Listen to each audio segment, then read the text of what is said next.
Hello, I'm Brian Tracy, and welcome to the Psychology of Selling. Increase your sales faster and easier than you ever thought possible. Introduction. Napoleon Hill said that the imagination is literally the workshop wherein are fashioned all plans created by man. The purpose of this book is to give you a series of ideas, strategies, and techniques that you can use immediately to make more sales faster and more easily than ever before. In the time we spend together, you will learn how to get more out of yourself and out of your selling career than you may have ever thought possible. You will learn how to double, triple, and even quadruple your sales and your income within a few months or as little as a few weeks. This audiobook is the expanded version of my internationally successful sales program, The Psychology of Selling. Since this program was originally produced, it has been translated into 16 languages and is used in 24 countries. It's the best-selling professional sales training program in history. Become a millionaire. According to follow-up research on graduates of my training programs, more salespeople have become millionaires by listening to and applying these ideas than by any other sales training process ever developed. Using this material, I have personally trained more than 500,000 salespeople worldwide from thousands of companies and from virtually every industry. These ideas really work. My own story. I did not graduate from high school. Instead, as a young man, I went off to see the world. I worked at manual labor-type jobs for a few years until I had enough money to begin traveling. I worked my way on a Norwegian freighter across the North Atlantic and then traveled by bicycle, bus, truck, and train around Europe, across Africa, and eventually to the Far East. I never missed a meal, but I did postpone a lot of them indefinitely. When I could no longer find a laboring job, in desperation, I got into sales. It seems that most of the decisions we make in life are similar to backing up in the night and hitting something, and then getting out to see what it was. In this case, for me, it was a sales job. Basic training. I was hired on straight commission, and I got the 3-part sales training program. Here's your cards, here's your brochures, there's the door. Armed with this training, I began my sales career cold calling, knocking on office doors during the day and knocking on residential doors in the evenings. The person who hired me couldn't sell, but he told me that sales is a numbers game. He said that all I had to do was talk to enough people and eventually I would find someone who would buy. We call this the mud against the wall method of selling. If you throw enough mud against the wall, somewhere, somehow, some of it will stick. This wasn't much, but this was all I had. Then someone told me that sales was really not a numbers game, rather it was a rejection game. The more rejections you collect, the more sales you are likely to get. Equipped with this advice, I ran from place to place so I could get rejected more often. They said that I had the gift of gab, so I used it. When a person seemed uninterested, I would speak louder and faster. But even though I hurried from prospect to prospect and spoke louder and faster to each person, I was barely holding on by my fingernails. The turning point.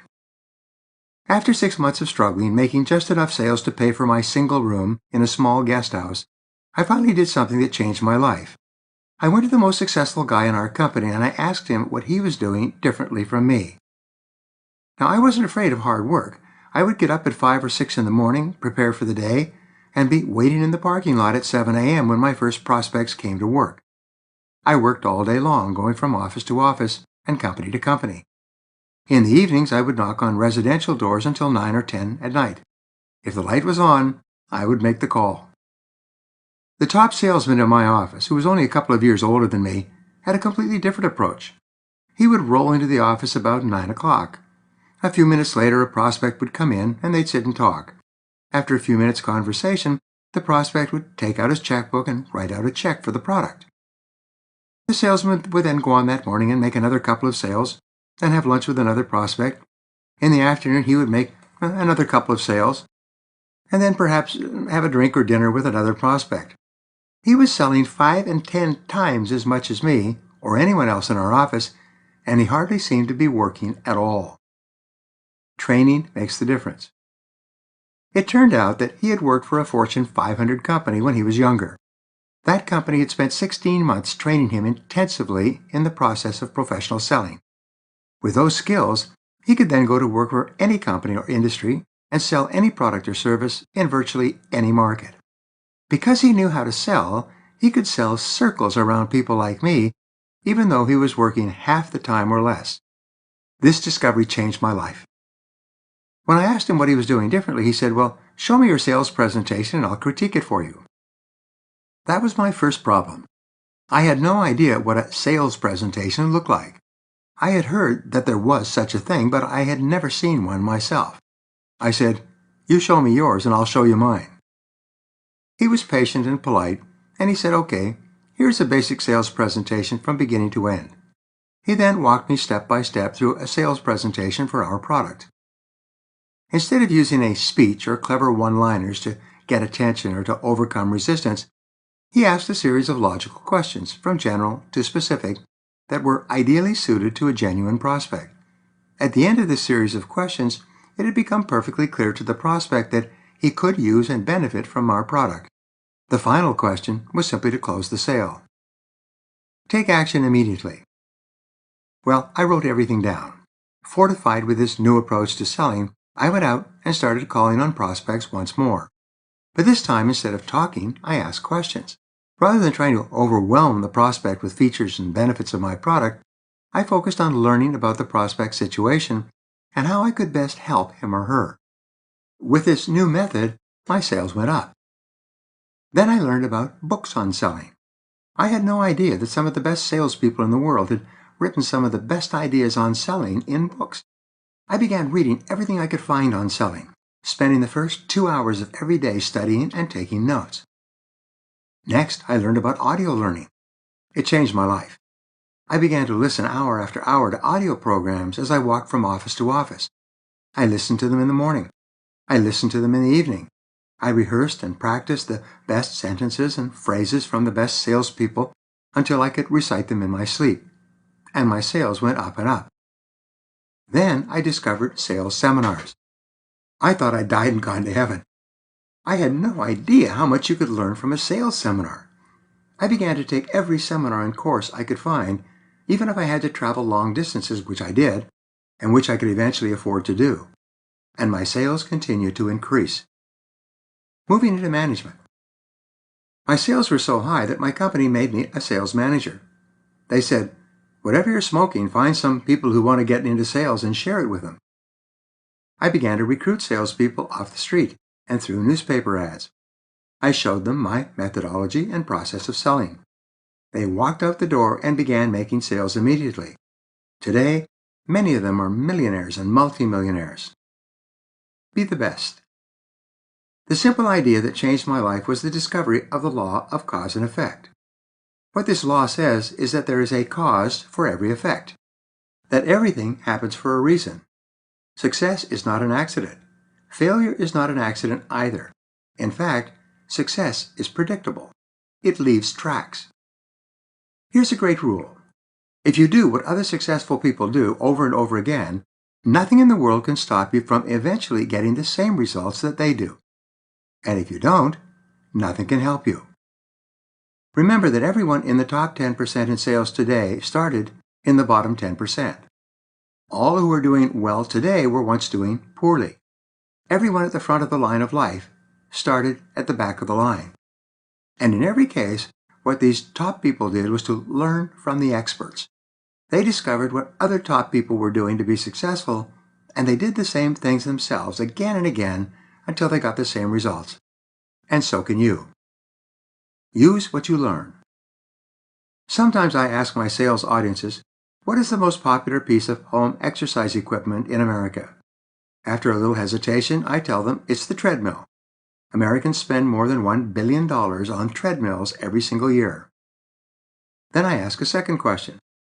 If you buy a treadmill and take it home, what will determine how much benefit you get from that treadmill?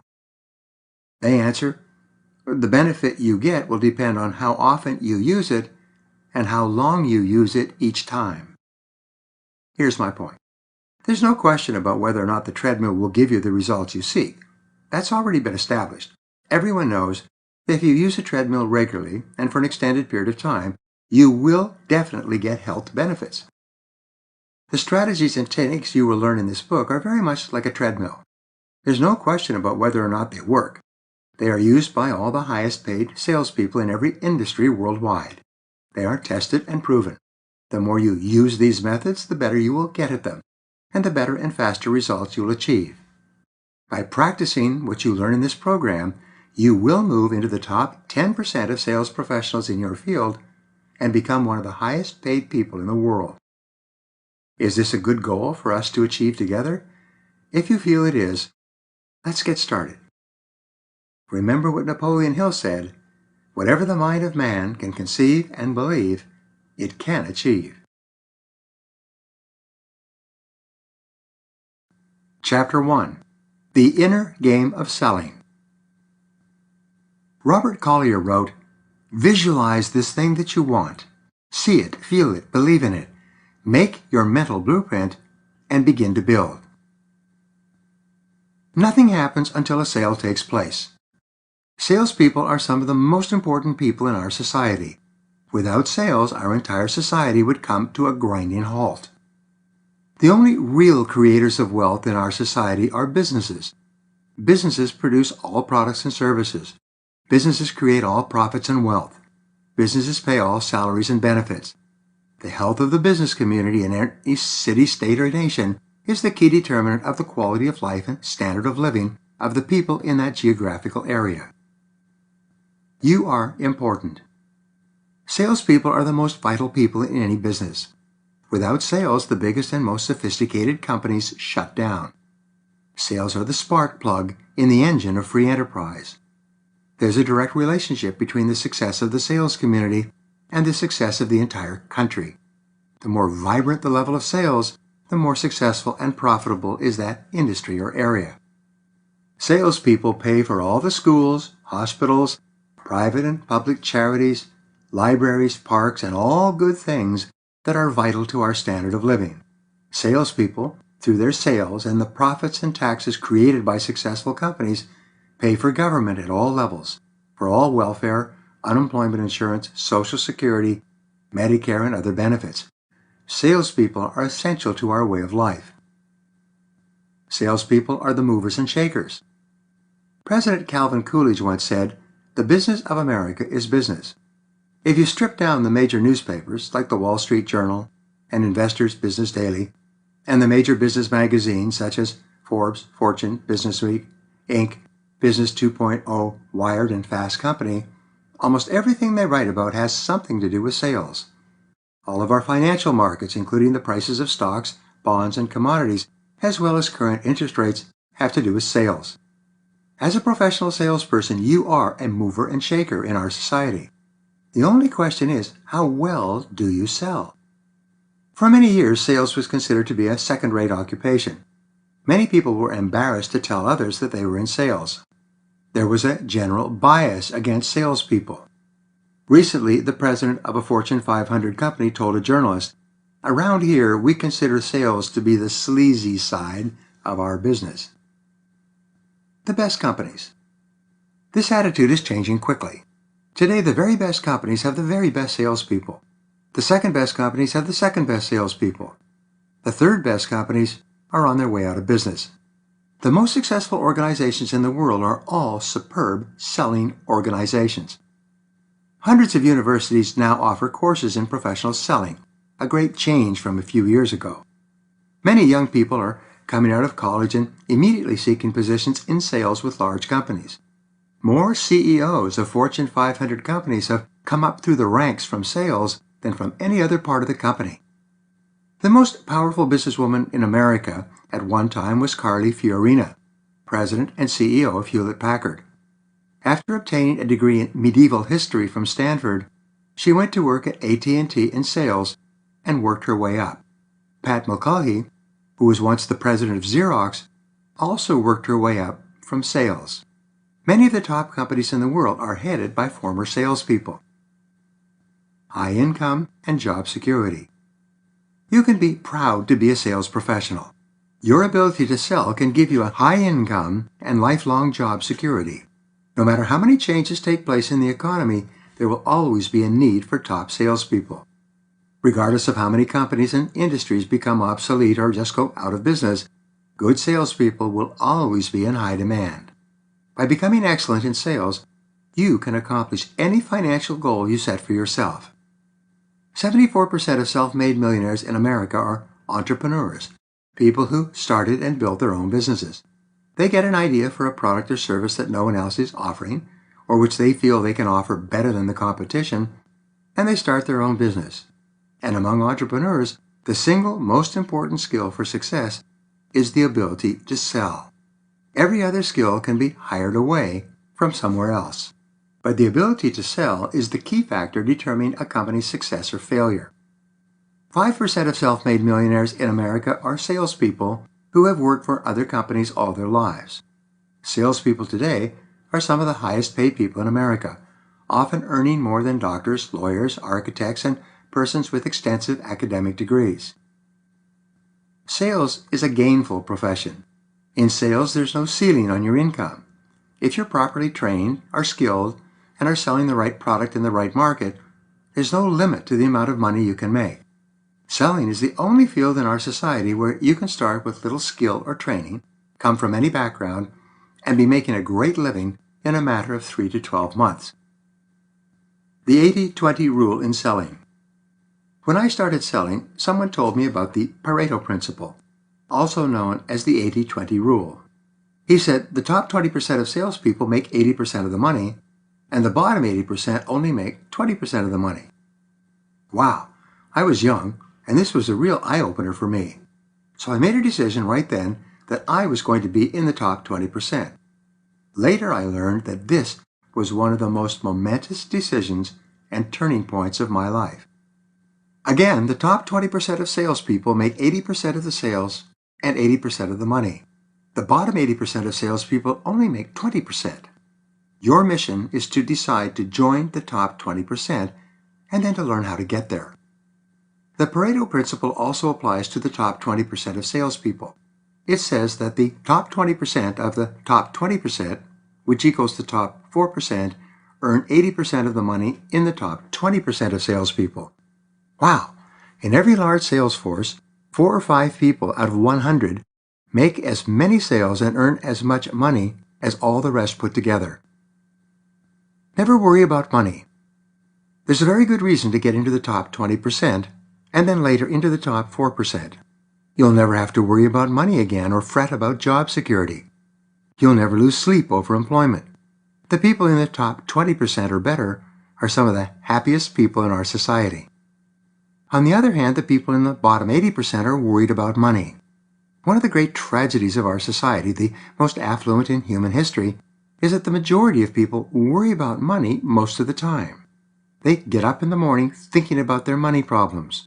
They think about how little money they have all day long. When they come home at night, they talk and often argue about money and how much everything costs. This is not a good way to live. Top people earn vastly more. The people in the top 20% on average earn 16 times the average income of the people in the bottom 80%. Those in the top 4% earn on average 16 times that of the folks in the top 20%. This is astonishing. A large American insurance company tested this 80-20 rule some years ago with their several thousand agents nationwide. They discovered that they had individual agents throughout the country who alone were selling and earning more than 20 to 30 other full-time trained professional agents, even though they were all selling the same products to the same people at the same prices out of the same offices and under the same competitive conditions. In the same year, I addressed 2 elite sales groups in 2 different industries. The people in these industries had all started off on the street, dialing for dollars out of the newspaper or the yellow pages. They all worked on straight commission, 1 sale at a time.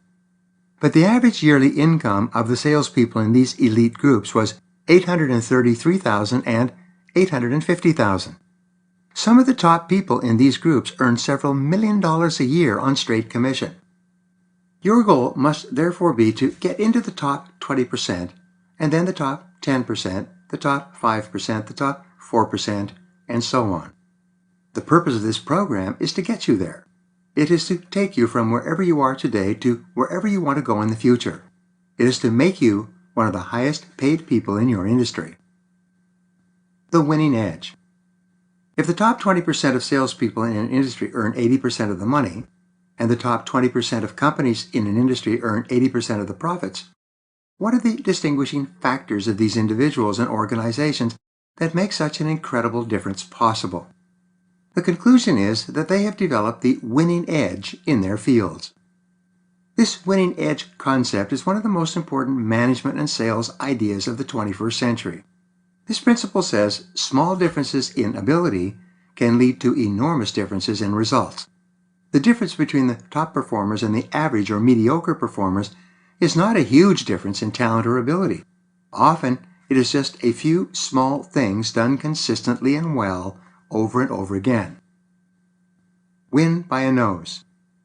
For example, if a horse runs in a race and wins by a nose, it wins 10 times the prize money of the horse that loses by a nose. Here's the question. Is the horse that wins by a nose 10 times faster than the horse that loses by a nose? Is it 10% faster? No, it's only a nose faster. But that translates into 1,000% difference in prize money. If a salesperson gets the sale in a competitive market, does it mean that he or she is 10 times better than the salesperson who lost the sale? Of course not. Sometimes it is only a small technicality that causes a customer to buy from one person rather than another. The fact is, the salesperson who wins the sale may be only a nose better than the one who loses it. Salespeople have a disadvantage over horses. There are no consolation prizes. If a horse comes in second or third, he still comes in the money. But in selling, it is a winner-take-all transaction. The salesperson who loses the sale gets nothing, no matter how many hours he or she has invested in developing the sale. Become a little bit better. In selling, you only have to be a little bit better and different in each of the key result areas of selling for it to accumulate into an extraordinary difference in income. A small increment of skill or ability, just 3 or 4%, can give you the winning edge. It can put you in the top 20%, and then the top 10%. Once you develop this small lead like compound interest, it continues to grow. At first, you move slightly ahead of the crowd. As you use your additional skills, you get better and better at them. The better you become, the better results you get. You soon begin to pull ahead of the crowd by a larger and larger margin. In a few years, or even a few months, you can be earning 5 or 10 times as much as others who are still performing at average levels. Characteristics of top salespeople. There are certain characteristics that separate successful salespeople from average salespeople. These qualities have been identified over the years through interviews, surveys, and exhaustive research. We also know 2 things. First, no one is born with these qualities. Second, all of these qualities are learnable through practice. You can develop the characteristics that will virtually guarantee an extraordinary quality of life for yourself. It was once believed that people were successful because they came from the right families, had the right educations, developed the right contacts, and got good grades in school and other measurable factors. But then the researchers discovered that there were people who started with none of these advantages, yet ended up at the top of their professions. Starting from nothing. One of the best proofs of this is the number of new immigrants who arrive in this country with little money, no contacts, no school or university background, limited English skills, and every other conceivable disadvantage. But somehow, in a few years, they have overcome every single difficulty and have become leaders in their field. In my seminars, I continually meet men and women from all over the world who came to this country with nothing and who are now top salespeople, highly paid, and even self-made millionaires. In every case, the reasons have more to do with what is going on inside of them than what is going on outside. Success is mental. It is what goes on inside the mind of the salesperson that makes all the difference. Some years ago, Harvard University did a study of 16,000 salespeople and found that the basic qualities that determine success or failure in selling were all mental. If a person had certain qualities, he or she would succeed, holding constant for everything else. If you develop these psychological qualities, They then form the foundation for your own personal sales success. If you want to know how tall a building is going to be, you look at how deep they dig the foundation for that building. The deeper the foundation, the taller the building.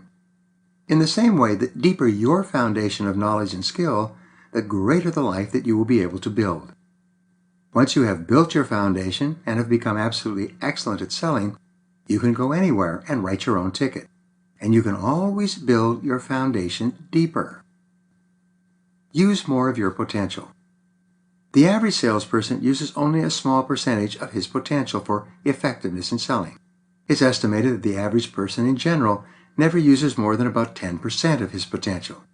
What this means is that each person has at least 90% or more potential left untapped.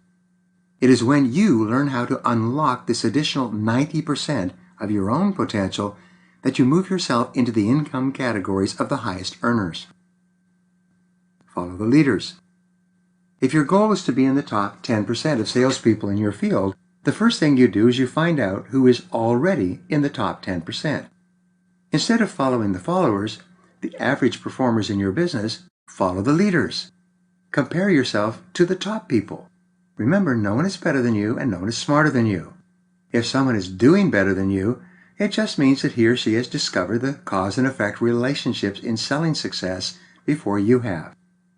British philosopher Bertrand Russell once said, "The very proof that something can be done is that someone else has already done it." This means that if someone else is earning 5 and 10 times as much as you, this is evidence that you can earn the same amount of money if you simply learn how. Remember, everyone starts at the bottom and works his way up. If someone else is doing better than you, find out how he got from the bottom to where he is today. Sometimes the very best way to find this out is to go and ask him. He will probably tell you. Top people are usually willing to help other people who want to succeed. Your master program. The most noteworthy breakthrough in psychology and human performance in the 20th century was the discovery of the self-concept. Your self-concept is the bundle of beliefs that you have about yourself. It's the way you see yourself and think about yourself in every area of your life. Your self-concept is the master program of your subconscious computer. It's like an operating system that determines everything you say, think, feel, and do. Now, there's a direct relationship between your self-concept, on the one hand, and your performance and effectiveness on the other. You always perform on the outside in the manner consistent with your self-concept. All change, improvement in your life begins when you alter and improve your self-concept, your inner programming. Now, not only do you have an overall self-concept that determines how you think and feel generally about yourself, your life, and other people, but you also have a series of mini self-concepts. These are little self-concepts that determine your effectiveness and performance in each area of your life, from riding a bicycle to making a speech. Your self-concept in selling. For example, in selling, you have a self-concept with regard to yourself and prospecting. If you have a high positive self-concept, then prospecting is no problem for you. You get up in the morning eager to call on new people. You are competent and confident in the area of prospecting, so your sales pipeline is always full. If you have a poor self-concept with regard to prospecting, you will approach prospecting with fear and anxiety. You will avoid it whenever possible. The very idea of prospecting will make you tense and uneasy. You will do as little of it as possible and continually look for ways to avoid the activity. This is true in every other area of selling as well. What determines your income? Every salespeople already has a self-concept for the amount of money that he or she earns. Psychologists have found that you can never earn 10% more or less than your self-concept level of income. If you earn 10% more than you think you are entitled to, you will immediately engage in compensating behaviors to get rid of the money. If you have a great month and earn more than you had expected, you will have an irresistible urge to spend it on dinners, travel, clothes, or something else. It will burn a hole in your pocket. If you earn 10% or more below your self-concept level of income, you will engage in scrambling behaviors. You will start thinking about working longer, harder, smarter, better, in order to get your income back up into your comfort zone. Once you get into your comfort zone, you will relax and breathe a deep sigh of relief. Change your comfort zone. The only way you can increase your sales income is by expanding your comfort zone with regard to the amount you earn. Some people have a comfort zone of $50,000 a year. At that level, they relax and coast. Others have a comfort zone of $100,000 a year. This is the level that they strive toward, and they only relax when they hit that target. Here is the cosmic joke. There's usually very little difference in talent between the person who earns $50,000 a year and the person who earns $100,000 per year. The only difference is that one has settled at a lower level, while the other has refused to settle for less than $100,000 per year. Reset your financial thermostat. You can never earn more on the outside than you can on the inside. It's almost as if you have an income thermostat that determines your financial temperature. As you know, when a thermostat is set at a certain temperature, it will continually adjust the heating and cooling to keep the room at that temperature. In the same way, if you see yourself as a $50,000 a year person, you will continually engage in behaviors that keep your income at $50,000. In my seminars and in my work for corporations, I constantly run into this strange phenomenon. A salesperson will set a goal to earn $50,000 or $60,000 in the course of the year. But then he has a great year and hits the $50,000 mark by the end of September. Suddenly, for some reason, the sales dry up. He stops selling for the rest of the year. He cannot seem to get himself motivated no matter how good the market is for his product. He spins his wheels until December 31st. Then, on January 1st or 2nd, he's out of the gate like a horse at a horse race and selling again. In every case, it's his self-concept. Sometimes people set a goal to earn a certain amount of money in a particular month. But if they have a great month and they earn their self-concept amount by the middle of the month, they stop selling for the next 2 weeks. They can hardly wait until the first of the month so they can psychologically get themselves back into selling. This is quite common. Break free of the past. Many people hold themselves back because they think that it is not right for them to earn more than their fathers. Time and time again, I've seen salespeople who plateau at a certain income level because that's the highest amount that their fathers ever earned. At an unconscious level, they have decided that they do not earn more than that amount, and this becomes true for them. In an extreme case, I saw a young man move from the farm into the city and got a job selling satellite dishes to farmers. This salesman came from a poor background and had never earned very much money. But the harvest was good that year, and the farmers were buying $5,000 satellite dishes with both hands. He began making money faster than he had ever dreamed in his life. But the experience of making so much money so quickly was so traumatic for him that after a couple of sales at the beginning of the week, he would actually go home, turn off all the lights in his small apartment, crawl under the covers in his bed, and lie there in the dark with his heart pounding. He was so far out of his self-concept range of income that the stress was overwhelming him. Change your mind. To increase your income, you must achieve your financial goals in your mind before you can ever achieve them in your reality. Your aim should be to increase your self-concept level of income bit by bit until you think, see, and feel yourself as a higher income earner. Imagine yourself as if you were already the kind of person you want to be, earning the kind of money you want to earn. Look at other people who are earning more money than you and imagine that you are exactly like them. Suppose that you are already financially independent. Picture yourself having all the money you will ever need and only making sales calls because you enjoy meeting new people. This calm, confident, relaxed attitude, as if you were already a wealthy person, will help you to perform at your very best with much less tension. Be realistic. It's important to be realistic in developing your new self-concept, especially at the beginning. When I first learned about the power of the self-concept and how my self-concept controlled my income, I was earning about $30,000 a year. I immediately set a goal to earn $300,000 a year. But instead of this big goal motivating me, it actually served as a demotivator. As opposed to my mind going to work to find a way to earn that kind of money, my mind shut down, like turning off a light switch. What I learned later was that a goal that is vastly beyond anything you have ever accomplished before it is ignored by your self-concept. Instead of motivating you, it actually discourages you. After 6 months of working toward this new unrealistic goal, I finally realized my mistake and reset my goal for $50,000 per year. Almost immediately, I began making progress and had soon achieved my new goal. Your income level locks in. Here's an interesting point. A salesperson may start off at the bottom and work his way up over a period of several years, eventually earning more than $100,000 a year.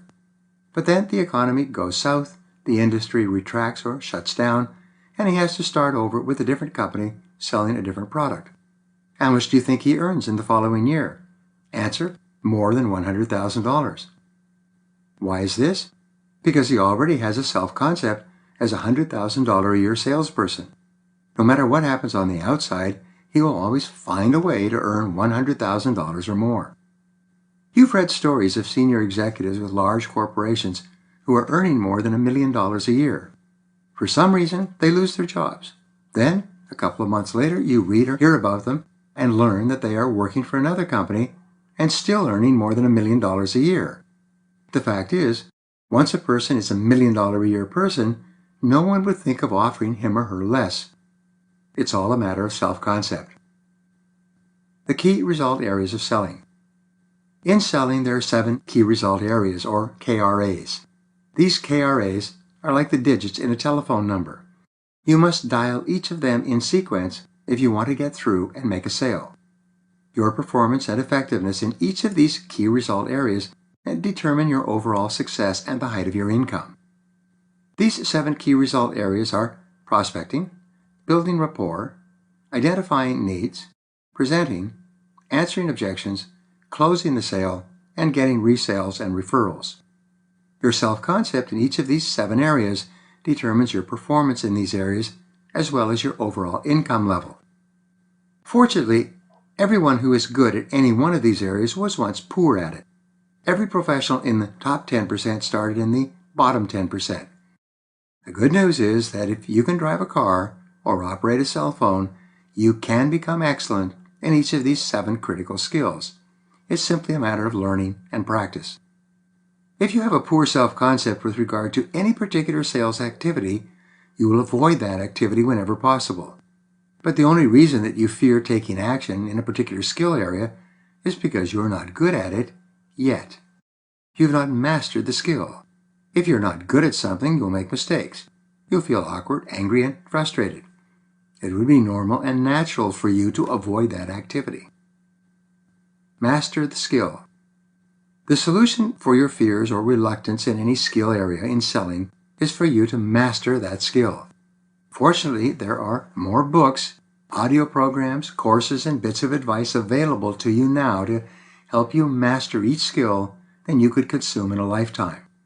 There's absolutely no reason for you to be held back from joining the top 10% simply because you are weak in a particular skill area. You can learn how to prospect effectively. You can be taught how to build high levels of rapport and trust with prospects. You can become skilled at how to ask questions and listen carefully to the answers. You can develop calmness and confidence in your interactions with others.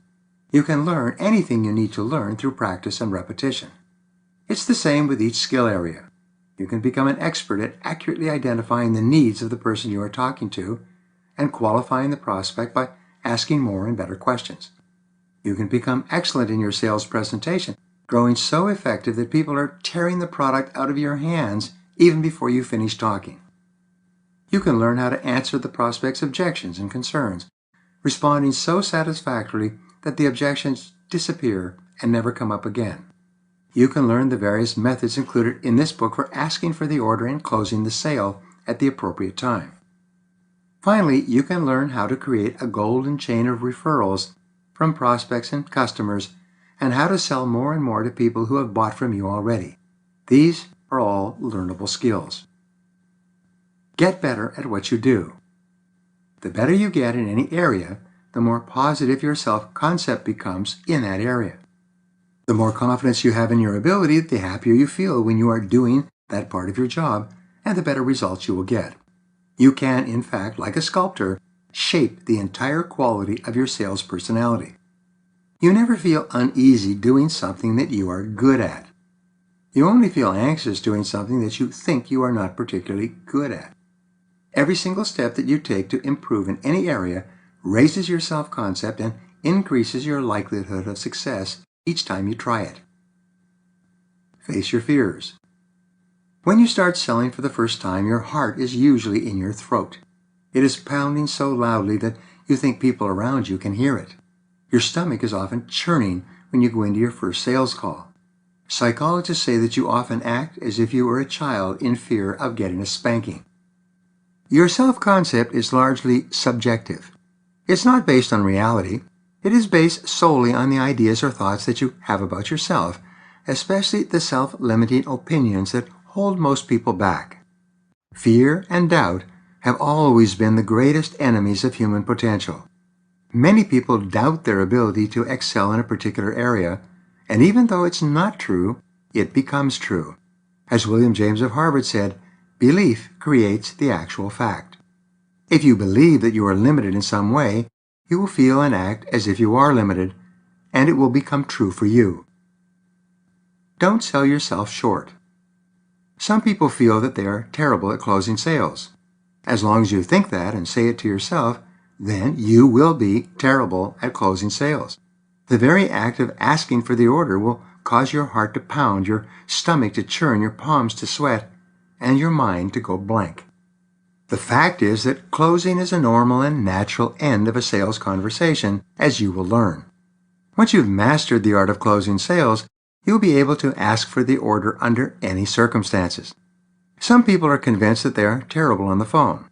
Because of the common fear of rejection, they avoid calling people who may or may not be friendly and welcoming. They then say to themselves, I hate calling strangers. As long as you think and say this to yourself, every time you pick up the phone, you're going to stumble over your words. You'll make mistakes and perform poorly. Challenge your self-limiting beliefs. The good news is that your self-limiting beliefs are usually based on erroneous information. They're not based on fact or reality. They're very often illusions in your own mind. Because they are unreal, you can get rid of them by replacing them with new, positive beliefs of confidence and competence in any area. Self-limiting beliefs develop early and easily. Sometimes you will try something, like skiing or skating, and do it poorly the first time. You'll immediately conclude that you're no good at that sport. From then on, you will sabotage yourself by seeking out examples to validate your initial decision. Soon, you will avoid that area of activity altogether. Louise Hay, the teacher and metaphysical writer, says that the core problem that each person has is the feeling of, I'm not good enough. We all have the feeling deep down inside that we are not as good as other folks. We feel that people who are doing better than us are actually better than us. If they are better than us, we unconsciously conclude we must be worse than they are. If they are worth more, then we must be worth less. This false conclusion is the fundamental cause of most unhappiness in our society. The reactor core of your self-concept. The most important discovery of all in self-concept psychology is the central role of your self-esteem. Your self-esteem is best defined as how much you like yourself.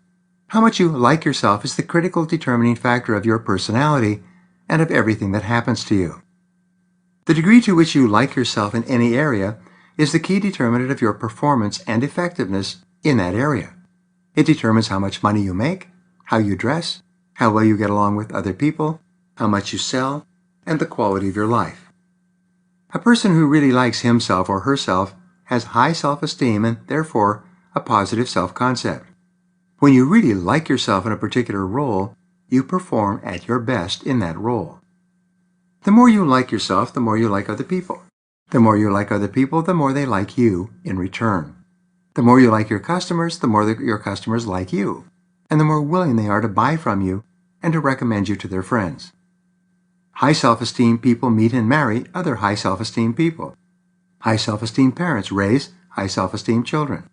High self-esteem bosses build high self-esteem salespeople and employees. High self-esteem men and women set higher standards for themselves and practice higher levels of self-discipline. They have better friendships and get along better with the people they meet. They are generally happier and more fulfilled than people who don't like themselves very much. self-esteem, and sales performance. The more you like yourself in prospecting, building rapport, identifying needs, presenting your product or service, answering objections, closing the sale, and getting resales and referrals, the better you will be in each of these areas. A person who doesn't like himself or who feels badly about himself in a particular area performs poorly in that area. Low self-esteem salespeople who don't like themselves don't like other people very much either. As a result, they have a hard time building high-quality relationships with customers. For some reason, customers don't particularly like or trust them and prefer to buy from someone else. How much you like yourself is the key determinant of your success in sales and of your income. As a matter of fact, it determines how successful you are in every part of your life. The Great Discovery. Because of the power of your mind in determining your life and destiny, one of the greatest discoveries in history is that you become what you think about most of the time. Happy people think happy thoughts. Successful people think successful thoughts. Loving people think loving thoughts. Wealthy people think wealthy thoughts. They become what they think about most of the time. In addition, you become what you say to yourself most of the time. Successful people control their inner dialogues. They talk to themselves positively and confidently as they go through their days. Perhaps the most powerful words you can say to yourself to build your self-esteem are, "I like myself." Each time you say, "I like myself," your self-esteem goes up. When you repeat the words, "I like myself," over and over throughout the day, you actually cause a chemical change in your brain. You release endorphins that give you a general feeling of confidence and well-being. The more you say, "I like myself," the more confident you feel, and the more competently you perform. Be your own cheerleader. When I learned this affirmation many years ago, I used to repeat it to myself 10, 20, and even 50 times per day. I would say it in the morning and in the evening. I would say it as I drove along and before every sales presentation. I would keep repeating it until I drove the message deep into my subconscious mind where it locked in and took on a power of its own. You can do the same thing. Every time you say, "I like myself," your overall self-concept improves. Your ability to perform and your level of effectiveness increase immediately. You do everything, including selling, better when you have a high level of self-generated self-esteem. The best time to make a sale. Here's a question for you. When is the best time to make a sale? Answer: right after making a sale. Why? Right after you make a sale, your self-esteem soars. You feel terrific about yourself as a salesperson. You like yourself more. You feel like a winner. When you walk in to speak to the next prospect, feeling terrific about yourself, you will perform at your very best. There will be something about you that has a powerful effect on the customer. Your positive attitude and confident bearing will trigger a desire at a subconscious level to buy from you. Sometimes a salesperson will make a sale first thing in the morning, and then another, and then another, and then another, and another, and sell more in a single day than he or she might have sold in a week or two. This spike in sales performance has nothing to do with the product, the market, or the customer. It happens because the seller's self-concept has gone up like the mercury in a thermometer on a hot day. As a result, he or she is performing at an exceptional level of effectiveness. Perform at your best. Immediately after you have made a sale, you like yourself more as a salesperson. You feel more confident, competent, and effective in selling. If you've been working on a difficult prospect and you have just closed a sale, get in your car and drive straight over to that tough customer and attempt to make the sale. You will be amazed at how many times this turns out to be an effective strategy. You will be more persuasive right after having made a sale than at any other time. It will not be the customer who has changed. It won't be the product or service, or the price, or the market, or the competition. The only thing that has changed is you. Nothing will stop you. One of the things we know in sales is that success breeds success. The more you sell, the better you become at selling. Your self-concept as a salesperson gets better and better. You finally reach the point in your own thinking where you know that nothing can stop you. If you continue to sell long enough, you'll begin to have repeated success experiences. As you sell more and more, your self-concept improves to the point at which you become convinced that you are an excellent salesperson and that you can make a great living in sales wherever you go. When you're feeling terrific about yourself, when you really like yourself, you know that you can do well in anything that you put your mind to. When you are selling well, your family and interpersonal relationships seem to be much better. You need less sleep. You have more energy. You have more enthusiasm. You feel more positive about yourself. The power of positive affirmations. The key to reaching this state of mind is to prepare yourself psychologically before every sales call. Stop and take a couple of seconds and then say to yourself, I like myself. I like myself. I like myself. Talking to yourself positively is like pumping yourself up. Just like pumping up a tire, you pump up your self-esteem. First thing in the morning when you get out of bed, start talking to yourself by saying, I like myself and I love my work. I like myself and I love my work. Whatever you say to yourself with feeling is accepted by your subconscious mind as an instruction, a command. Your subconscious mind will then give you the words, actions, and feelings consistent with the message that you have sent to it. Before going in to see a prospect, you say to yourself, I am a great salesperson, and this is going to be a great call. Repeat that several times. Get yourself psychologically prepared for a good experience. When you then walk in to see the prospect, your subconscious will give you the words, the feelings, and the body language consistent with a person who is excellent at what he does. Talking to yourself positively makes you more confident. It causes you to relax and perform better. Your level of self-confidence and calmness has a strong impact on the person you're talking to. Positive self-talk leads to positive sales results. Obstacles to sales success. There are two major obstacles to making and closing any sale. They are both mental. They are the fear of failure and the fear of rejection. The fear of failure is the biggest single reason for failure in adult life. It's not failure itself, but the fear of failure, the prospect of failure, the anticipation of failure that causes you to freeze up and perform at a lower level. The fear of failure is a deep subconscious fear that we all develop early in life, usually as a result of destructive criticism from one or both parents when we are children. If your parents criticize you continually when you are growing up, you will experience this deeply entrenched unconscious fear of failure as an adult, at least until you learn to get rid of it. Why customers don't buy. The fear of failure in the mind of the customer or the prospect is the one greatest obstacle to buying. Every customer has made countless buying mistakes. He has purchased services and he later found out were overpriced. He has bought products that broke down and that he could not get repaired. He has been sold things that he did not want, could not use, and could not afford. He has been burned so many times in sales experiences that he is like a long-tailed cat in a room full of rocking chairs. This fear of failure and disappointment is the number one reason why customers do not buy. So one of the most important things you can do in the process of building trust and credibility is to reduce the customer's fear to the point where he has no hesitation about going ahead with your offer. The fear of rejection. The second major obstacle to selling and closing is the fear of rejection. This is the fear that the potential buyer might say no. The fear of rejection is triggered by the possibility of rudeness, disapproval, or criticism toward the salesperson by the prospect. The rule is that 80% of sales calls will end in a no, for 1,000 different reasons. This does not necessarily mean that there's anything wrong with the salesperson or the product or service being sold. People say no because they simply do not need it, do not want it, cannot use it, cannot afford it, or some other reason. If you're in sales and you fear rejection, you've picked the wrong way to make a living. The fact is that you are going to get a lot of rejections. As they say, it goes with the territory. Every experience of failure or rejection affects your self-esteem. It hurts your self-image.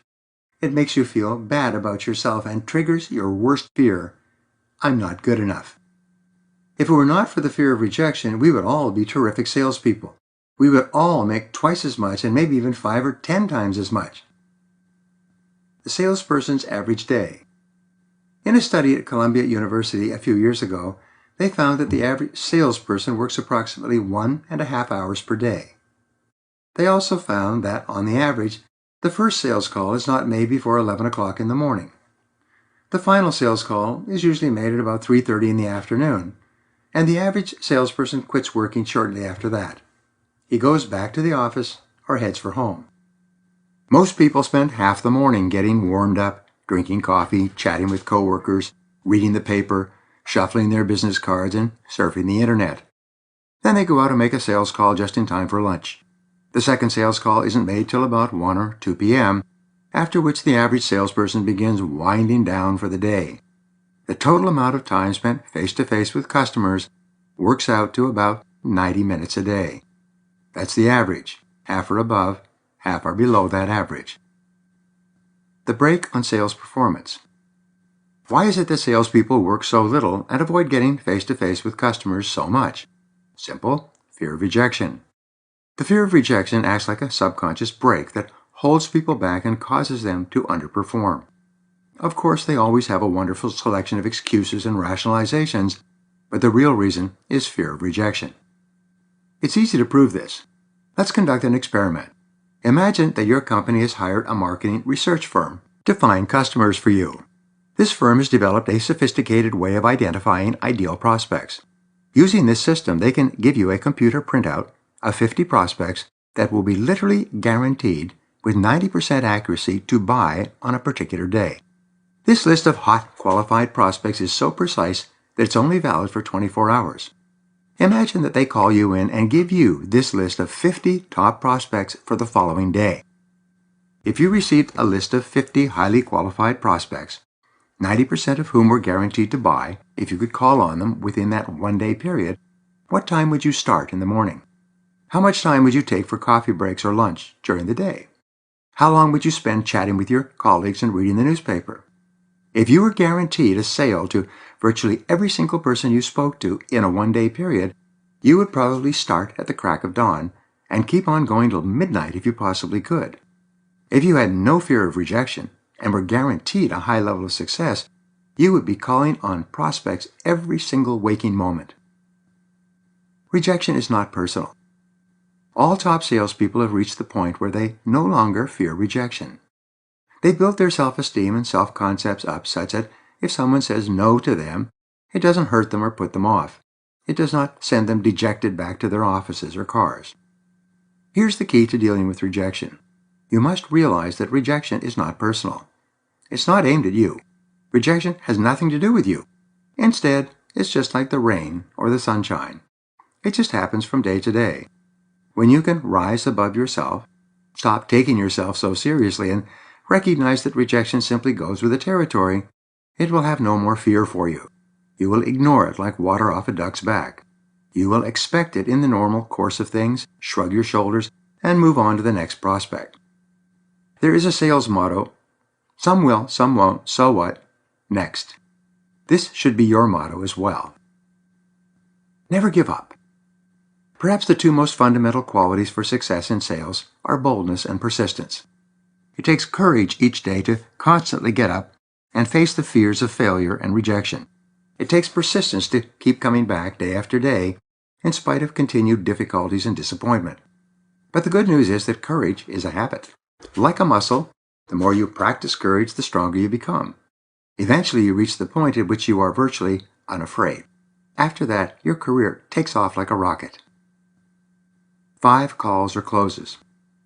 A fully 80% of sales are never closed before the 5th meeting or closing attempt. It's after the 5th time that you ask the prospect to make a buying decision that you make most of your sales. These numbers turn out to be valid, especially when you are trying to get your prospect to change from buying from one company to buying from your company. At least 8 out of 10 of all first purchases from a new supplier take place after the 5th call or visit. It seems that only about 10% of salespeople make more than 5 calls or attempts to close the sale. Half of all salespeople or more make only 1 call before they give up. When you're selling to a company that you want to switch from their existing supplier to you, remember that it usually takes about 5 visits to break down the prospect's natural skepticism and resistance.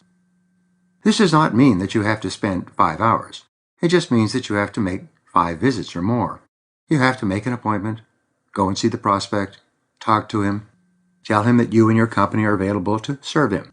It's usually after the 5th visit that the prospect starts to become really interested. Most people quit early. In a recent study, it was discovered that 48% of all sales calls end without the salesperson trying to close even once. The salesperson meets with the prospect, talks enthusiastically about his product or service, shows him the written information, and dazzles him with reasons to buy. Then, when the prospect has been completely overwhelmed with his charm, enthusiasm, and verbal agility, he takes a deep breath, sits back, and says, "Well, what do you think?" This almost automatically triggers the response, "Well, I'd like to think it over."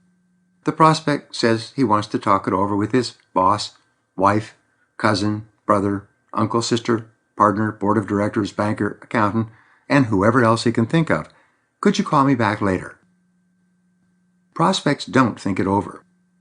One of the important secrets of success in sales is for you to understand and accept that people don't think it over. The minute you walk out of the prospect's office or home, he or she forgets that you ever lived. Have you ever gone back to see a prospect a week later, after you thought you had a fantastic sales conversation, and he was thinking it over? Some salespeople have the vanity to believe that this prospect has gone home and has been thinking about their product or service 24 hours a day. They think he turns it over in his mind and talks about it with everyone he meets. He thinks about it and dreams about it, waiting for you to come back. Then, when you visit the prospect a week or two later, you're amazed to find that he has forgotten your name, your product, and everything else. He doesn't remember who you are or what you sell. He has not been thinking about you or your product or service at all.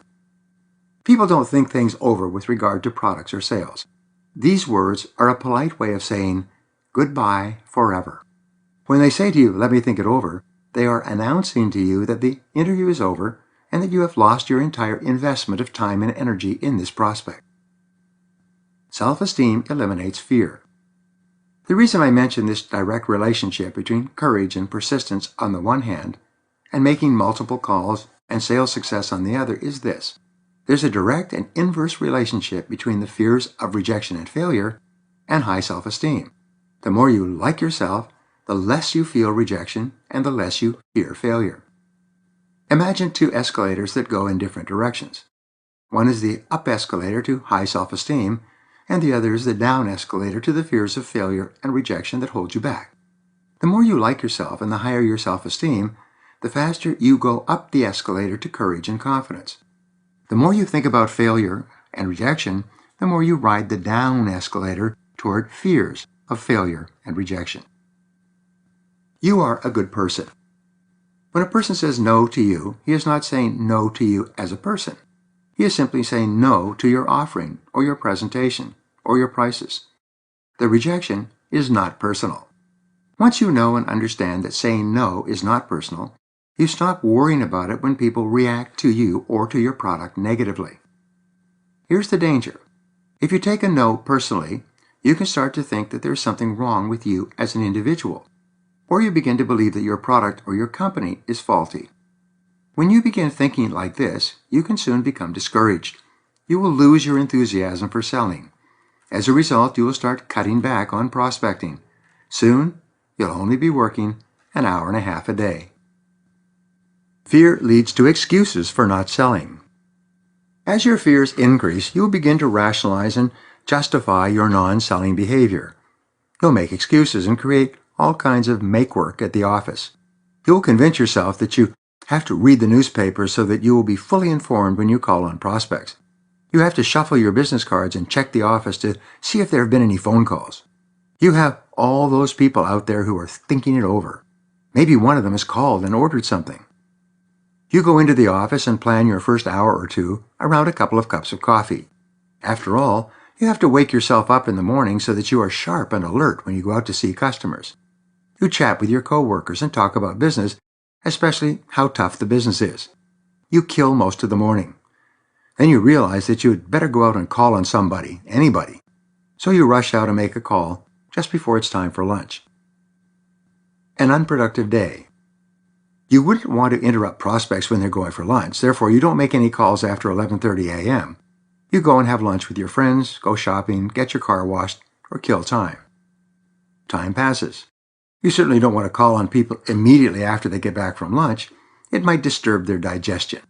So you make up a few more excuses and rationalizations, and you don't make your next call until 2 or 3 p.m. Soon it's 3:30, then 4, and of course, everybody's on their way home, aren't they? You don't want to go out and bother people late in the afternoon while they're preparing to wrap up for the day. Instead, you go back to the office to commiserate with the other salespeople who are gathering there like survivors after an accident and talk about what a tough day you've had. There's the story of the two salesmen who go back to the office at the end of the day. One says, "Boy, did I ever have a lot of good interviews today." The other one says, "Yeah, I didn't sell anything either." Can you identify with any of these behaviors? They are the favorite practices and excuses of salespeople in the bottom 20% of money earners in their field. Increase traveling time. Another way that salespeople avoid the possibility of failure and rejection is by spreading out their sales calls geographically. Such a salesperson makes one call at one end of town and makes her second call in the afternoon at the other end of town. This gives her a nice solid hour of driving in between, which allows her to pretend that she's working, when in reality, she is just putting off getting face-to-face with the prospect. The fears of failure and rejection, which lower your self-esteem, quickly become the major obstacles to success in sales. Build your self-esteem, increase your income. Everything you do to raise your own self-esteem, including positive self-talk, affirmative visualization, positive motivation, enthusiasm, and individual training, improves your personality and increases your effectiveness in selling. As we said before, there is a direct relationship between your self-esteem and how much money you earn. The more you like yourself, the more sales you make, and the higher your income will be. When you organize your life so that you become a perpetual self-esteem generating person, that alone will contribute more to your income than any other factor. The friendship factor. Customers today are spoiled. They are demanding. They are disloyal. They insist on being treated extremely well before they buy anything. More than anything else, customers will only buy from people they like. We call this the friendship factor. The friendship factor in selling simply says that a prospect will not buy from you until he is genuinely convinced that you are his friend and that you are acting in his best interests. For this reason, the first thing you do in a sales interview is create a bond, make a friend. Sales expert Heinz Goldman once wrote a book with a title that summarized this process perfectly. It was called How to Win Customers. Your job as a sales professional is to win people over to your side by making it clear that you care about them and want the best for them. Build a bridge. You can only begin selling after you have convinced the prospect that you are his pal and that you want what is best for him. In fact, if you begin talking about your product or service before you have built a bridge of friendship to your prospect, the customer will lose all interest in buying from you. If you don't genuinely care about the customers, why should the customer care about you or what you're offering? Healthy personality. An excellent definition of a healthy personality is this: your personality is healthy to the degree to which you can get along with the greatest number of different types of people. You have an unhealthy or problem personality to the degree to which you cannot get along with most other people. People at the highest level of healthy personality have developed the ability to get along with the greatest variety of different people, especially in selling. The point is, the level of your self-esteem corresponds directly with the health of your personality. Again, the more you like yourself, the more you enjoy others, and the more they like you. The more you like yourself, the easier it is for you to get along with a great variety of people. Making friends. The individual with high self-esteem is the one who has the greatest facility for making friends wherever he goes. Because he likes himself, he is naturally and spontaneously fond of others. When people feel that someone genuinely likes them, they are more open to listening to that person and to buying what he is selling. Have you ever had an experience where you wanted to buy a product or service, but you didn't like the salesperson? In most cases, you will walk away, even if the product and the price are ideal. Think of your very best customers today. The people you enjoy selling to and the people who enjoy buying from you are invariably the people that you like the most and who like you the most in return. Your self-esteem determines your income.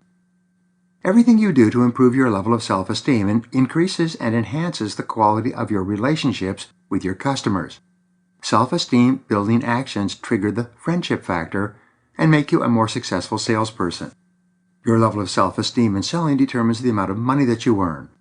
The very best salespeople have a natural capacity to make friends easily with prospective customers. Unfortunately, everything that happens to lower your self-esteem will lower your sales effectiveness as well. If you are tired or unwell for any reason, your effectiveness will decrease. If you have arguments with your boss or your spouse, this will lower your self-esteem, sometimes to the point at which you can't sell anything at all. The catalyst for sales success. The primary emotion in sales success is enthusiasm. Enthusiasm accounts for 50% or more of all sales ability. One of the very best definitions of a sale is a transfer of enthusiasm. When you transfer your enthusiasm for your product or service into the mind and heart of your prospect, like an electrical connection, the sale takes place. When your emotional commitment and belief in the goodness of what you are selling transfers into the mind of the prospect or customer, all hesitation to buy disappears. Once again, there's a direct link between how much you like yourself, your self-esteem, and your level of enthusiasm. The more you like yourself, the more enthusiastic you are. The more enthusiastic you are about your company and your product, the more enthusiastic the customer will become. Anything you do to raise your self-esteem will increase your ability to sell. Emotions are contagious. In the inner game of selling, it's essential that you understand that emotions are contagious. Each person is affected by the emotions of other people. When you are positive, confident, and enthusiastic about your goods or service, the prospect picks up these emotions from you and becomes positive and enthusiastic as well. Here's the key. You cannot give away something that you don't already have. You cannot convey enthusiasm if you don't have it yourself. This is why top salespeople love their merchandise or service and love the field of selling. Their enthusiasm is heartfelt and genuine. Prospects pick it up at an unconscious level and want to participate in whatever is making them feel so good about themselves and their work. Because of their confidence and passion, prospects want to buy from them and recommend them to their friends. Failure is not an option. It's critical that you back your sales efforts with willpower and determination. Decide now that you will not give up. When you resolve in advance that you will never give up, you will be mentally prepared to bounce back from failure and rejection. When you continue to persist, no matter how difficult the situation, you will eventually succeed. You will ultimately make sales. You will finally win customers. Whenever you make a sale, you feel like a winner. Each time you close, your self-esteem goes up and your self-concept improves. Your self-image is reinforced.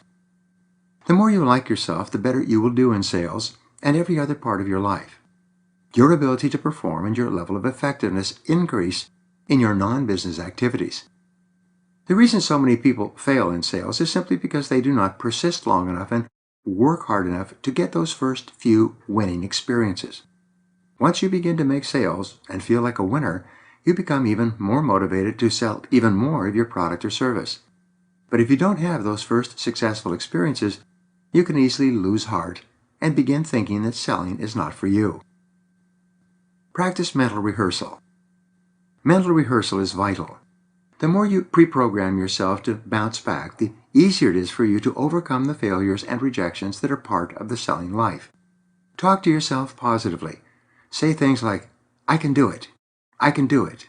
I can do it," whenever you feel fears of failure or rejection. Interestingly enough, when you make the decision that no matter what happens, you will never give up, your self-esteem increases immediately. You respect yourself more. Your self-confidence skyrockets. Even though you have not yet stepped out of your office, the very act of making the decision that you are going to succeed, that you can do it, that you will never quit no matter what, improves your reputation with yourself. You see yourself in a more positive light. You feel more like a winner. You are more composed and self-assured. You become more capable of dealing with the ups and downs of daily selling life. The very act of resolving to persist until you succeed changes your personality and makes you a stronger and more powerful person. Now here are some action exercises for you. 1. Decide today to become a totally confident, high self-esteem salesperson. Say over and over to yourself, "I like myself." 2. Visualize yourself continually as the very best in your business. The person you see is the person you will be. Number 3, resolve in advance that no matter what happens, you will never give up. Failure is not an option. Number 4, refuse to take rejection personally. Accept it as a normal and natural part of selling, very much like the weather. Number 5, follow the leaders in your field. Pattern yourself after the highest paid and most successful people. Find out what they are doing and then do the same things until you get the same results. 6, make a decision today to join the top 20% of people in your business. Remember that no one is smarter than you, and no one is better than you. Anything that anyone else has done within reason, you can do as well. And number 7, take action on every new idea that you think can help you in any way. Give it a try. The more things you try, the more likely it is that you will eventually triumph.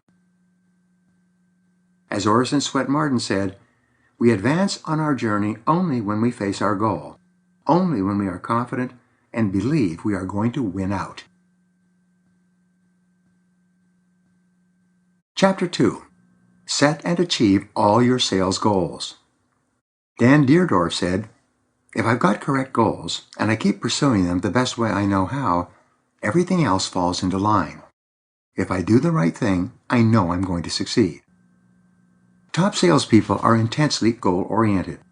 In every study, the quality of goal orientation seems to be associated with high levels of success and achievement. The highest paid salespeople know in advance how much they're going to earn each week, each month, each quarter, and each year. They know how many calls they will have to make to achieve a particular level of sales, and they have clear plans about what they're going to do with the money they earn. It's essential for your success that you decide exactly how much you intend to earn each year.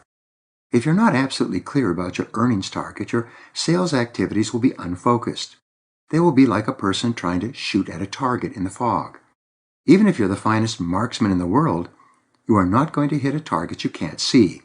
You have to know exactly what you're aiming at. Your annual income goal. Begin with your annual income goal. How much do you intend to make in the next 12 months? What is the exact number? Write this number down. This becomes the target toward which you orient all of your activities throughout the year. You need a goal that is realistic but challenging. Take your highest income year to date and increase that amount by 25 to 50%, or to whatever amount you are comfortable with. Be sure to make your goal believable and achievable. Ridiculous goals do not motivate you, they demotivate you, because deep in your heart you know that they are unattainable. As a result, you will quit at the first sign of adversity. Top salespeople in every field know exactly what they are going to do and earn each year and each part of each year. If you ask them, they can tell you within a dollar what they are aiming at every single day. Low-performing salespeople have no idea how much they're going to earn. They have to wait until the end of the year and get their tax forms to find out what happened. For them, every day, month, and year is a new financial adventure. They have no idea where they're going to end up. Put them in writing. To be effective, your goals must be in writing. Sometimes people are reluctant to write their goals down on paper. They say, what if I don't make it? You don't need to worry. The very act of writing your goals down increases your likelihood of achieving them by 1,000%, 10 times, and usually far faster than you expected. Even if you don't hit your goal on schedule, it's still better for you to have a written goal than to have no goal at all. Your annual sales goal. The second part of goal setting is for you to ask yourself, how much am I going to have to sell this year to achieve my personal income goal? This should not be too difficult to calculate. Even if you work on a combination of base plus commission, you should be able to determine the exact sales volume required for you to earn the amount of money that you really want. Monthly and weekly goals. Once you've decided your annual income and sales goals, break them down by month. How much will you have to earn and sell each month to achieve your annual goals? Once you have your annual sales and income goals and your monthly sales and income goals, break them down to weekly sales and income goals. How much will you have to sell each week in order to achieve your long-term goals? Daily sales goals. Finally, determine how much you have to sell each day to earn the amount that you want to earn each day. Let's say that your annual income goal is $50,000.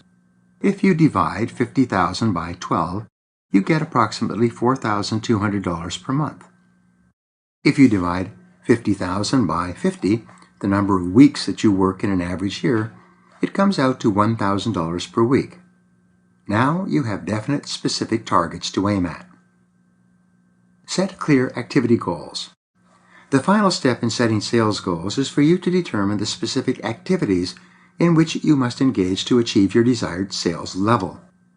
How many calls will you have to make to get how many appointments with prospects? How many presentations and callbacks will you have to generate to achieve a specific level of sales?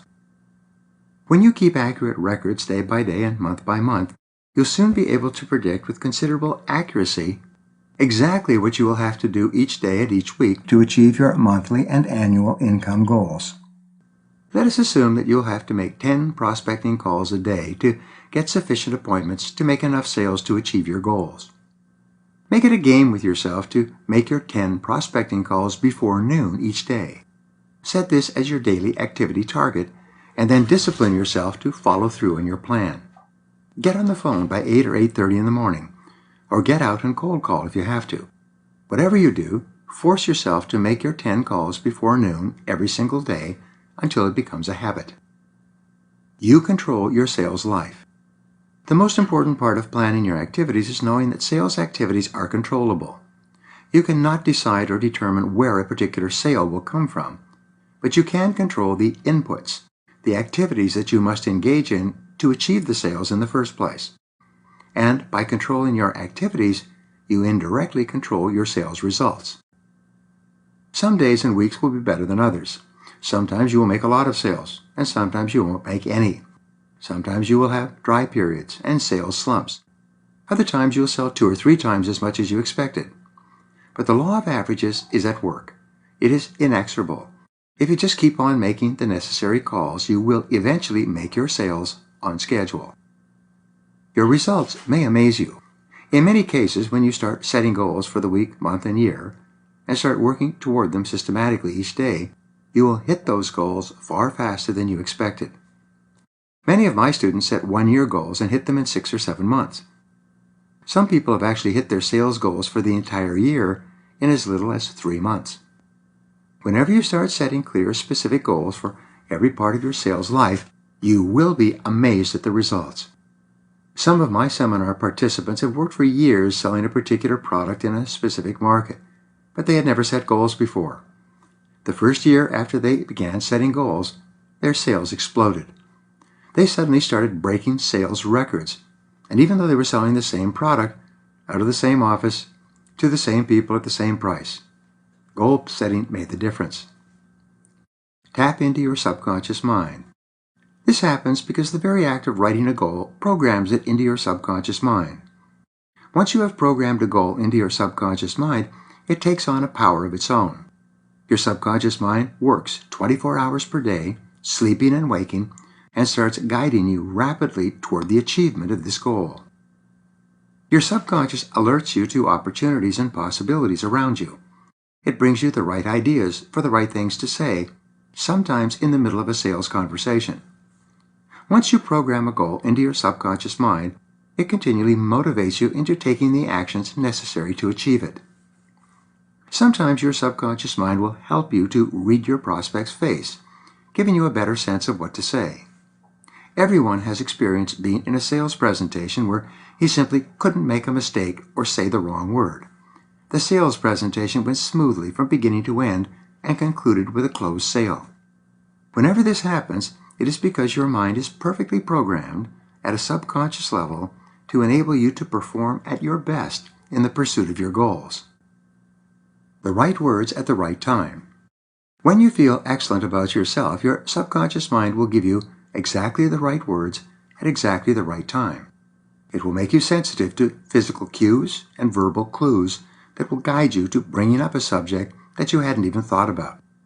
But it will turn out from the customer's point of view to be exactly the right thing to say. You might mention that your company has an excellent reputation for customer service and after-sales follow-up. You later learned that this was the prospect's primary concern and was exactly what he needed to hear to buy from you. As previously stated, the average person uses only 10% of his potential. By programming your subconscious mind with clear goals, you gain access to the 90% of your potential that lies beneath the surface, deep in your subconscious mind. You program your subconscious and access it on a regular basis by deciding exactly how much you want to earn and precisely what activities you will have to undertake to earn that amount of money. Set personal and family goals. You also need personal and family goals. These are the reasons why you do what you do. These are the reasons that you get up in the morning and work all day in the face of disappointments and difficulties.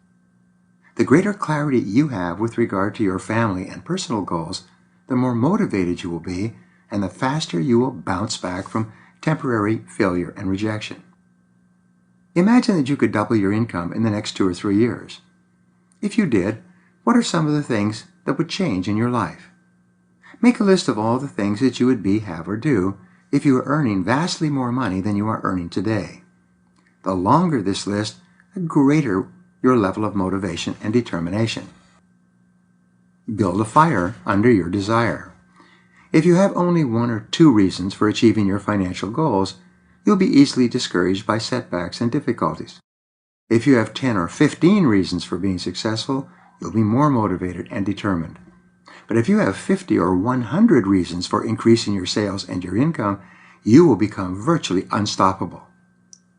When it comes to aggressively selling your product or service, who do you think will be more motivated? Will it be the person with 1 or 2 reasons to succeed, or the person with 50+ reasons? The fact is that the more reasons you have, the greater will be the intensity of your desire, like a roaring furnace.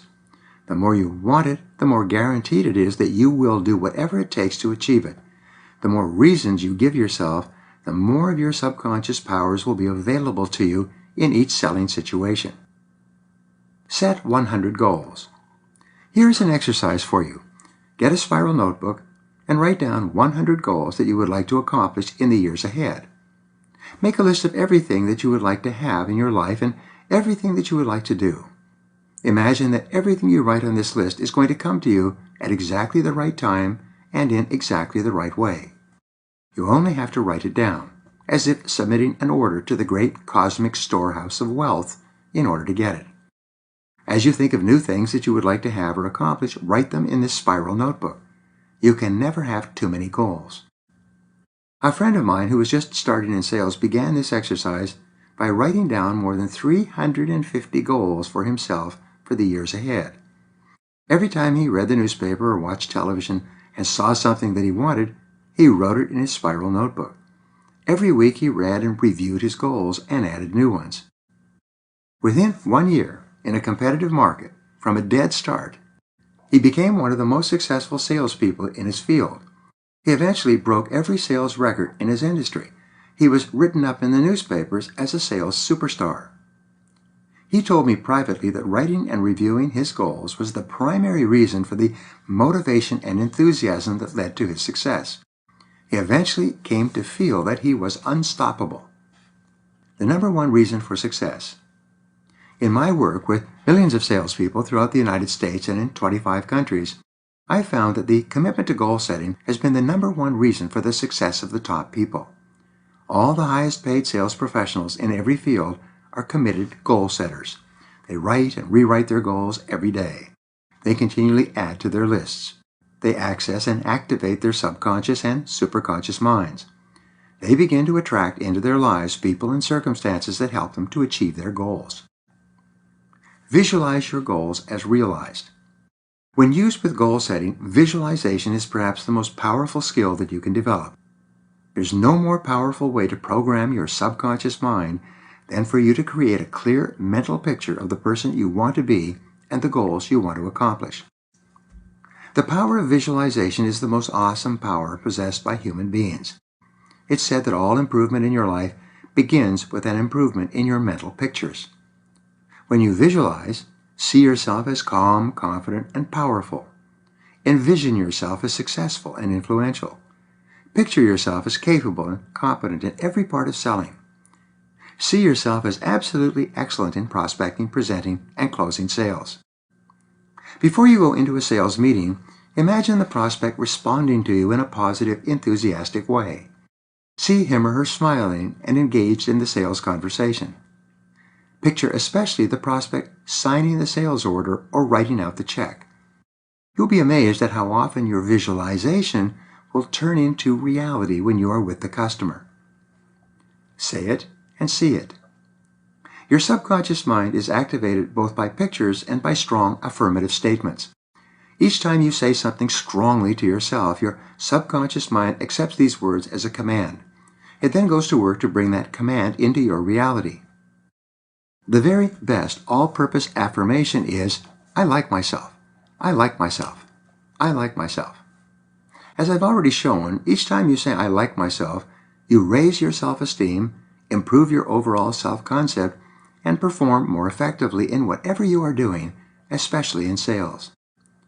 When you repeat an affirmation as a command to your subconscious mind, with confidence and enthusiasm, you activate all your mental powers.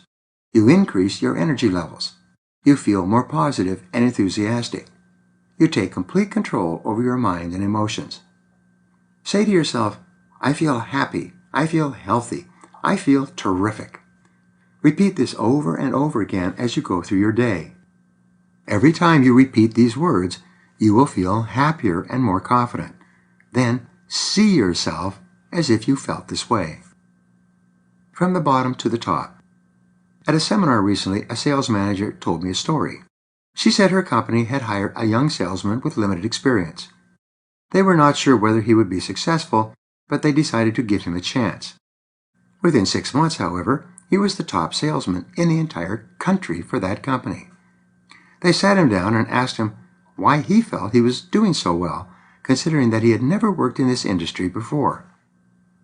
How was he outperforming and outselling professional salespeople who had been in the industry for 10 or 15 years? His secret? He was using affirmations and visualization every day. He said, every morning when I get into my car, I repeat to myself, I'm the best. I'm the best. I'm the best. I then say, I'm the best salesman in this company. I'm the best salesman in this industry. I'm the best salesman in the business. Before every sales call, I sit in my car and pump myself up by repeating these affirmations. I'm the best in this company. I'm the best in this industry. I'm the best in the country. Create a clear mental picture. This inspiring salesman went on to explain that while he was talking to himself positively, he would create a clear mental picture of himself selling and interacting with the customer exactly as if he was the top salesman in the nation. He imagined the prospect responding to him positively and confidently. He would relax, smile, and enjoy the feeling that he anticipated having when he gets face-to-face with a customer. When he went in to see the prospect, he radiated confidence. He was warm, friendly, and self-assured. He was courteous and respectful. He created instant rapport with everyone in the company, especially the customer. And customers bought from him in record numbers. Choose your words and pictures. Here is an interesting discovery. Everyone visualizes and talks to themselves continually as they go about their daily business. The difference between top salespeople and average salespeople is the content of their inner dialogue and their mental pictures. Top salespeople think and talk about their best-selling experiences in the past. They then imagine that they're going to repeat those excellent experiences in the upcoming sales call. Mediocre salespeople visualize and affirm as well. Unfortunately, they think about their most recent negative experiences. They think about wasted time and energy on people who didn't buy, customers who were rude or indifferent, and how disappointed they felt. In either case, by visualizing and affirming, the salesperson is setting himself up mentally to repeat the previous experience. When you create a positive, exciting picture of your very best previous sales experience, your subconscious mind projects that experience like a picture on a screen onto your next sales call. With this clear picture, your subconscious organizes and orchestrates your thoughts, feelings, and actions so that you do and say the same things that you did and said before to be so successful. You control your subconscious mind. Your subconscious mind is neutral. It is like clay. You can shape it any way you want. Your subconscious mind does not think or decide. It merely obeys your mental commands. When you take full control of your conscious mind and discipline yourself to think and talk about only the things you want, you send clear commands to your subconscious mind to give you the thoughts, words, and actions that will make you successful. Selling like Columbus. Many salespeople are what we call Columbus salespeople. When Columbus set off seeking a route to India, he didn't know where he was going. When he arrived in the Americas, he didn't know where he was. And when he got back to Spain, he didn't know where he had been. Many salespeople are like this. They set off in the morning with only a vague idea of where they are going. When they arrive at the customer's home or place of business, they say the first thing that falls out of their mouths. And when they arrive back at the office, they are not sure where they have been or what happened. Plan your calls in advance. Top salespeople are different. They think through their sales calls in advance. They go over what they are going to say mentally before they get face-to-face with the prospect. They practice mental rehearsal, a peak performance technique used by all top athletes, including sales athletes. They prepare themselves mentally for the upcoming meeting. If you were an athlete going into competition, you would never think of arriving at the field or court and then walking straight into the competition. A professional athlete always warms up before going onto the field. By the same token, professional salespeople warm up as well by mentally rehearsing so that they can perform at their very best when they get face-to-face with their customer. 2 ways to visualize. There are 2 ways that you can use visualization to mentally rehearse your upcoming sales performance. The first is direct, whereby you see the customer and the sales situation through your own eyes. You see the customer smiling and responding to you in a positive way. You see him or her agreeing with you and enjoying your company and the sales presentation. This is very effective. The second way you can use visualization is indirectly. With this method, you actually stand outside of yourself and see yourself and the customer in the sales situation exactly as if you were a third party watching from the side. When you use both of these methods alternately, see yourself from both the inside and the outside, you dramatically improve the quality of your sales presentation and your personal performance. See yourself as the best. Continually imagine yourself as the very best in your field. See yourself as one of the highest money earners in your business. Model yourself after the highest paid salespeople in your industry. Walk, talk, and treat others as if you were already a sales superstar. Whenever you see someone else driving a new car or dressed in expensive clothes and wearing an expensive watch, say to yourself, "That's for me." You decide that whatever anyone else has accomplished, you can achieve as well. There are no limits. Now, here are 7 action exercises for you. 1. Think big. Set an income goal for yourself for the next year that is 25 to 50% more than you ever earned before. Number 2. Determine how much of your product or service you will have to sell over the next year to achieve your ideal income. Number 3. Break your income and sales goals down by month, week, and day. Determine the activities you will have to engage in each day to earn the money that you have decided that you desire. Plan every day in advance. Determine exactly the number of prospects you will have to call, the number of people you will have to see, and the number of sales you will have to make. 5. Set big, exciting goals for your family and your personal life. Make a list of 50 to 100 things that you want to buy and do with the extra money that you're going to earn. Number 6. Make a written plan to achieve each of your goals and work on your plans every day. And number 7. Determine the price you will have to pay in terms of additional work and sacrifice to achieve your most desired goals, and then begin paying that price. As W. Clement Stone said, you too can determine what you want. You can decide on your major objectives, targets, aims, and destinations. Chapter 3.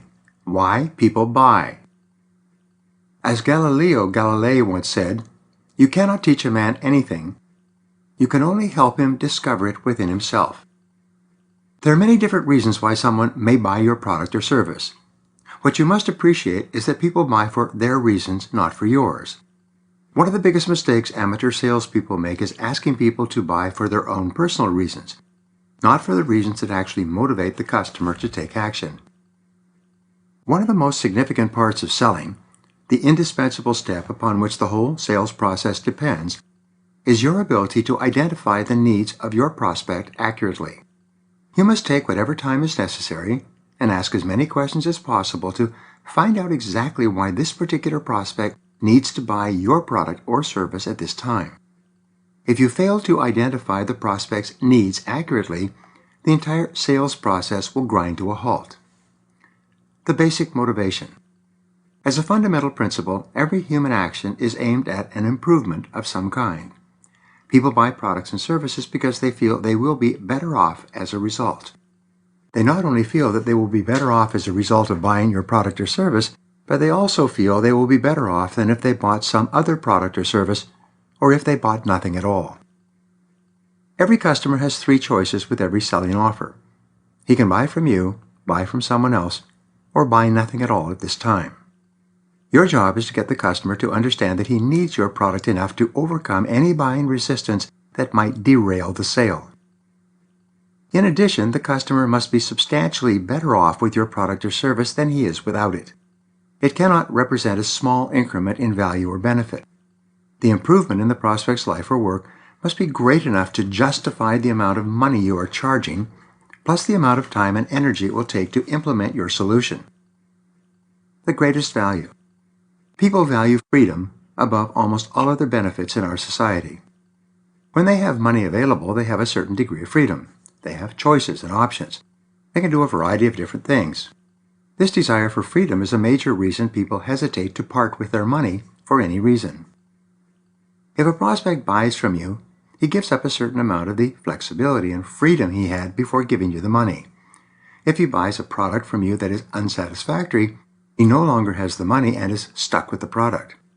Since every prospect has had this experience more than once, there's always a certain amount of buying resistance. The more, the better. Economists talk about units of satisfaction. They postulate that different actions can give a person different degrees of satisfaction. The prospect wants to get as many of these units of satisfaction as possible in every purchase decision. He wants to be better off physically, emotionally, and even spiritually.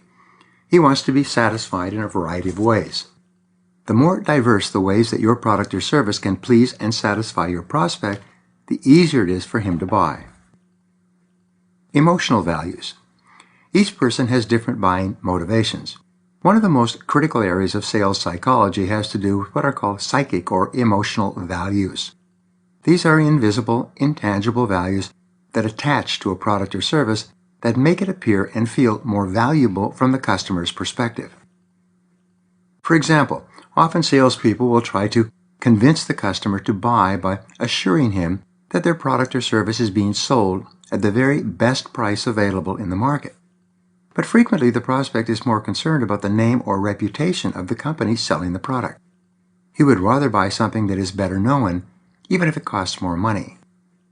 If this is what is most important to the prospect, when the salesperson emphasizes the lower cost of an unknown product or service, he is actually hurting his chances of making the sale.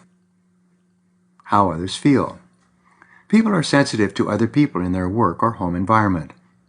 Whenever someone considers making a purchase, he or she thinks about how other people may respond to that purchase decision. No one wants to be criticized. If there is a chance that the prospect will be criticized by his boss or spouse for making a particular purchase, he will refrain from making that purchase altogether. Price and quality. Most salespeople parrot the words price and quality as if they were reasons to buy anything.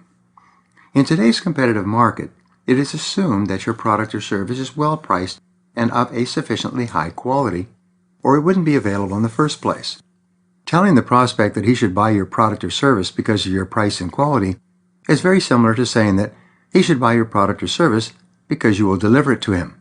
It's not a reason to buy at all. Identifying needs. Professional selling begins with needs analysis. You are not really in a position to sell until you have asked enough questions and listened closely enough to the answers. This enables you to understand the most intense need of your prospect that your product or service can satisfy. Once you've identified the customer's key needs and wants, you can then structure your presentation in such a way that you demonstrate overwhelmingly to the customer that he will have that need satisfied if he buys from you. Does versus is. Perhaps the chief distinction in needs analysis is the difference between what your product is and what your product does. Most salespeople are preoccupied with what their product is, how it is made, and the specific features that go into its design and production. As a result, these are the things they talk about when they are with a prospect. But the prospect doesn't care what your product is. He only cares about what your product or service will do for him. Every customer's favorite radio station is WIIFM, What's in it for me? Here is a simple way to determine what your product does for your customer. Imagine a pipeline. Into one end of the pipeline goes your product or service, from sale to delivery to actual use from the customer. Out of the other end of the pipeline, dropping into a bucket, is what your product does to improve the life or work of the customer. Your job is to clearly identify what arrives in the customer's bucket as the result of his or her buying what you are selling. Emotional versus practical reasons. For example, some people sell life insurance by stressing its affordability relative to competitive policies, the size and reputation of the company, the ease of monthly payments, and the role that life insurance plays in financial planning. These are all important, but they are not the reason that a customer buys life insurance. He buys it chiefly for peace of mind. One of the top life insurance agents in the country told me that he has a very simple question that he uses when calling on new prospects. He asks, "Do you feel responsible for providing for your family if something were to happen to you?"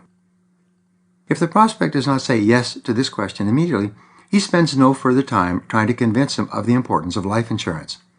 He's found that if a person does not feel highly responsible for his family, he'll be reluctant to take out insurance to provide for them in case of an accident.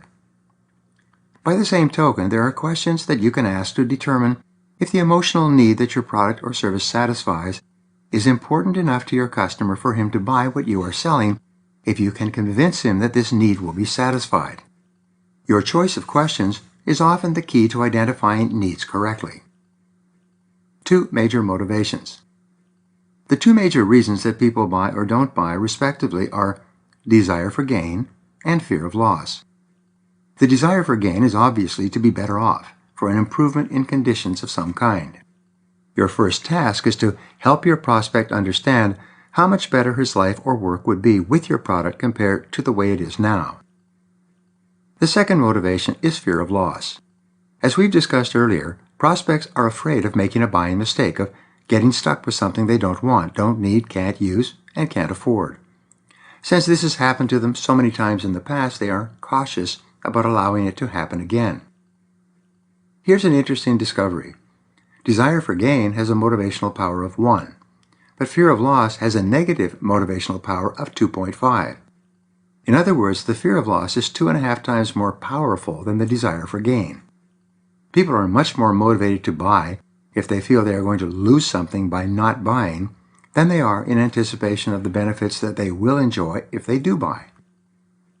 Demonstrate both. Of course, the best sales presentation shows the prospect how much better off he will be if he buys, and simultaneously how much worse off he will be if he neglects to buy. For example, in selling a car, you could show what a wonderful automobile it is, how beautiful it is, and how well it drives. If the prospect likes the car but is still hesitant, you could point out that this is the last one available for at least 2 months, or the last time this car will be sold at this low price. Often a prospect who is indecisive about buying will make an immediate purchase decision when confronted with the possibility that he won't be able to get it at its current price or get it at all. Are you believable? Believability is the single most crucial requirement in your sales presentation. No matter how convinced you are that your product or service will do what you say it will do, the customer will still be skeptical. Your job is to raise your credibility to the point at which the customer will have no reluctance in going ahead. Just imagine if a prospect was absolutely convinced that he would be far better off as a result of purchasing your product and was absolutely convinced that you would stand behind the product or service 100%, virtually nothing would stop him from buying. Increasing your credibility to this point is your main mission in the sales process, and this requires that you identify needs accurately. Appealing to customer needs. Each customer has certain basic human needs that motivate him or her to take action, including buying action. You must identify the most important needs that your product or service can satisfy for each particular customer to whom you speak. You must then convince him overwhelmingly that this particular need will be fulfilled by your product or service better than by anything else available in the market at this time or at this price. Number 1, money. Everyone wants to have more money. This is a basic need. Money makes the world go round. Whenever you can link your product or service to making or saving money for the customer, you will have his total attention. 2, security. Each person has a fundamental need for security. Most people feel that if they had enough money, they would be completely secure. So although money is hard and cold, the need for security is warm and personal. According to a University of Chicago study, people buy because of the way they anticipate feeling as a result of owning and using your product or service. It is this sense of emotional anticipation that you must trigger if you want to make a sale. It is not the features or benefits of your product as much as it is the feeling of pleasure or fulfillment that the customer feels he or she will enjoy in buying from you. The need for security, whether financial, emotional, or physical, for ourselves and our families, is such a deep and powerful need that any appeal to greater security will arouse interest on the part of the prospect. Just as no one ever feels he has too much freedom, very few people ever feel that they have too much security. They always want more. Security products and services. Today, there is a booming market for every kind of security service or device for net servers and computers. Home security systems are a billion-dollar industry. Various forms of insurance to provide security against accidents or unexpected reversals sell in the hundreds of billions of dollars each year. Anytime you can show a customer that he or she can be safer and more secure as a result of owning your product or service, you can create buying desire. 3, being liked. Everyone wants to be liked by others. We need to feel accepted and respected by the people around us. We want to be admired by our friends, neighbors, and associates. Achieving these goals satisfies our deep need for belonging and self-worth. How does your product or service increase the amount that your prospect is liked and respected by others? 4, status and prestige. One of the most powerful motivations for people is status or personal prestige. We want to feel and be perceived as important and valuable. We want people to look up to us and praise our possessions or accomplishments. When you pay up to $50 for a watch, you are buying a timepiece, something that tells you what time it is throughout the day. But once you pay more than $50 for a watch, you are buying jewelry. You are buying a personal decoration that tells other people in a subtle way that you are successful. Perhaps the deepest of all needs is the need to feel important, valued, worthwhile, both to ourselves and in the eyes of other people. When you can structure your product offering to enhance the status, respect, and prestige of another person, you can touch on this deep human need and can often trigger buying desire. Emotions distort evaluations. When you can appeal to a basic emotion, you can trigger buying desires so intense that the concern about price becomes secondary or even irrelevant.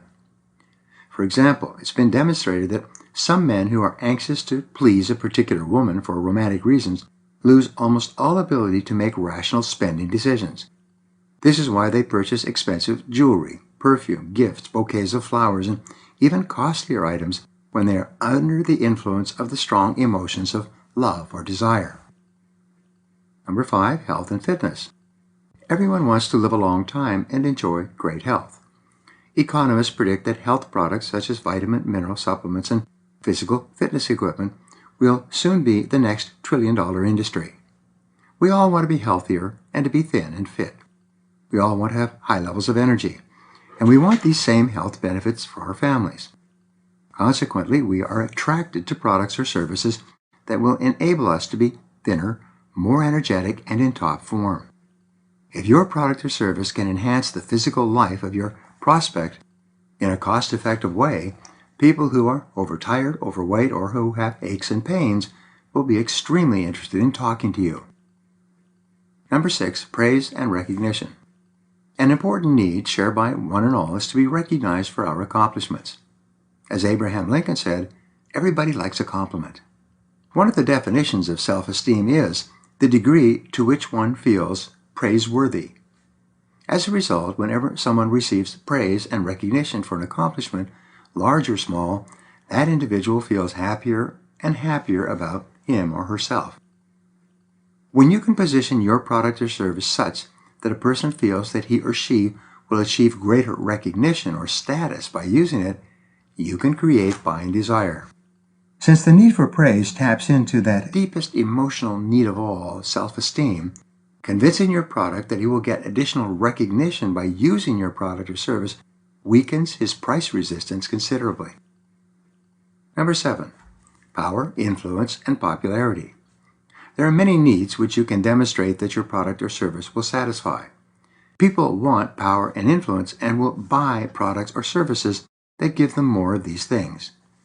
People want to be popular and to be liked by other people. When your product or service offers to make a person more influential and popular, it arouses buying desire. Number 8, leading the field. Another of our deepest needs or desires is to be considered up to date. We want to be seen as current, modern. We want to be leaders and trendsetters in our work and social group. Many people will buy your product or service simply because it is the newest product on the market. They want to be ahead of the pack. They want to be the first ones buying it and the first ones with it. In buyer segmentation, these are called early adapters. They represent 5 to 10% of the market. They will buy the product or service for no other reason than that it is new and different. When you tell an interested prospect you will be the first person in your industry with this product, or you will be the first person in your neighborhood who has one of these, you create immediate buying desire among early adapters. Number 9, love and companionship. Today, there are millions of subscribers to internet dating services that match people with similar profiles. This is because people crave companionship and good relationships. An enormous number of people join clubs and associations to meet other people, especially those of the opposite sex. One of the primary motivators of social activities is the desire for love and companionship. When you can present your product or service as making the prospect more attractive and desirable as a companion, immediate buying desire is achievable. Number 10, personal growth. One of the greatest of needs associated with the 21st century is for additional knowledge and skill. People want to feel competent. They want to learn new skills and be on top of their jobs. They want to get ahead more rapidly. They want to excel and move ahead of their competitors, both within their companies and in other areas of their lives. Many products appeal to the desire for greater self-understanding and self-actualization. That's because the needs for self-expression and personal fulfillment are profound. People want to feel that they are becoming all they are capable of becoming. When you promote your product or service as something that can help people reach even greater heights of personal success and self-realization, you again generate a desire to purchase. Number 11, personal transformation.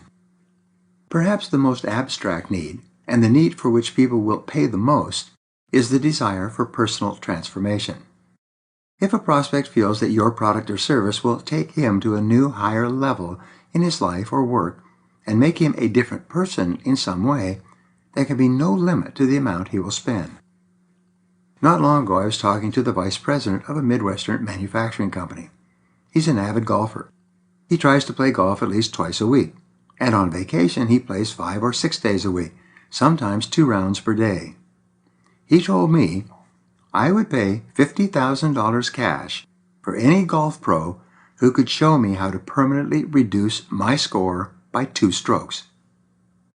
This form of personal transformation, acquiring a new skill in an area important to him, was worth $50,000. Sometimes people will pay vast amounts of money for plastic surgery to improve their appearance, or to vacation at health spas where they will lose weight and become physically fitter. A personal transformation is purely emotional. Becoming more and better than you have ever been before is a common desire and an intense motivator of buying action. Where you can market your product or service as being capable of bringing about a permanent transformation of some kind in work or personal life, you can usually make the sale. Buying decisions are emotional.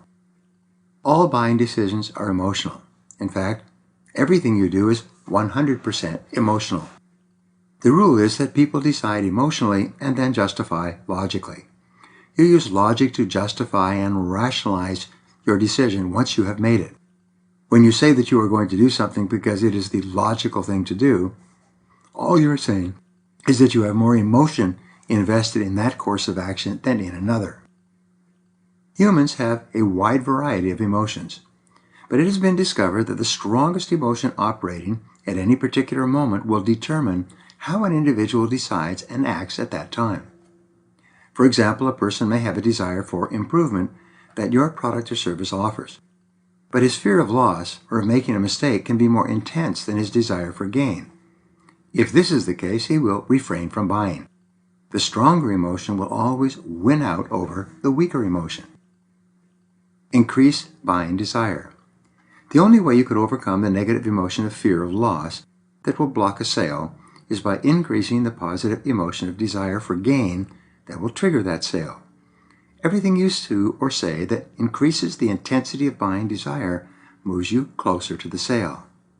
Simultaneously, everything you do that lowers the fear of making a mistake or loss moves you toward the sale as well. Reducing fear of loss.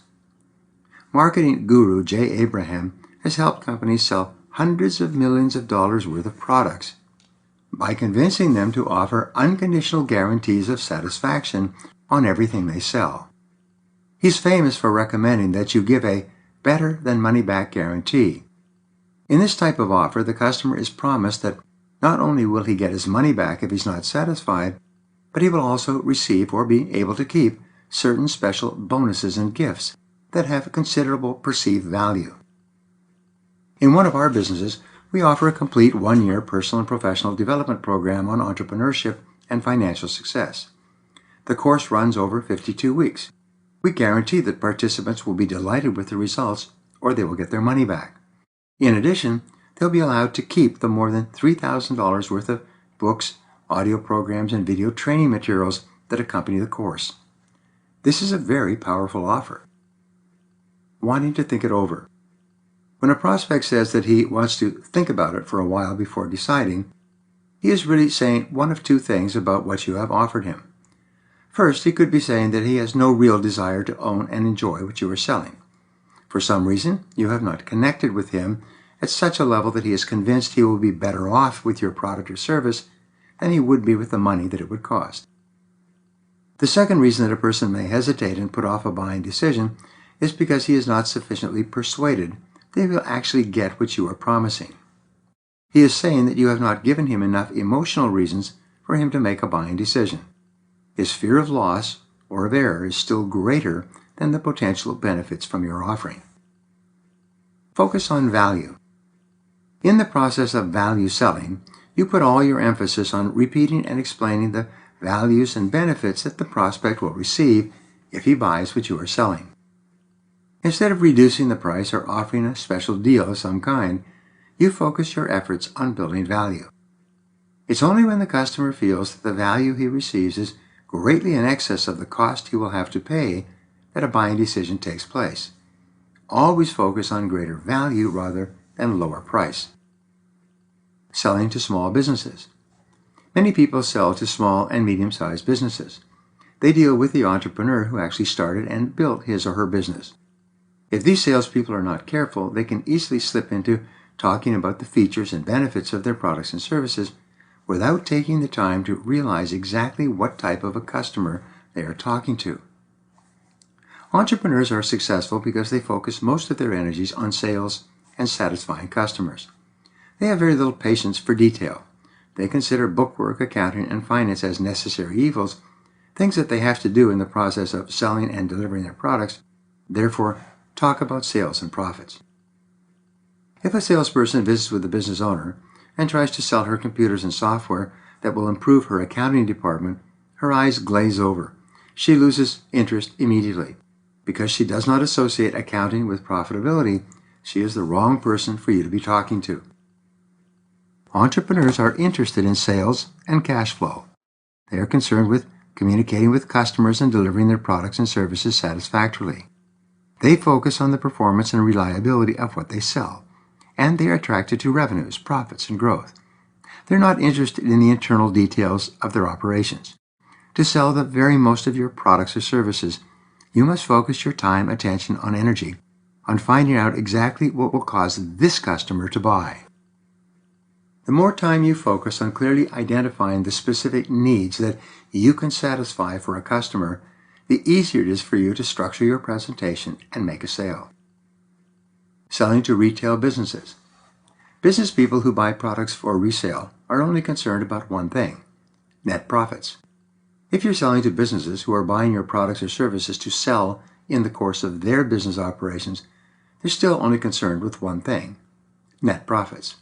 They're not concerned with what the product is. They're only concerned with what the product does and how it affects their bottom line. The most important benefit that product or service can offer a retail business customer is an increase in net profits. Selling to larger businesses. Businesses only buy products that help them to improve performance and productivity, cut costs and expenses, or boost cash flow and profits. You must be clear about the most advantageous results that your product or service can achieve for your business prospect in one or more of these areas. What you sell may help the company to cut costs in some area. It may increase or improve productivity. It might enhance the performance of either equipment or people. Perhaps your product helps the customer to get greater sales or increases buyer satisfaction. If you can convince a business prospect that what you are selling can make or save time or money in excess of what you are charging for your product, you can make a sale. This is your key job in selling to businesses. Emphasize the ultimate benefit. Once upon a time, a woman in one of my seminars who was selling office automation systems said to me, "I just can't seem to get appointments. I call them up and tell them that we do office automation consulting, and they always tell us that they are not interested." She told me that because of her company's experience, they can usually save their clients a good deal of money if they have a chance to examine their facilities and make recommendations. I asked her exactly how she went about approaching likely prospects. She said, "I telephone and I say, 'Hello, I'm Betty Dean from Office Automation Services, and we'd like an opportunity to come in and show you how some of our products can increase your efficiency and the smoothness of your administration.' But they always say things like, 'No, thank you, I'm too busy, we don't have the time right now, we can't afford it, we don't have it in the budget,' and so on." Reword your approach. This sales professional was making the mistake of trying to sell on the phone rather than just getting an appointment to sell. I suggested that she try prospecting a little differently. The next time you make an appointment, call up and ask to speak to the person in charge of administration. When you get through to him or her, say these words: "Hello, my name is Betty Dean and I'm with ABC Company. We've developed a process that can save you 20 to 30% of your office administration costs. It would take me about 10 minutes to show you how it works, and you could decide for yourself if it's the sort of thing that you're looking for." She told me later that this simple change in her approach enabled her to get all the appointments she needed. Her sales doubled and tripled. She was soon making more money than she had ever earned before. Talk about what they want. The reason for this result, which thousands of salespeople enjoy once they understand this principle, is simple. People are not interested in office automation products, computers, servers, wireless communications, cell phones, or anything else. Business people are interested in making or saving money or time. They are interested in getting better results and increasing profit. There are only two ways that a business can increase its profits. It can increase its sales and revenues, holding costs constant, or it can decrease its costs, holding revenues constant. Whatever you are selling, you must describe it in terms of how it either increases revenues or cuts costs or both. If you're talking to someone who's in charge of administration, he is interested in cutting costs. If you're talking to someone in marketing or sales, He is or she is interested in increasing sales and resulting income. If you speak to the person who owns the company, he wants to improve the bottom line. You must always talk about your product or service in terms of what the customer wants, not in terms of what you are selling. How does he get paid? Here's the key to selling products or services to people in business. Ask questions about what the person does and what results he is responsible for. What are the key performance indicators of her job? What does she get paid for? What results is he expected to achieve for the company? How is she appraised or evaluated by her superiors? These are key questions to ask and find out the answers for. As we said before, people always seek improvement in their conditions. They will only take action on an offer if they feel better off as a result. In business organizations, people will only approve the purchase of a product or service if they feel that it will improve their personal positions in the organization. For example, let us say that you are promoting a sales training system and are talking to the sales manager who makes the decisions in this area. The entire focus of your presentation should be on improved sales performance rather than improved profitability. The sales manager is not rewarded on the basis of profitability, but on the basis of the salespeople. Focus on the benefits that this specific prospect will personally enjoy rather than general benefits that have no effect on this prospect's results or rewards. Business versus personal benefit. Sales experts often differentiate between a business win and a personal win. A business win is what the company gets as a result of using your product or service. A personal win is how the individual will benefit personally when your product or service is installed and working successfully. People in business will not buy unless they see that there will be measurable benefits in both areas.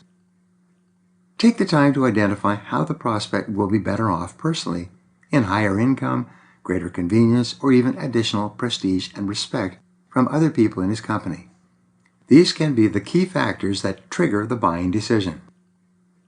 Uncovering basic needs. The key to conducting a basic needs analysis is to question skillfully and listen carefully. The very best salespeople dominate the listening and let the customer dominate the talking. The more you ask questions and listen patiently and attentively to the answers, the more the customer will open up and talk to you. People think about themselves most of the time. All day long, no matter what is going on, people are thinking about their own problems and concerns. What is most important to each person is on the top of his mind. When you ask questions and listen carefully, you trigger these thoughts and concerns. They then come up in the conversation. The Freudian slip. In psychoanalysis, this is called a Freudian slip. Psychologists have found that if you allow a person to talk about himself freely, eventually he will slip. He will blurt out what he is really thinking about at the moment. The job of the psychologist is to create the kind of environment where the patient feels comfortable expressing himself openly and honestly. In a way, you are a traveling sales psychologist. Your goal is also to create a comfortable environment with your personality. You ask good questions and then listen closely to the answers. You lean forward, nod, smile, and make no effort to interrupt. Use open-ended questions. The best questions to ask to open up a conversation and get more information from a prospect are called open-ended questions. These are questions that begin with a pronoun or adverb, words such as what, where, when, how, who, why, and which. These questions cannot be answered with a simple yes or no. They require a more expanded answer, which gives you a greater opportunity to understand the true needs of the prospect that can be satisfied by your product or service. There's a rule that says telling is not selling. Only questioning is selling. It takes no creativity to talk about your product or service. It takes a good deal of thought, however, to phrase your information in the form of a series of questions from the general to the particular. Today, people do not want to be sold.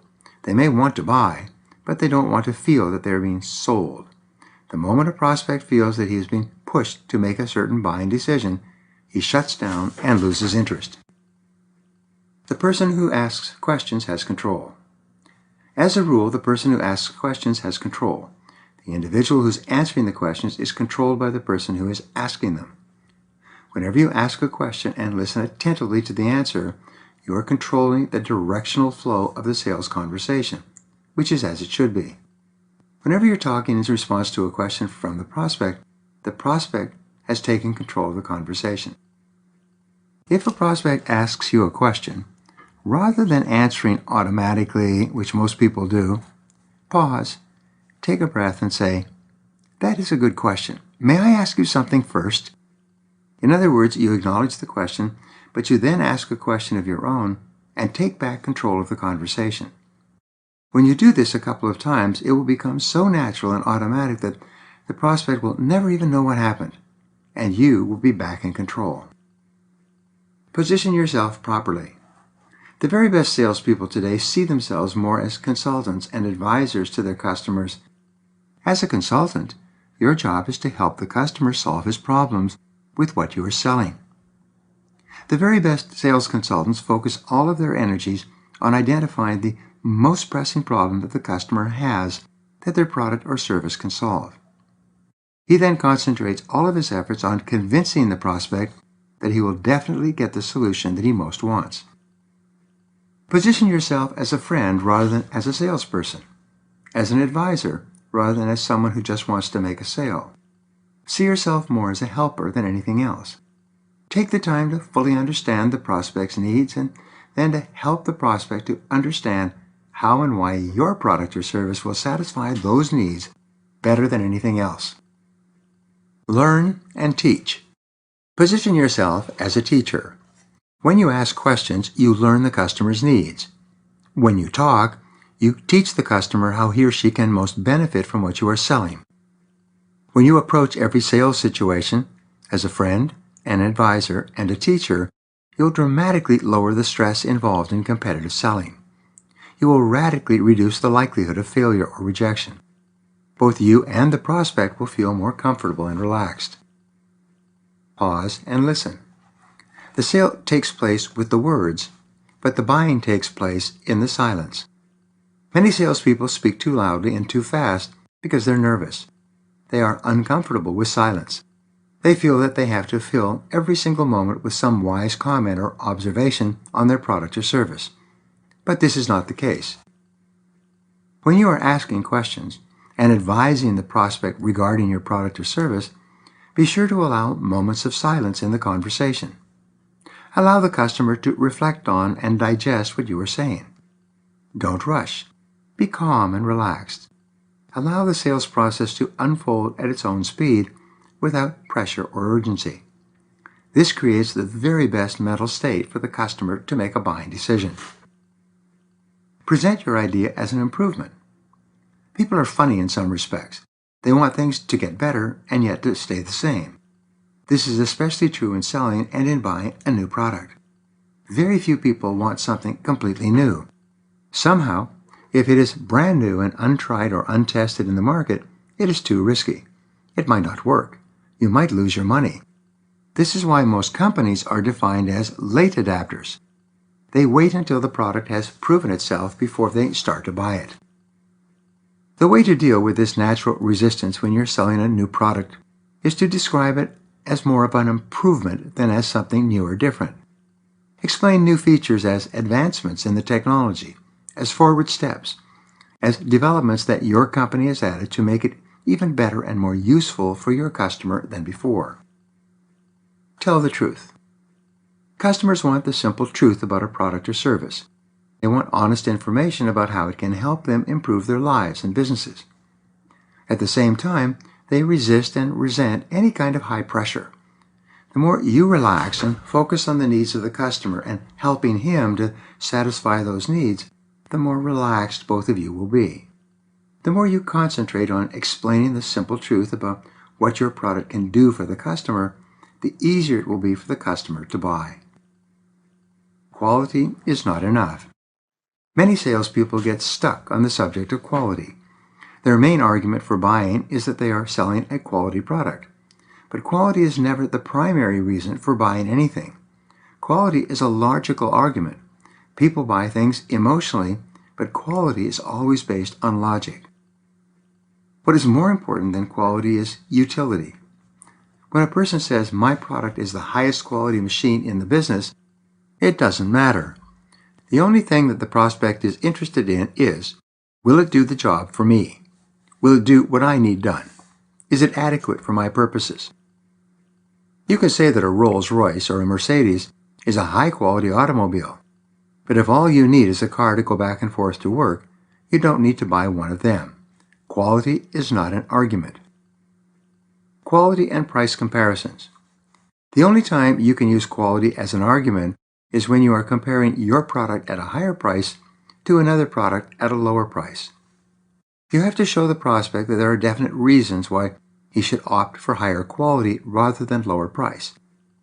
You have to prove that the customer will be much better off with your product because it is of higher quality than he might be with another product of lower quality, even if it's cheaper. If you're selling a snowmobile to an Alaskan, quality performance is a more important argument than price. If he drives the snowmobile out on the polar ice cap and the machine breaks down, he's going to freeze to death before he gets back. In this case, the cost of higher quality is more than justified by the benefits.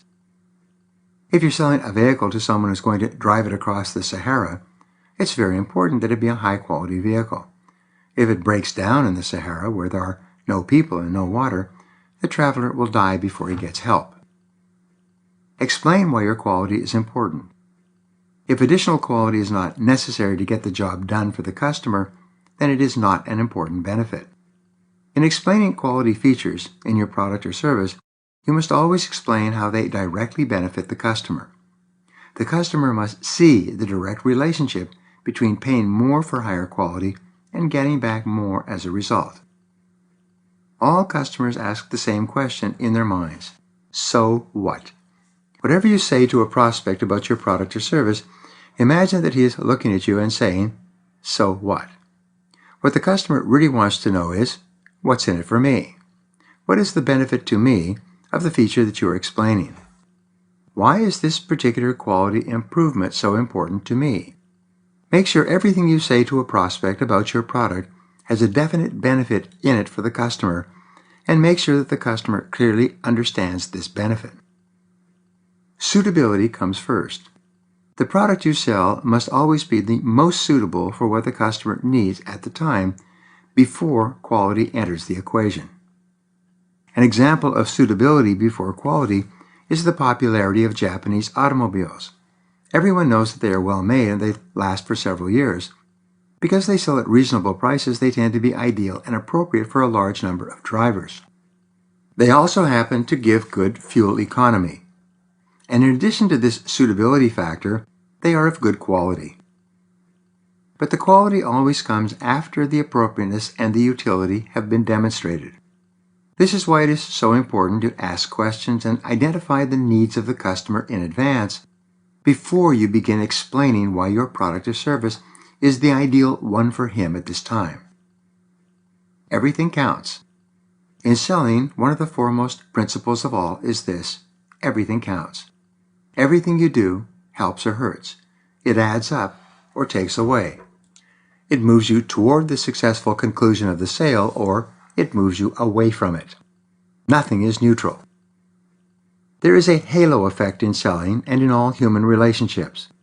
Prospects assume that if one part of your presentation or work is of high quality, the rest of your product or service is probably of high quality as well.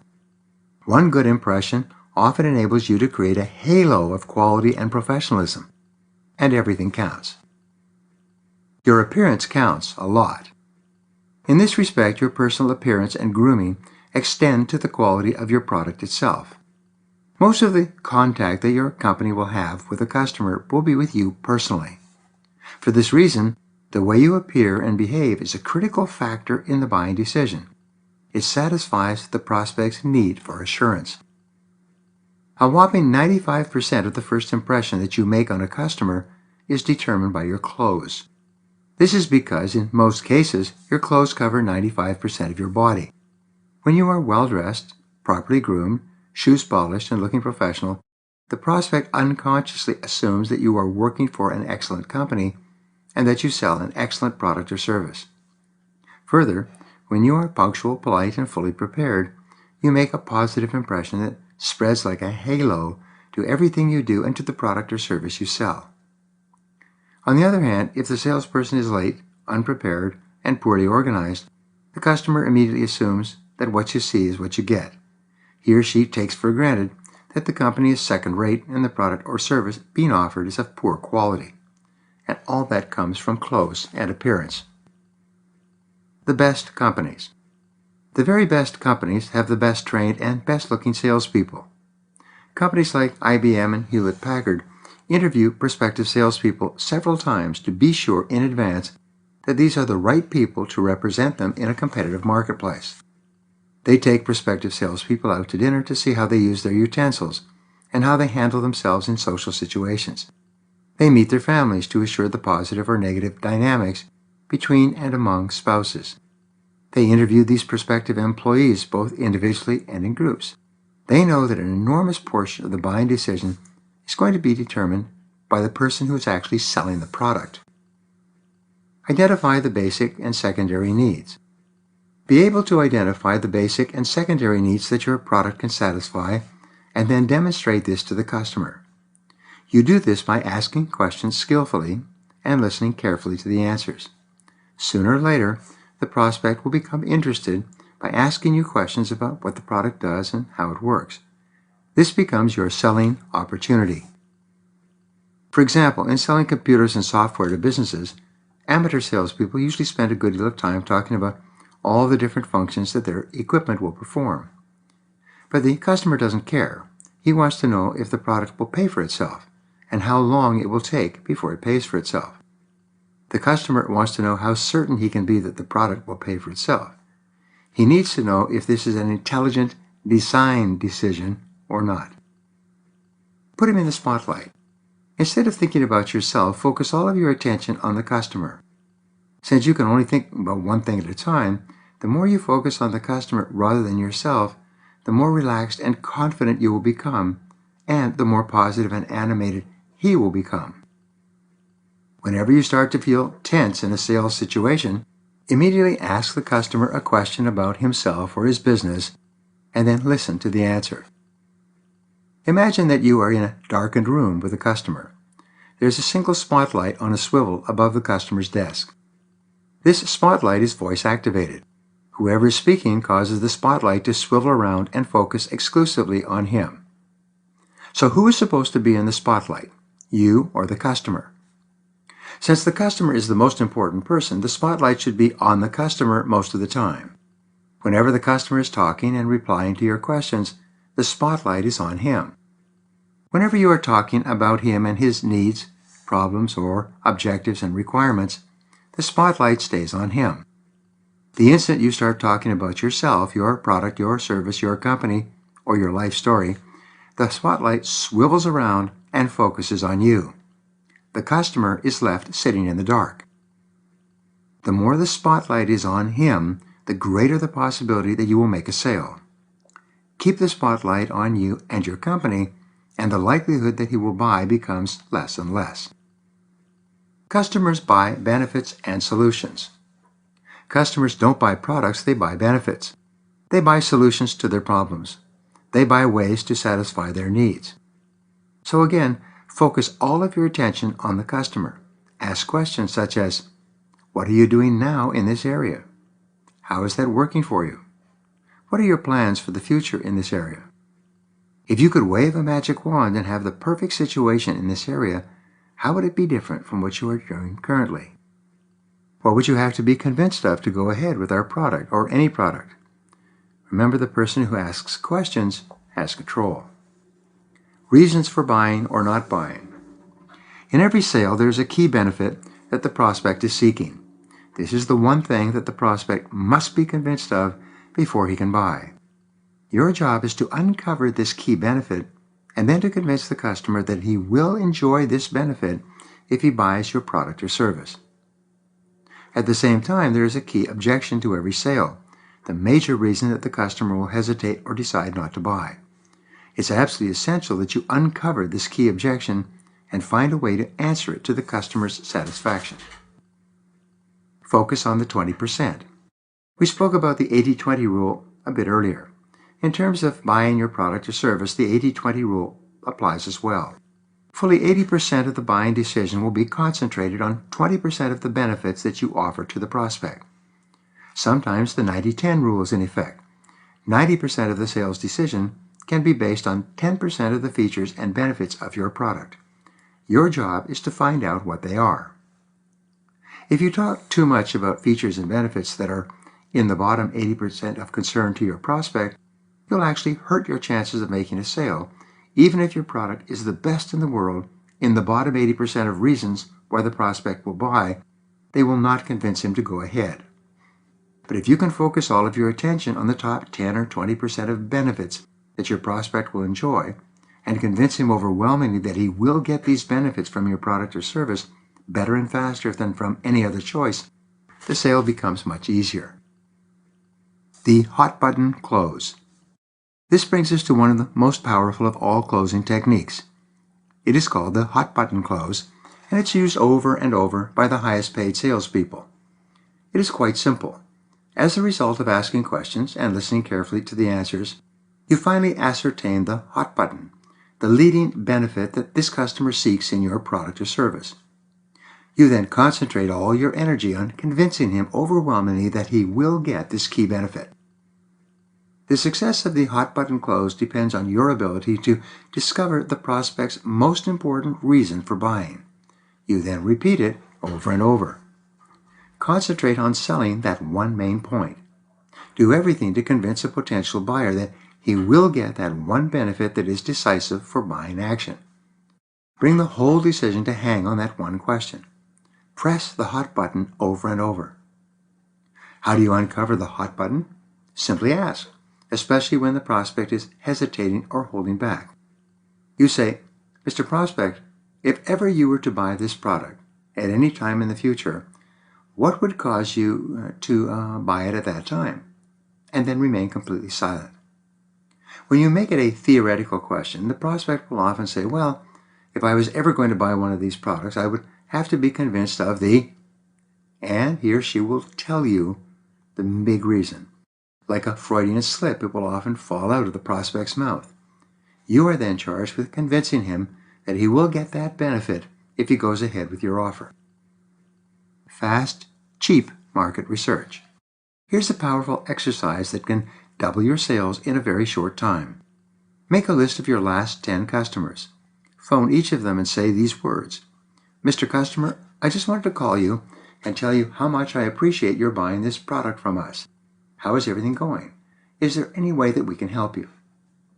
The customer may or may not ask you a question or have a problem with the product or service. If he does, though, promise to take care of it immediately after you get off the phone. Then ask, "Mr. Customer, may I ask you a question? You could have purchased this product or service from another company, but you bought it from us. Could you tell me exactly why you decided to buy from us rather than from someone else?" This is a powerful market research question. Remain perfectly silent. Let the customer think about it for a few seconds before he replies. Don't interrupt. The great discovery. Here is the remarkable discovery that you will make. If you call 10 previous customers, probably 80%, 8 out of 10 of them, will give you the same reason that they bought from you.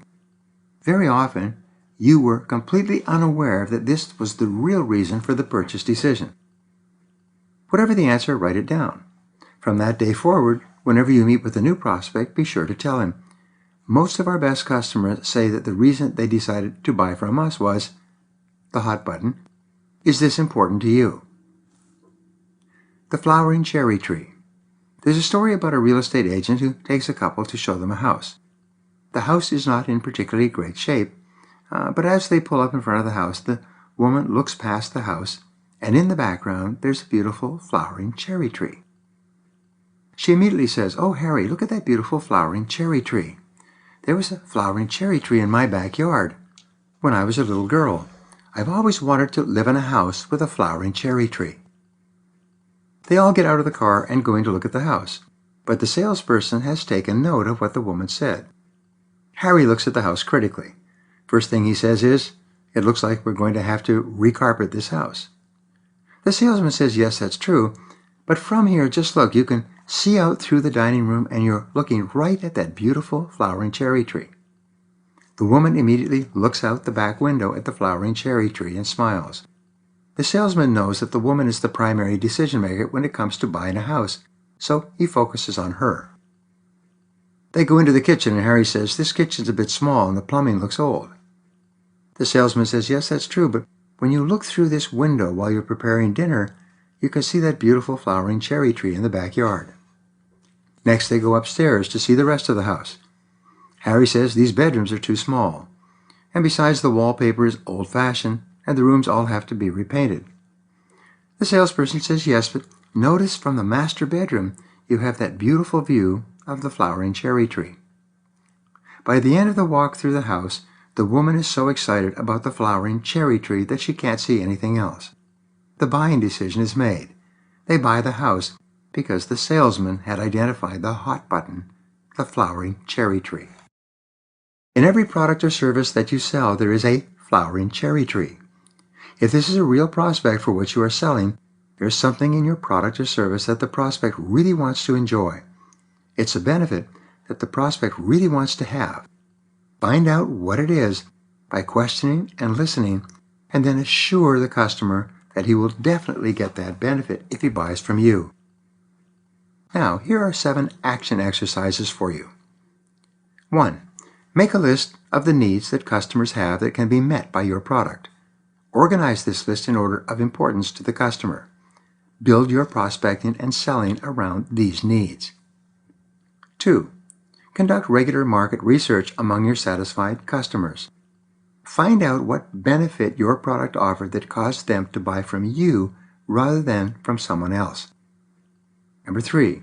Determine the most important benefit your business customers are seeking, and then develop a way to explain that benefit in every sales conversation. 4. Identify the most significant gains or losses that your prospects could experience from using or not using what you are selling, and emphasize them repeatedly. Number 5. Dress for success. Buy and read a book on proper business dress, and then follow it so that you look like a complete professional when you visit a customer. 6. Develop a series of open-ended questions that you can use to control the sales conversation and uncover the true needs of that prospect. Keep the light on him by asking and listening.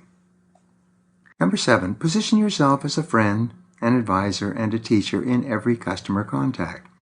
Focus on helping and teaching rather than selling. Flora Edwards wrote, "In helping others we shall help ourselves, for whatever good we give out completes the circle and comes back to us." Chapter 4, Creative Selling. Charles Schwab wrote, "A man to carry on a successful business must have imagination. He must see things in a vision, a dream of the whole thing." Creativity is a natural characteristic of all top salespeople.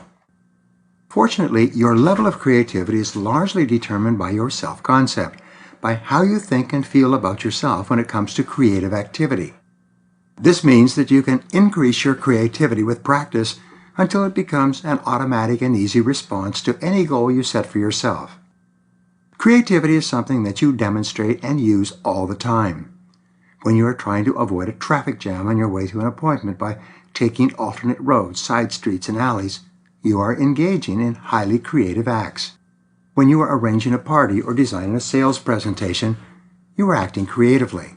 If you're attempting to convince somebody of the goodness and value of your product, you are behaving creatively.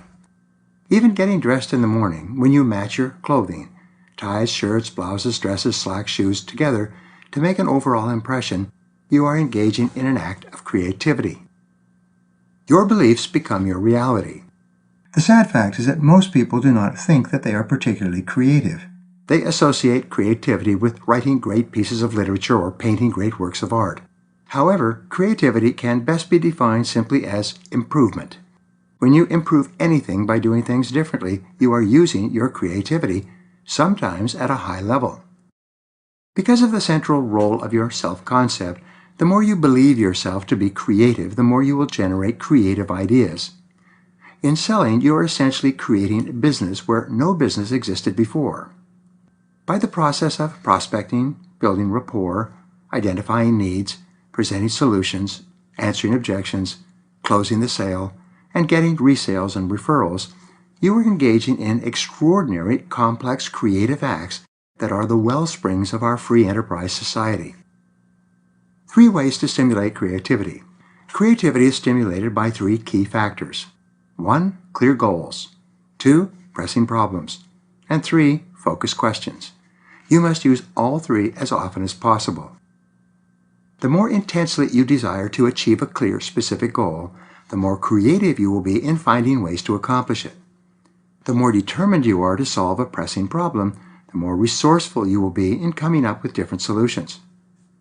The more focused and specific the questions that you ask yourself or that others ask you, the more innovative you will be in developing answers. You should use all 3 of these continually to keep your mind functioning at its highest level. Practice thinking creatively. In selling, there are several areas where you can increase your creativity with regular exercise and practice. The more creative you become in these areas, the more money you will make. The first area where creativity is important is in prospecting.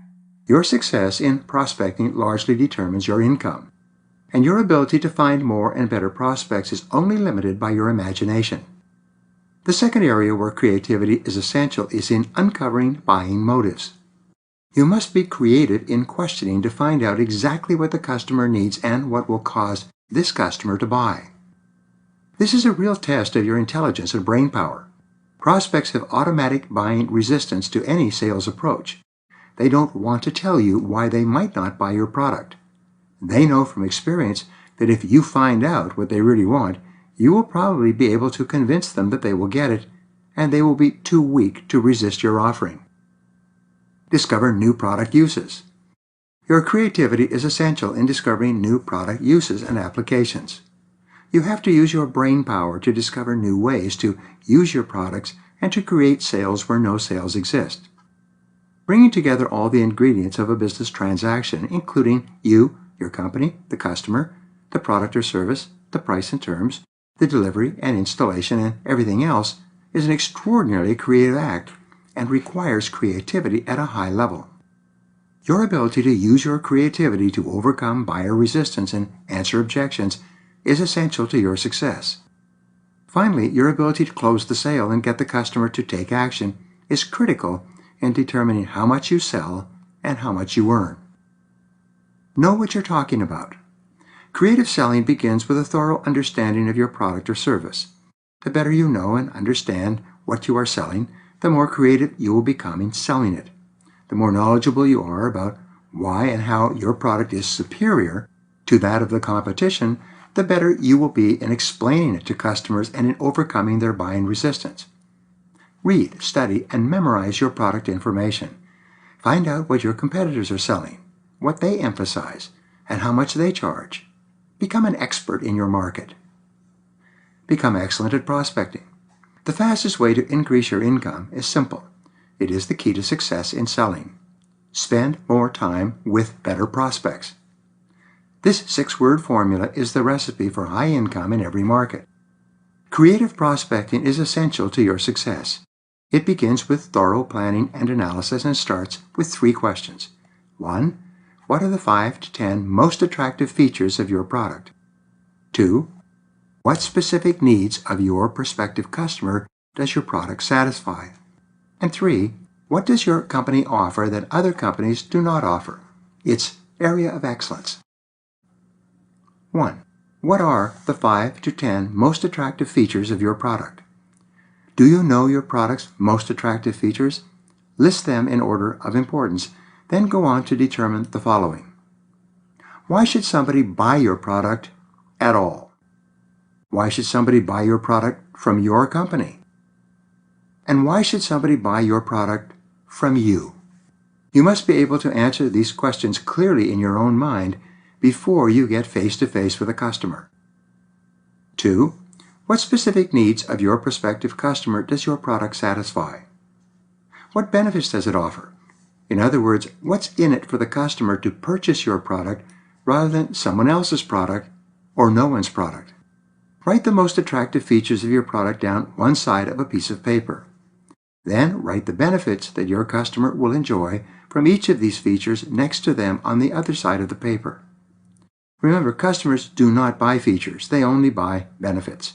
They do not buy products or services, they buy solutions to their problems. They're not concerned with what goes into your product, they're only concerned about what comes out for them. Number 3, what does your company offer that other companies do not offer? What is your unique selling proposition? What is your company's or product's area of excellence? In what ways is your company, product, or service superior to anything else available in your market? The greater clarity you have with regard to these answers, the more creative you will be in finding better prospects and making more sales to those prospects. 4 keys to strategic selling. There are 4 keys to strategic selling that you must master if you want to join the top 10% of money earners in your field. These are specialization, differentiation, segmentation, and concentration. Let's take them one at a time. 1.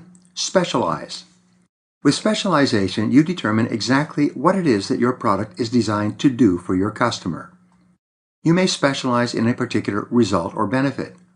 You can specialize in a particular customer or market. You can specialize in a particular geographic area. You can specialize in satisfying a particular need better than anyone else.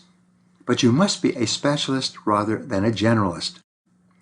Many salespeople have built their entire careers by specializing in a particular industry, a specific type of customer, or a distinct geographic area. How could this apply to you? 2. Set yourself apart. Differentiate. In differentiation, you determine what it is that makes your product superior to your competitors. What special benefits does your product offer to your customers that are not available anywhere else? In what areas are your products better than 90% of similar goods or services on the market? In many cases, if the product you are selling is available elsewhere, such as with real estate or life insurance, the special differentiator that you bring to the sales situation is your own unique personality. There is only one person like you in the whole world. Most sales are made on the basis of the feeling that the customer has about the salesperson more than any other factor. 3. Sort out your market by segmentation. The third part of strategic selling is segmentation. Once you have determined your area of specialization and what it is that differentiates your product from your competitors, your next goal is to determine exactly which customers can most benefit from what you do better than anyone else. Who are they? Where can you find more of this ideal type of person or organization for your product? Think of running an ad for perfect customers. How would you describe them? And number 4, focus and concentrate.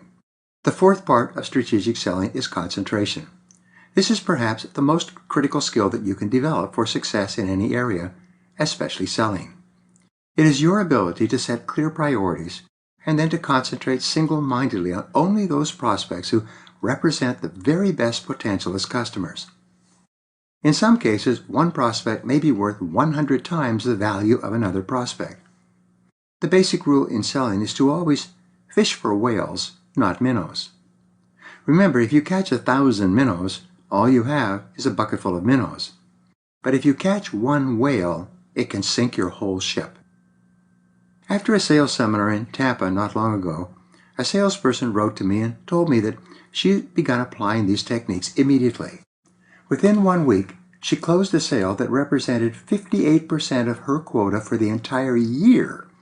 She was absolutely astonished at what a difference it made when she concentrated all of her energies on her largest potential customer. What customers or markets could be capable of buying enormous quantities of what you sell? Where are they? And how can you approach them? Conduct intensive market analysis. You could use your creativity to identify your biggest and best sales opportunities. This requires the regular and repeated use of focused questions like these. Who exactly is your customer? Make a list of all the qualities and characteristics that your ideal customer would have. What would be his or her age, education, occupation, income level, experiences, attitude, or need. The greater clarity you have in identifying your ideal customer, the easier it will be for you to find more of these customers to talk to. Who buys your product or service right now? Apply the 80-20 rule. Who are the 20% of your customers who represent 80% of your business? What do they have in common? How could you find more customers just like the very best customers you serve today? Who will be your future customers? Markets are continually changing, and you must change as well. Project ahead 5 years. Based on current trends, who are likely to be your best customers at that time? What are the trends in your business and in your market? What changes are taking place that may force you to change the way you sell or the people to whom you sell? In what direction is your market moving? How are your customers changing? What new markets might there be for your product or service? Who else could benefit from your areas of specialization and differentiation that you have not yet reached? Why does your customer buy? What advantages or benefits does he perceive in purchasing your product or service? Of everything that you offer to a customer, what parts of your product or service does your customer most appreciate and compliment? What are the hot buttons that cause your customers to buy? You must know the answers to these questions. Who or what is your competitor? Who are your major and minor competitors? What benefits do your prospective customers see in buying from your competitors? How could you offset these perceived benefits? How could you position yourself in such a way that people would buy from you rather than from your competitors? This is often the key to breaking open the entire market. When companies position themselves properly against their competitors, their sales often increase by hundreds of percent. Apple versus Microsoft. Apple Computer was the first company to crack the market for the small personal or business computer. And look at them now. They came out of the gate with a user-friendly personal computer and immediately took the lead in the market, selling hundreds of thousands of Apple I's and Apple II's, and now iPods, iPhones, and iPads. Microsoft entered the market after Apple, determined to catch up and surpass Apple's sales volume. But instead of developing computers, Microsoft focused on software, on the operating systems, and encouraged other software developers to develop programs compatible with theirs. The strategies of the two companies were completely different. Apple was determined to keep all its operating codes and hardware proprietary so that it could charge higher prices and make higher profits. At its peak, Apple was earning 49% net profit on sales, an incredible amount. A different strategy.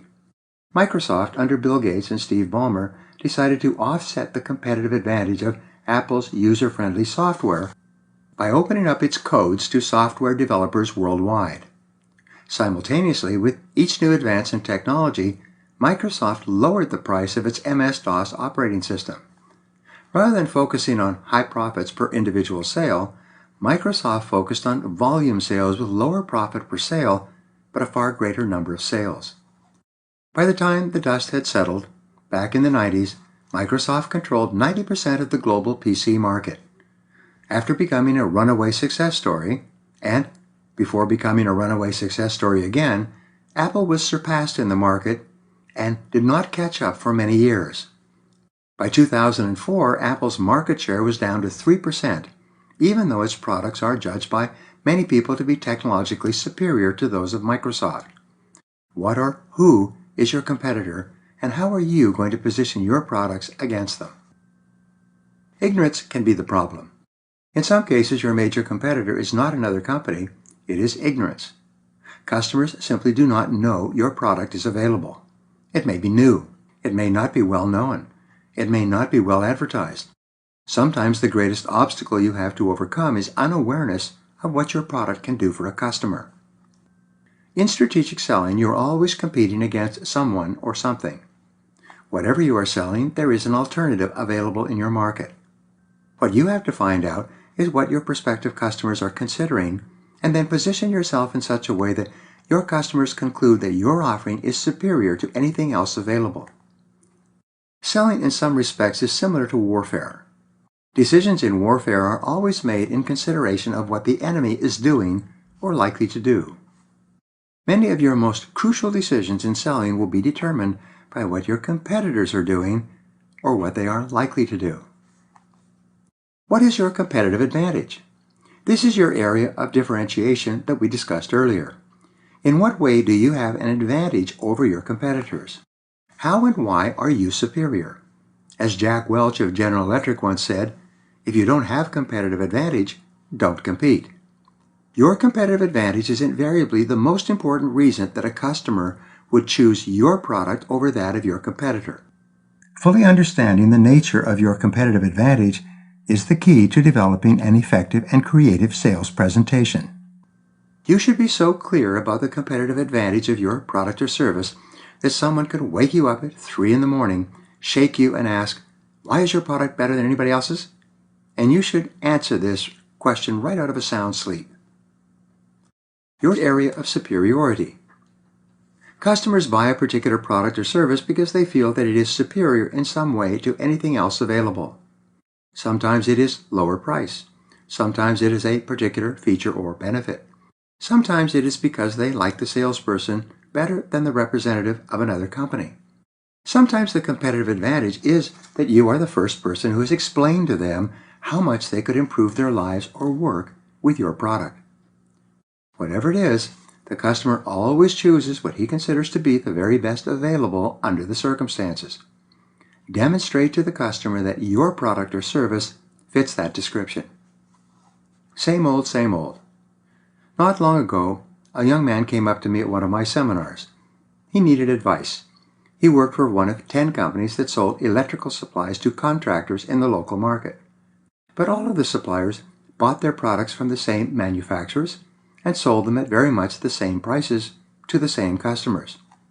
On top of this, the market for electrical products was depressed at that time. He asked me, under these circumstances, how can I develop a unique selling feature or a competitive advantage? I explained to him that it was not really possible. Based on what he had told me, he was selling something that anyone could buy somewhere else at the same price and quality and on the same terms.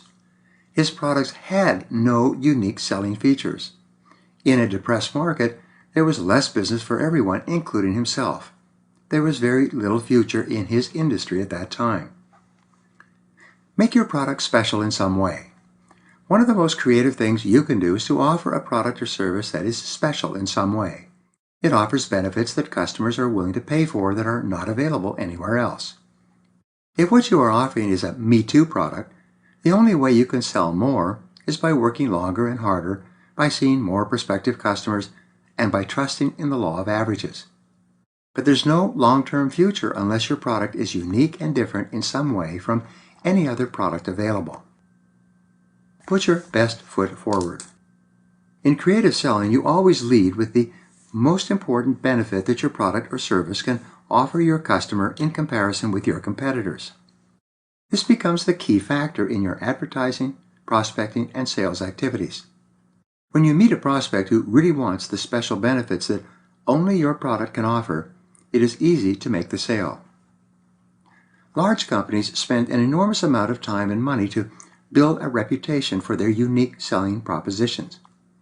When IBM was the biggest computer company in the world, it had an extraordinary reputation for customer service.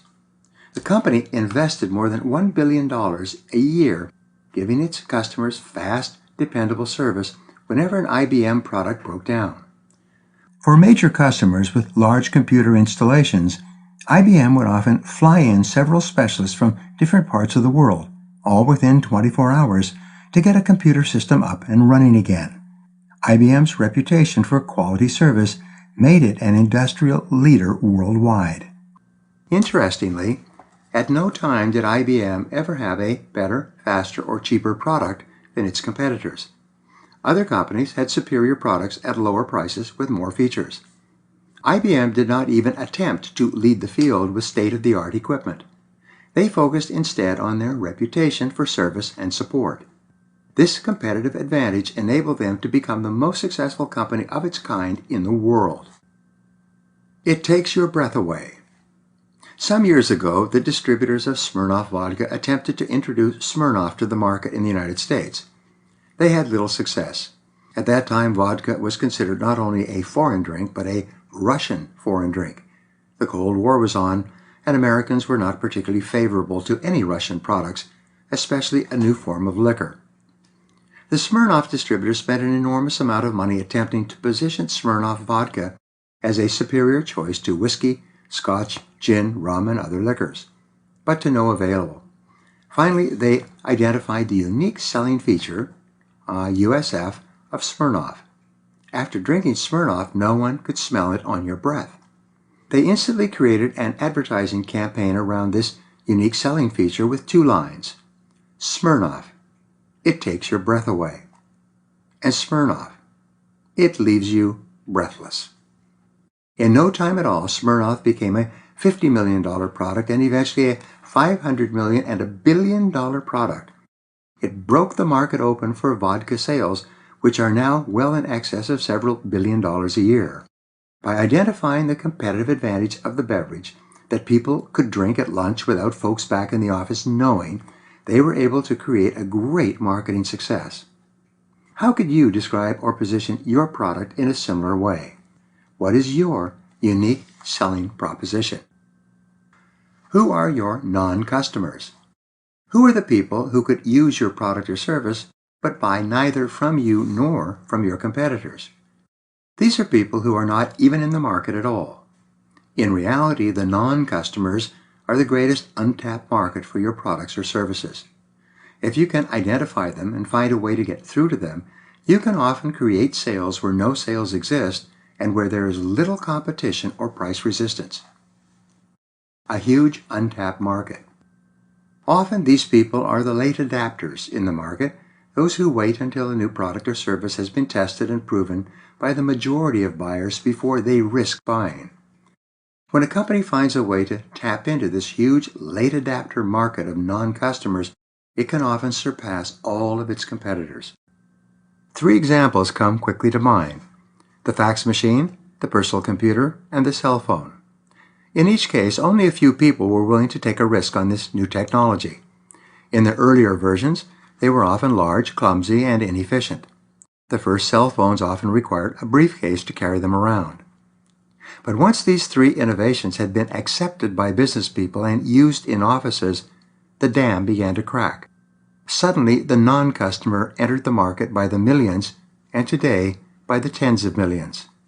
Today, even children have computers, fax machines, and cell phones, which they are constantly upgrading with newer, better, faster, and cheaper versions. What were once early adapter markets have become multi-billion-dollar worldwide markets. How might you apply this to your product or service? The non-voter. Here's another example. The biggest non-customer in our society today is the person who does not vote. The non-voter, if he could be motivated to vote for a particular candidate or party, could determine the outcome of virtually every election in the country. 40% of qualified voters never go to the polls. They are the largest single voting bloc in the country. Why don't they buy? The people who are not now buying your product or anyone else's product are the greatest source of new customers. If you can find out why they are not buying at all, you can often break into a brand new market and sell more than you ever have before. Keep asking with regard to non-customers, why don't they buy? What is it in their perception that holds them back from buying the product or service you sell? What objection would have to be overcome in their minds to get them to come into the market? What could you do to dispel the ignorance that they have of how much they could benefit? How can you remove the fear that is holding them back? Very often, the simplest way to approach the non-customer is to identify a specific benefit that the non-customer values and desires enough to want to own your product or service. Demonstrate to this prospect that he will definitely get the one benefit that would motivate him to buy, and then give an unconditional guarantee of satisfaction.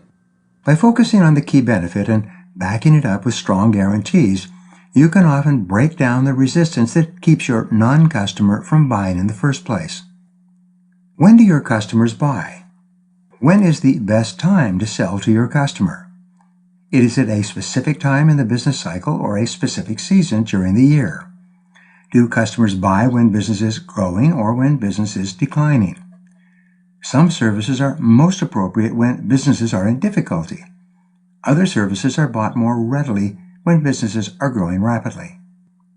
What season of the year do your customers buy the most? During what stage of the business cycle do they buy? Some products are most suitable for startup businesses. Others are better suited for growing businesses. And some work better for large companies that have stabilized or leveled off in the market.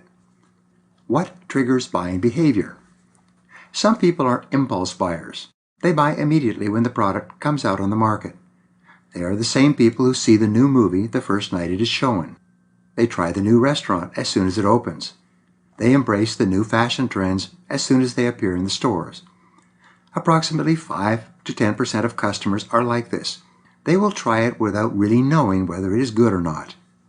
Many people only buy a product when it is clear from 2 to 4 years of history that the product is popular and well accepted. Many products do not begin to take off until after they've been in the market for 4 or 5 years. It often takes this long for the mass market to gain sufficient confidence to begin buying the product in quantity. Think about personal computers. There are many buyers who only come into the market when it is already mature. The product or service is approaching the end of its life cycle. It's being replaced by similar products that are faster, better, and cheaper. The profits to be made at this stage of the life cycle are fairly small. Finally, there is the post-mature buyer who only buys a product just before it is taken off the market. What has to happen before your prospect will buy your product? Often, a person will only buy a product or try out a company or service when she has received a recommendation from someone she trusts. Sometimes the prospect will only buy when she has spoken to another satisfied customer. Or the prospect has to get encouragement, reinforcement, or approval from another person before she feels comfortable enough to buy. Here are 2 good questions to ask the hesitant prospect. First, what would have to happen before you went ahead with this offer? And second, what would you have to be convinced of to buy this product or service? The answers you get will often give you the key to the sale. Use testimonial letters. One of the most powerful of all sales tools is the testimonial letter. When you say that your product is excellent and a good choice for the prospect, he immediately discounts your words because, after all, you are a salesperson. But when someone else who has purchased your product says that it's good, the customer believes and accepts this assessment. Some years ago, when I was building one of my businesses, I was continually struggling with prospects because I was relatively new in the market. Yet everyone I had worked with was happy with my services. So I took a solid week and visited each of my previous customers and asked them if they would write me a nice letter telling me how much they liked my services and recommending them to other people. Most of them agreed immediately. I followed up continuously until I had a 3-ring binder full of testimonial letters in plastic page protectors. This changed my sales career. My winning strategy. From then on, when I would meet with a prospect, one of the first things I would say is, before we begin, let me show you some letters that I'm particularly proud of from some of my customers.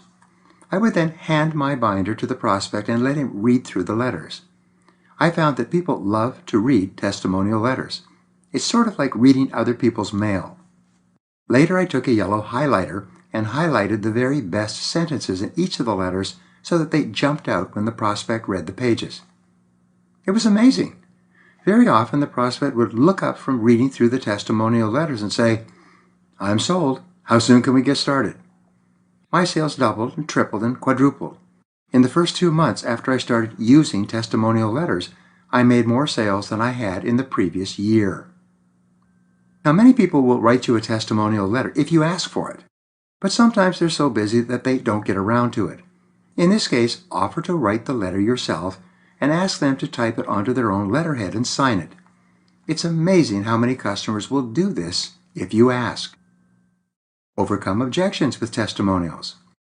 If you get the same objection over and over, especially with regard to your high price or the fact that your company or product is new in the market, ask your satisfied customers to answer that objection in the text of their letter. Often you can write the letter for them with the answer to this objection. For example, let us say that your product or service is more expensive than that of your competitors, and your customers continually bring this up.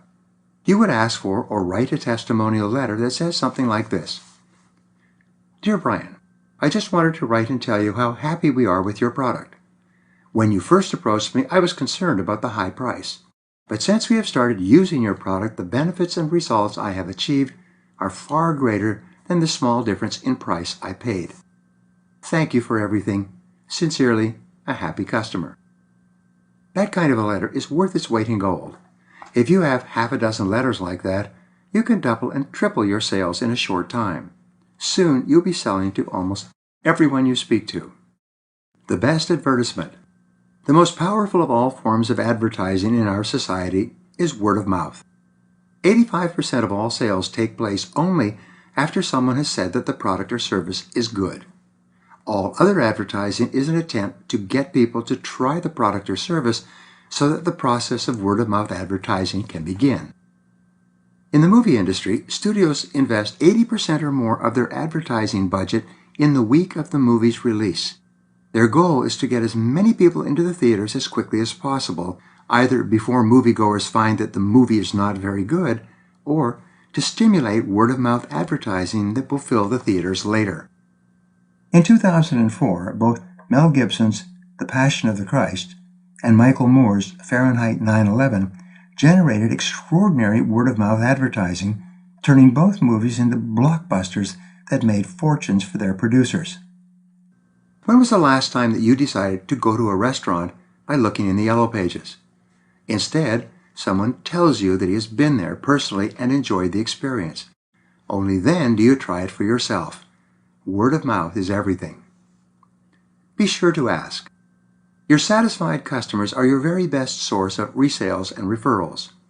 If you take the time and ask them why they bought from you rather than from someone else, they will tell you. Once you know why your customers buy from you, you can then repeat these same reasons when you're meeting with a new prospect. Call or visit a satisfied customer, someone you like and who likes you, and tell him that your company is conducting some market research. We're talking to some of our most valued customers to find out how we can serve them better in the future. Would you answer a few questions for me? Then ask him questions such as the following. Why did you decide to buy from us rather than from someone else? What specific value or benefit do you feel that you get from our product? How could we improve it in the future for you? What kind of customer do you feel could most benefit from our product? Is there anything special that our product or service does that you did not expect when you bought it? Never be afraid to ask. If you ask your happy customers enough questions and listen carefully enough to the answers, they will tell you everything you need to know to sell more of your products to more people faster and more easily than ever before. Practice mind-storming regularly. This is one of the most powerful ways to stimulate your creativity, alert you to new opportunities, and accelerate your success in your sales career. It's called the 20-idea method. When you begin using this method regularly and applying some of the ideas that you generate, you will increase or double or more your income in the months ahead. Here's how it works. Take a sheet of paper and write your biggest goal or your most pressing problem at the top of the page in the form of a question. For example, you could write, how can I double my income in the next 12 months? You can even be more specific. How can I increase my income from $50,000 to $100,000 per year over the next 12 months? Be clear and concrete. The more clear and specific the question, the easier it is for your mind to generate multiple answers to it. You use this mind-storming method primarily on questions for which you are seeking concrete, tangible answers. For example, you would not write, how can I be happier? This question is so soft and vague that your mind cannot focus on it and generate specific workable answers. Once you have written out your question, you then discipline yourself to write out 20 answers to that question. You write them in the personal, positive, present tense. For example, instead of writing, make more calls, you would write, I make 5 extra calls each day. The more specific your answers, the more ideas they will stimulate. Write 20 answers minimum. Write a minimum of 20 answers to the question. You can write more than 20 answers if you like, but you must discipline yourself to keep writing until you have at least 20 answers.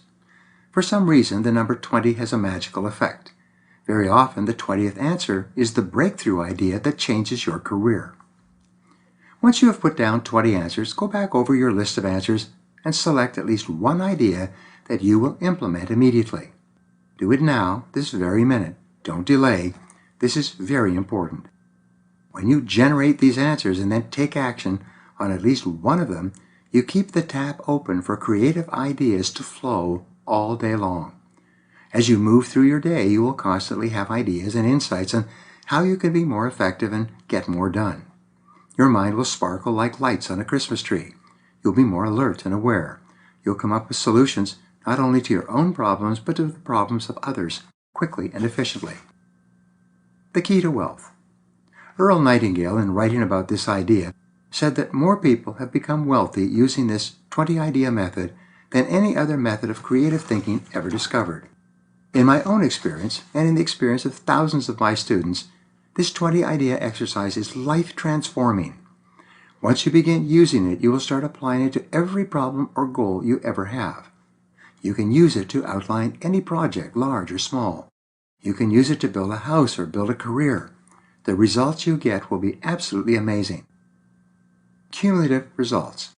If you were to pick a different problem or goal, or even the same problem or goal, and conduct this mind-storming exercise each morning, you would generate a minimum of 20 ideas per day. If you did this exercise 5 days a week, you would generate 100 ideas per week. If you did this exercise 5 days per week for 50 weeks a year, you would generate 5,000 ideas each year to help you to be more successful. If you then selected one idea each day and took action on it immediately, that would come to 250 ideas per year that you would be implementing in your life to help you move faster towards your personal and career goals. The big question. If you were to implement 250 new ideas each year to be more successful, do you think this would have any impact on your life? Would your income increase? Do you think that one self-improvement idea per day might change your life so dramatically that it would be unrecognizable a year from now? Marshall McLuhan once wrote that all you need is an idea that is 10% new to make $1 million or much, much more. It does not have to be the discovery of relativity or a major scientific breakthrough. It only has to be a small improvement on what is currently being done in some field and which gives you a competitive advantage. One small competitive advantage is enough to separate you from everyone else and put you onto the fast track to success. When you begin using this idea and developing 20 ideas each day, you will be astonished. You'll become one of the most creative salespeople in your field. As a result, you'll become one of the highest paid people in your profession. Once you develop the regular habit of thinking creatively and applying your creative ideas, there will be no product that you cannot sell successfully and no goal that you cannot achieve. Now here are 7 action exercises for you. 1. You are a genius. Resolve today that you will use your inborn creativity to solve any problem, overcome any obstacle, and achieve any goal you can set for yourself. 2. Write your most important goal at the top of a page in the form of a question. Write out 20 answers to that question and then take action on at least one of them. Do this every day. 3. Identify your areas of excellence and superiority in your product or service. What makes what you sell better than any competitive alternative? 4. Determine why your customers buy from you rather than from someone else.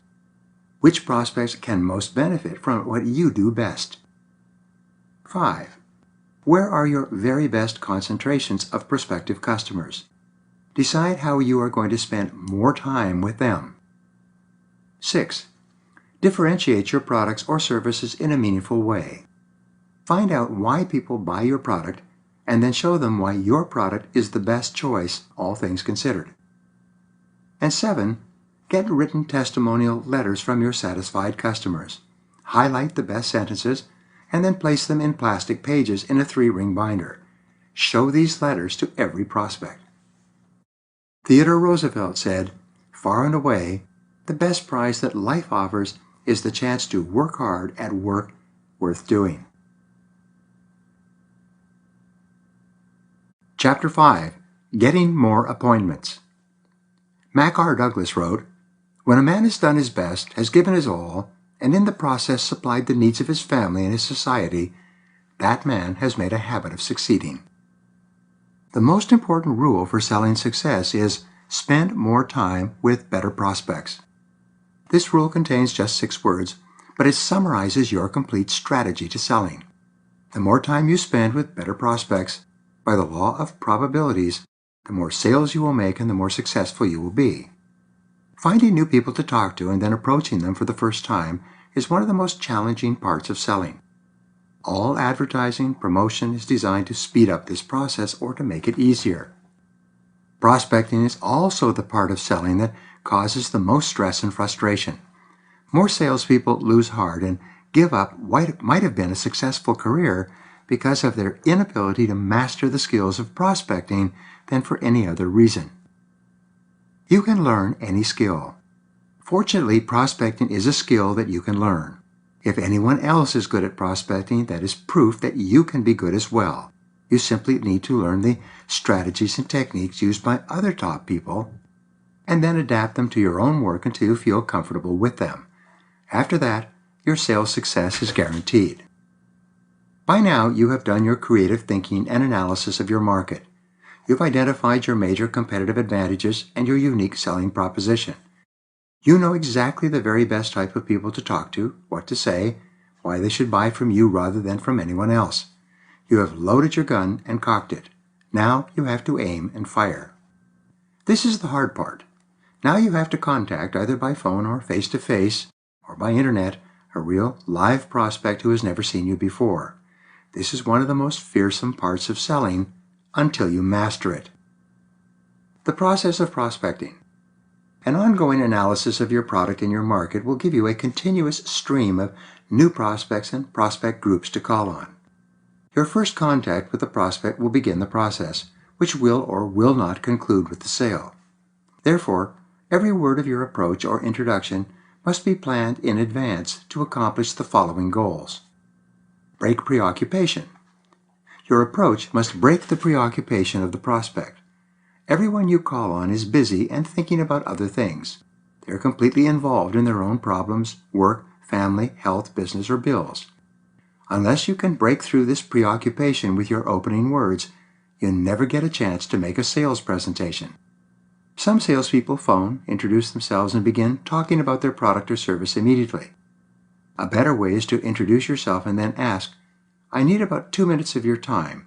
Is this a good time to talk?" Only when the prospect has confirmed that he has a couple of minutes to listen to you do you ask a question aimed at the result or benefit of what you are selling.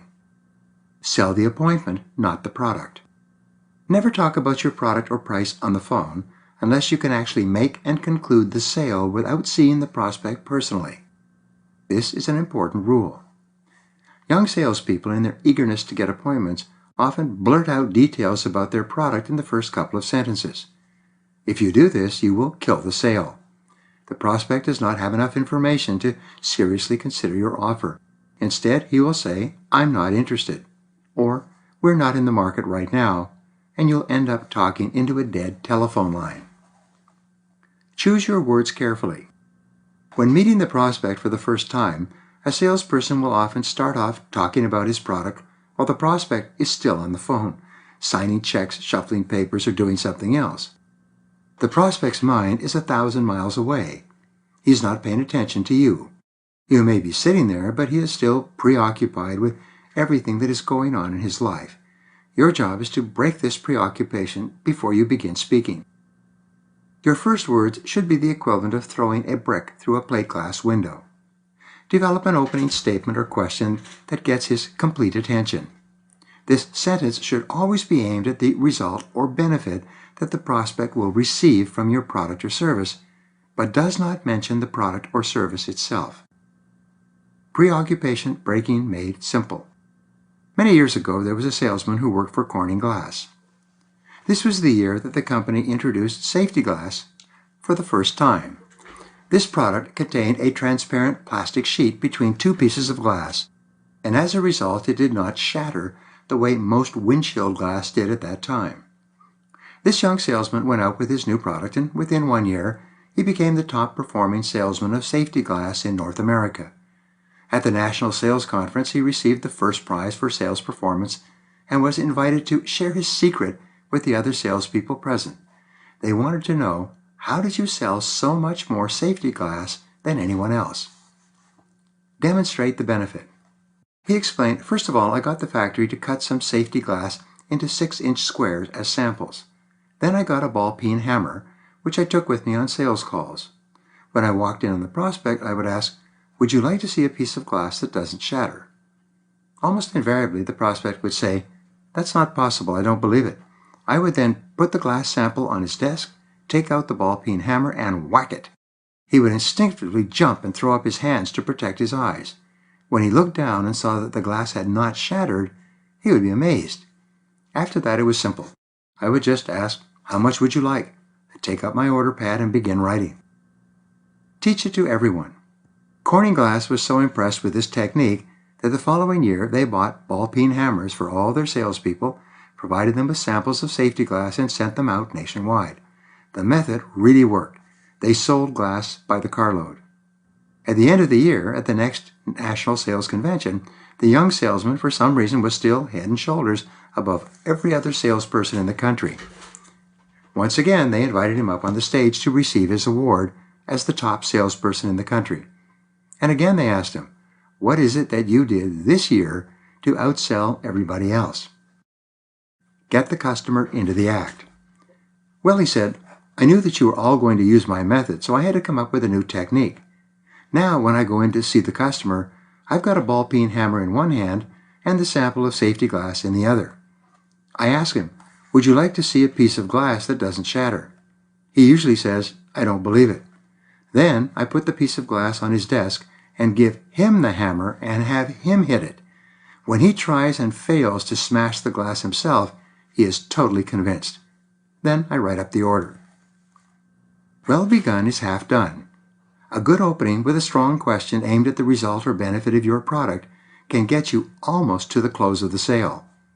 A strong opening breaks the customer's preoccupation, makes him fully alert, and gets you his complete attention. He is immediately willing to listen to you. Marketing guru Dan Kennedy has a powerful technique for testing your opening sentence when you visit a prospect for the first time. He says that your opening words should trigger the response, really? How do you do that? For example, we can provide you with glass that doesn't shatter. Really? How do you do that? Your statement should immediately grab undivided attention if he or she is a genuine prospect. Your time is limited. You only have about 30 seconds at the beginning of your meeting to get the prospect's complete attention. In the first 30 seconds, the prospect decides whether or not he is going to listen to you. If you wander or make general conversation, the prospect will grow impatient.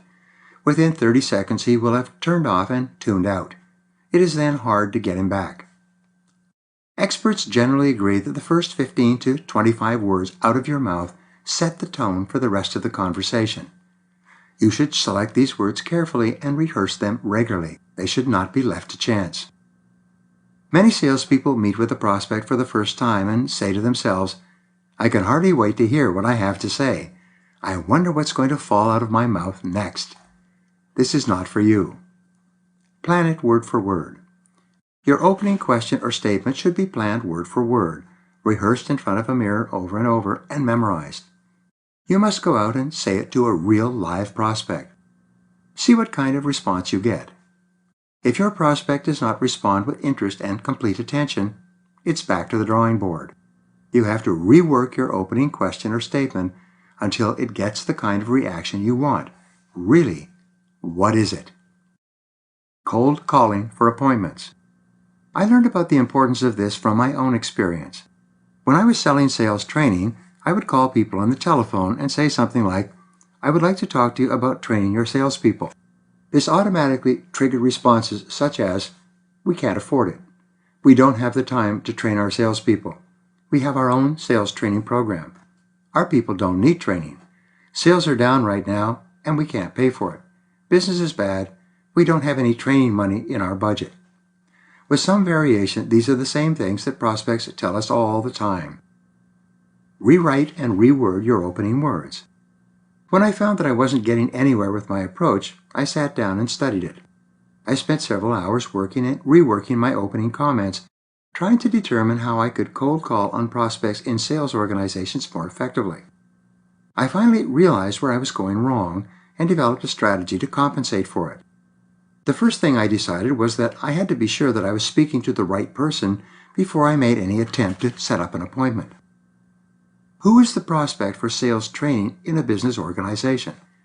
It was obviously the person who was responsible for making decisions about sales training for the salespeople, the owner or sales manager. My second question was, what is the basic need or concern of my ideal prospect? This too was obvious. My ideal customer was not interested in sales training. He was interested in higher sales volume, in increasing sales results. I realized that I had to ask a question that focused on that specific need, the result or benefit that my ideal prospect was seeking. Back to the phone. I began prospecting by telephone once more. My first question was to the receptionist. Who is the person in your organization that is responsible for sales and sales training? That would be Mr. Brown, our sales manager. Could I speak to Mr. Brown, please? And the receptionist would put me through. When I got through, I would say, Mr. Brown, my name is Brian Tracy. I'm with the Institute for Executive Development. I was wondering if you would be interested in a proven method that could increase your sales by 20 to 30% over the next 12 months. What kind of response do you think I got? Almost every prospect answered, of course. What is it?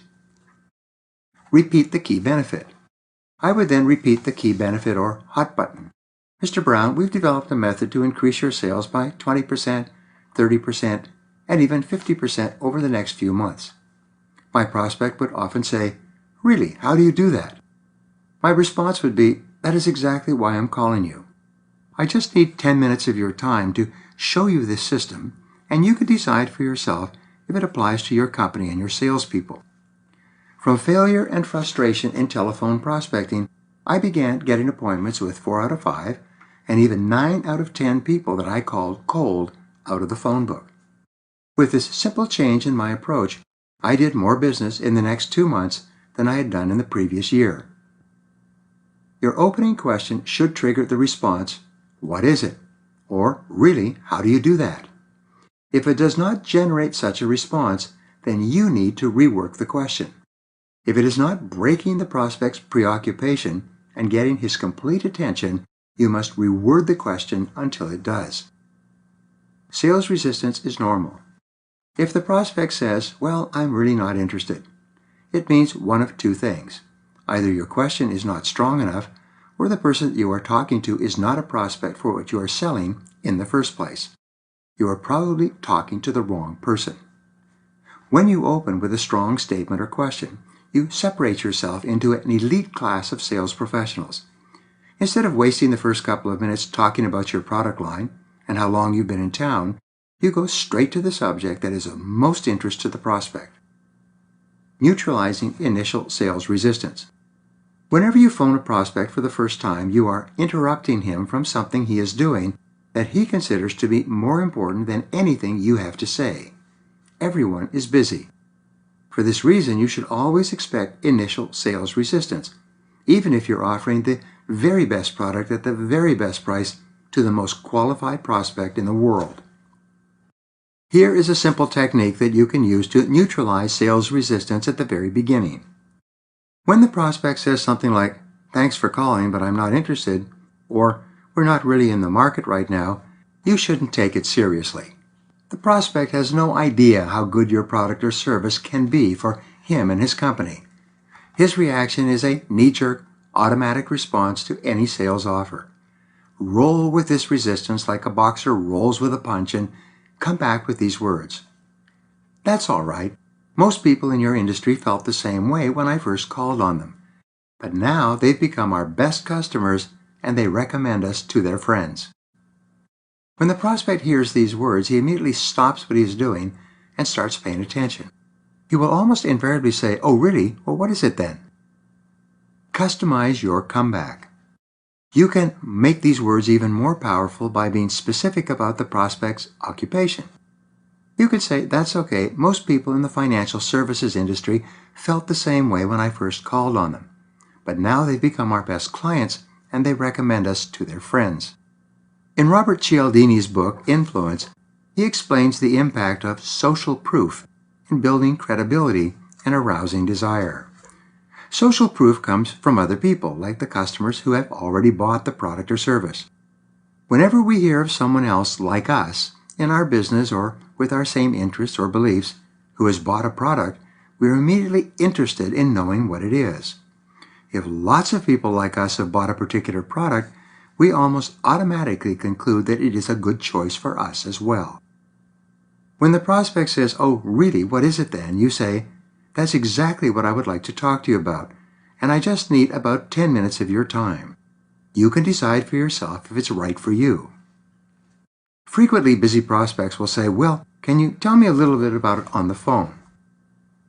Don't sell on the phone. You reply, "Mr. Prospect, I'd love to tell you about it on the phone, but I have something I have to show you. You need to see it personally." This triggers the powerful emotion of curiosity. You should immediately offer 2 time periods to meet. Would Tuesday morning be convenient for you, or would sometime on Wednesday afternoon be better? Remember, the purpose of your first call is not to sell or even to discuss your product or service. It is to get a 10-minute face-to-face appointment with the prospect. Do not talk about anything else but this appointment, and absolutely refuse to discuss your product or service on the phone. Sidestep the excuse. Sometimes the busy prospect will say, "Could you send me something in the mail?" or by email. If you send the prospect something in the mail or on the internet, the chances are very high that he will lose it, forget about it, or decide not to see or talk to you at all. He will feel that he has enough information to make a decision and that he doesn't have to tie up his time with a salesperson. Sending things via email or in the post is usually a complete waste of time and money unless you are selling from a distance. When the prospect asks you if you could mail something, respond by saying, "I would love to mail it to you, but you know how undependable the mail can be today. Why don't I drop it off to you personally on Tuesday afternoon when I'm in the area? Will you be available around that time?" Don't be put off. The prospect may now make a last-ditch effort to avoid committing. "All right, why don't you call me on Monday and we can set up a specific time to get together next week?" If you accept this put off, then when you call on Monday, the prospect will be in a meeting from which he will probably never emerge. Instead say, "Mr. Prospect, I've got my calendar here in front of me. Do you have your schedule handy?" Prospect will always agree that he has his schedule near at hand. You then say, "Let's set up a specific time right now. If something comes up and this time doesn't work for you, you can give me a call and we can reschedule. Would Tuesday afternoon at around 3 o'clock be convenient for you?" When the prospect agrees to meet with you at a specific time, you have made your first sale, the sale that makes the real sale possible. You then confirm by repeating the time, day, and date of the meeting, plus you give the prospect your telephone number in case something comes up. Once this has been done, thank the prospect, repeat the time, date, and place of the meeting, and say, "Thank you. You are really going to like what I have to show you." Face-to-face with the prospect. Your first selling task is to get the prospect to listen to you. Before the prospect will relax and listen to you, she wants to be sure of 5 things. She may not say it or ask for these 5 factors by name, but they are essential if you want to get a fair hearing. First, she wants to be sure that you have something important to communicate. That is why you go straight to the result or benefit of what you sell in the first sentence. If what you are offering is relevant to her life or work, you will have her complete attention. Second, she wants to be sure that you are talking to the right person. Since your product or service usually solves a problem of some kind, she wants to be sure that she is the one with the problem or need that you can solve or satisfy. Fortunately, you've already qualified this prospect when you got through to her via the receptionist. You already know that you are talking to the right person. But if you have any doubts at all, ask her, are you the person that I would talk to about increasing sales in your organization? Are you the one with whom I should speak about cutting your costs of information processing? Or are you the person to talk to with regard to the specific need or problem within your organization? Remember, you do not sell a product or a service, you sell a solution to a problem or the satisfaction of a genuine need. You must initially find the person who has the problem or the need. Only then can you begin talking about helping her get the benefits of what you are selling. There is no point in doing a wonderful sales presentation to someone to whom your product is of no interest or who is not in a position to make a buying decision. Always be sure you are talking to the right person. Third, at least initially, the prospect wants to be assured that your visit will be short. People are extremely busy today. They're often overwhelmed with problems and responsibilities. They become nervous and negative if they think that someone is going to take up a lot of their time. You must therefore assure them right away that you are only going to take up a couple of minutes to tell them about the benefit that you have mentioned in your opening question. Fourth, the prospect wants to be sure that she will be placed under no obligation if she meets with you. This is why you say, I have something to show you, and you can judge for yourself. This takes the pressure off the prospect and often determines whether you get the appointment or the continued meeting in the first place. Fifth, the prospect wants to be sure that you will not use high pressure. The two most common fears of prospects with regard to salespeople are the fear of being pressured and the fear of being taken advantage of. By approaching the prospect with a positive, polite, and friendly attitude, you take these fears away. You cause her to relax and listen to you more closely. You have to accomplish these 5 goals at the beginning of your conversation, and often on the phone with a new prospect, just to get the appointment. There's a method for doing this that I have taught to thousands of salespeople. When they've used this method, it has often revolutionized their results in getting appointments, either by telephone or while cold calling. Begin with a well-structured question. When you finally get face-to-face with a new prospect, introduce yourself, shake hands, sit down, and begin by asking a well-structured question. This is often an interesting or unusual question aimed at the benefit of what you are selling. Questions are powerful because each person is conditioned from childhood to answer questions when they are asked. If you ask a person what time it is, before he can think of anything else, he will look at his watch and tell you the time. People respond automatically to questions. This is why we say in selling that the person who asks questions has control. The person who is asking the questions controls the person who is answering. The very fastest way to take control over any conversation is to pause and ask a question. Until the other person has answered your question, he will be totally focused on what he is saying. When you ask the prospect, "May I ask you a question?" he will almost always say yes. You will then be in complete control.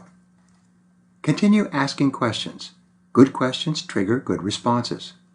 When you ask the prospect, "Would you like to see a proven method to increase your sales by 20 to 30% per year?" the prospect cannot say anything else until he has answered the question. The questioner is in control. In all my years of opening a call with a prospect using this question, I've only had one person who has said, "No, I'm not interested." And the reason he wasn't interested was that the receivers in his bankruptcy had just come in and closed the company down. He said on the phone, "It's too late for us. I wish you had called me 6 months ago." But every other sales manager to whom I have asked that question has said, "Yes, what is it? When would you like to come in and talk?" Your question should trigger this response as well. The second step in this method of getting face-to-face appointments is to be courteous and say, "I would just need about 10 minutes of your time to show you what I've got, and you can judge for yourself." The essential point to convey is, you be the judge. This assures the prospect that the meeting will be brief, he will be under no pressure, and you have something important and relevant to share with him. Refer to other happy customers. In most cases, even with the best opening question, prospects will be reluctant and resistant to making an appointment with you. To overcome this resistance, the most powerful technique is to refer to other satisfied customers who are already using your product. If you are calling on a printing company and you've already sold one of your products to another printing company, tell them, another company in your industry, ABC Printing Services, is already using this product and is getting great results. Because of the power of social proof, this often changes a negative or neutral prospect to positive and triggers a desire to see you and learn about what other people in that industry are already doing. Build the credibility of your product. When I was selling sales training, I would say, hundreds of companies are already using this process and are reaping great results. It's proven, practical, and completely guaranteed. And I just need 10 minutes of your time to show it to you, and you could decide for yourself. Anyone can give you 10 minutes. They may not be able to give you half an hour before the month after next, but they can give you 10 minutes right away if you have something that is of interest to them. Be professional at all times. It is important that you don't make the mistake of offering the prospect of two specific times, such as, would 10:30 this morning or 11:20 tomorrow morning be best for you? This is an old manipulative method of getting appointments that customers have heard so many times. If you use it, you hurt your credibility. Even if the prospect is interested in your offering, he may lose interest if he feels that you are trying to manipulate him. This is the time when you must be pleasant, positive, and persistent. Offer the prospect a choice of general times, like around 10 on Wednesday or 3 in the afternoon on Thursday. If neither of these times will work for the prospect, ask, when would be a convenient time for you? The person who asks questions has control. Confirm the appointment. Once you have made an appointment, the job is not done. It's only beginning. Before you go off to a prearranged appointment, always call to reconfirm. This is a mark of top professionals. Many people are afraid to call and confirm because they fear that the prospect will cancel the appointment. So they just show up at the scheduled time. Often, however, the prospect has been called into a meeting or out of town. Sometimes he or she is sick or has had an emergency. A large number of prearranged appointments fall through for reasons over which you have no control. There are two ways to confirm an appointment. The first is to call through to the prospect and tell him that you will be there at the scheduled time and are looking forward to seeing him. This gives the prospect an opportunity to reschedule if something has come up that conflicts with your meeting. Another way to confirm an appointment is simply to call the receptionist and ask, "Is Mr. Brown there?" When the receptionist says yes, you then say, "Good, this is Brian Tracy. I'm just calling to confirm my appointment with him at 10 o'clock tomorrow morning. Please tell him that I will be there on schedule. Thank you very much." If for any reason your appointment is canceled, move immediately to reschedule it at a specific time using the techniques that I explained earlier in this chapter. I've often set up and confirmed appointments at a specific time several weeks in advance. It's amazing how many of these prearranged appointments come off on schedule and how much business eventually comes from them. Manage by exception. The prospect will often say, "Well, I'm not sure that I'll be in town on that day. Could you call me back in a few days or next week to set something up?" When you hear this, you immediately respond with, "Mr. Prospect, I know how busy you are, but let's manage by exception. We'll set a firm appointment now, and if anything comes up later, we can change it at that time." Be polite, but be persistent. Once you have an opportunity to speak to an interested and qualified prospect, you must be insistent on nailing down a specific time to meet with that prospect. Human beings are strongly affected by their expectations. If they expect to learn or benefit from meeting with you, they will be looking forward to your appointment. If there is a need to reschedule, they will usually call you if you have set it up correctly at the beginning. Your chances of making a sale once you get face-to-face with the prospect increase by 10 or 20 times over a telephone or email discussion. Once the prospect has an opportunity to meet you, see you, look you in the eye, and realize that you are a knowledgeable professional person, he's much more likely to take you seriously. Improve your telephone prospecting. There are two things you can do to improve the quality of your telephone prospecting. The first is to stand up when you speak to the prospect. When you stand up, you align all the energy centers of your body. The strength and tone of your voice will sound stronger and more confident. You'll have more energy. You will sound more believable and authoritative. The second thing you can do is smile into the phone when you speak. Surprisingly, a smile can be felt on the other end of the line. People also know when you are not smiling, or even worse, when you are frowning. Many salespeople with whom I work actually set up mirrors on their desks and smile into them when they are talking on the phone to their prospects. When you combine standing up with smiling, you project greater energy and sincerity. It is often the extra push that you need to get the appointment over the phone. Keep the initiative. Never expect people to call you back, no matter how honest or intelligent they sound. You, as the salesperson, must maintain the initiative until you get the first face-to-face appointment. Don't let people put you off for any reason and then expect them to get back to you at a later time. Because they are so busy, they will never get around to it, even if they are interested in what you sell. Remember, rejection is not personal. Initial sales resistance is not personal either. When the prospect says that he is not interested or that he is already satisfied with his current situation, it doesn't mean anything. It is a normal and natural response to your call. Don't take it personally. Practice mental rehearsal. Here's one of the most important success secrets of all in the psychology of selling. It involves the way you prepare mentally immediately before going in to see the prospect, especially for the first time. Stop for a few seconds and create a clear mental picture of yourself as completely relaxed, calm, positive, smiling, and in complete control of the interview. Then inhale deeply, filling up your lungs and putting pressure on your diaphragm. Hold this breath for a count of 7, and then exhale for a count of 7. While you are breathing deeply, continue to hold a picture of yourself as the very best salesperson you could possibly be. Create a clear mental picture. Then, just before you go in to see the prospect, create a picture in your mind of the prospect responding to you positively. See him or her nodding, smiling, agreeing, and enjoying your presence and your conversation. You can increase the power of mental rehearsal prior to a sales meeting by remembering a previous successful sales call. Think about the best sales call that you have had recently.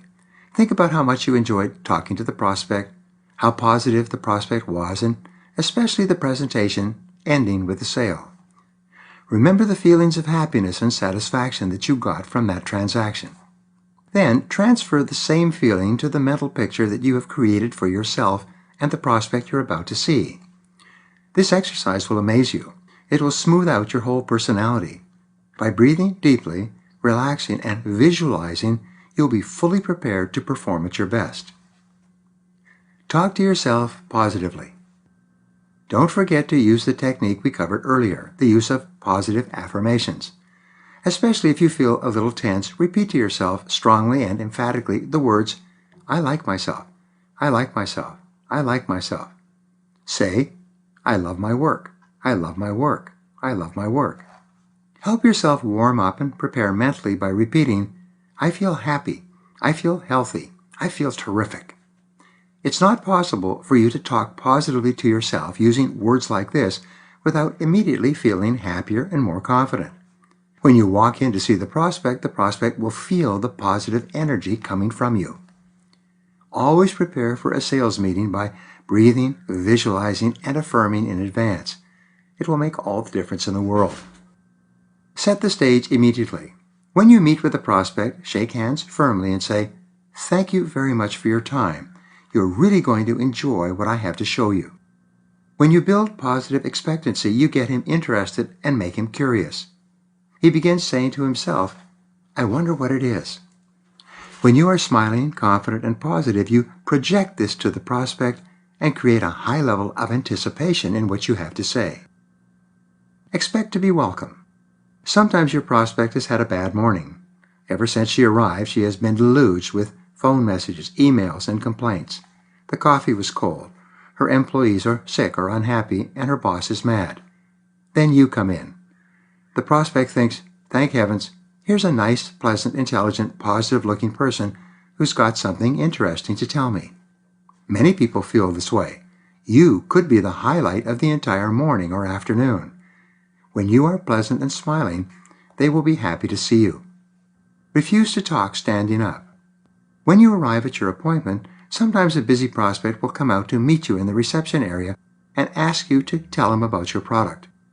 But you should refuse to make your presentation standing up. If you do, you run the risk of devaluing your product or service. No one buys a product or service standing up. Refuse to sell it that way. Remember the adage, everything counts. Unless you sell in a showroom, nobody considers a product or service of any value if you're willing to talk about it and try to sell it standing up. Instead say, what I have to show you is really important and I just need about 10 minutes of your time. If the prospect does not invite you to sit down to discuss your offering, say, if you don't have the time right now, perhaps we could schedule 10 minutes at a later date when it would be more convenient for you. But refuse to discuss your product or service standing up. The basic rule is this. If the prospect cannot buy your product standing up, don't try to sell it standing up. Respect your product. The same is true for the telephone. If your prospect cannot buy what you are selling over the phone, don't try to make it an over-the-phone sale. If the prospect cannot buy and pay for it through the mail, don't try to sell it through the mail. If selling your product requires your being there physically, then insist on being there personally to make the sales presentation. People don't make buying decisions standing up. They make buying decisions sitting down, where they are comfortable, in their offices or their homes. They make buying decisions after listening, considering, reflecting, and looking at your material. They only buy after they have evaluated, reviewed, and decided that the benefits you offer are worth more than the price you charge. Now here are 7 action exercises for you. Number 1, determine exactly the number of prospects you must call on each day and each week to achieve your sales and income goals. Number 2, spend 80% of your time prospecting until you have so many people to see that you do not have time to call anyone else. 3, write out your script for telephone prospecting, memorize it, and practice it continually until it sounds natural and relaxed. 4, ignore initial sales resistance when you prospect. Focus on the result or benefit of what you sell and refer to other happy customers who already use it. 5, keep the initiative. Nail down the exact time and date of your first appointment with the prospect. 6, refuse to talk about your product or service or the price on the phone. Focus single-mindedly on getting a face-to-face meeting, nothing more. And 7, prepare thoroughly for every sales meeting. Do your homework, on the internet if possible, so that you look and sound like an absolute professional when you meet the prospect for the first time.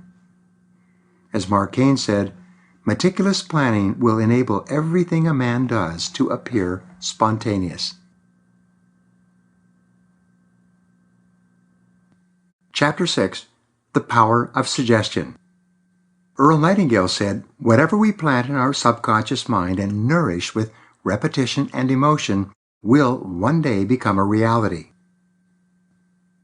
Human beings are greatly influenced by the suggestive elements in their environments, especially the human elements. The suggestive influence of a calm, confident, relaxed salesperson is very powerful. This is why the most successful salespeople are usually those who are the most tranquil and easygoing. They're usually well-dressed, well-groomed, and professional-looking in every respect.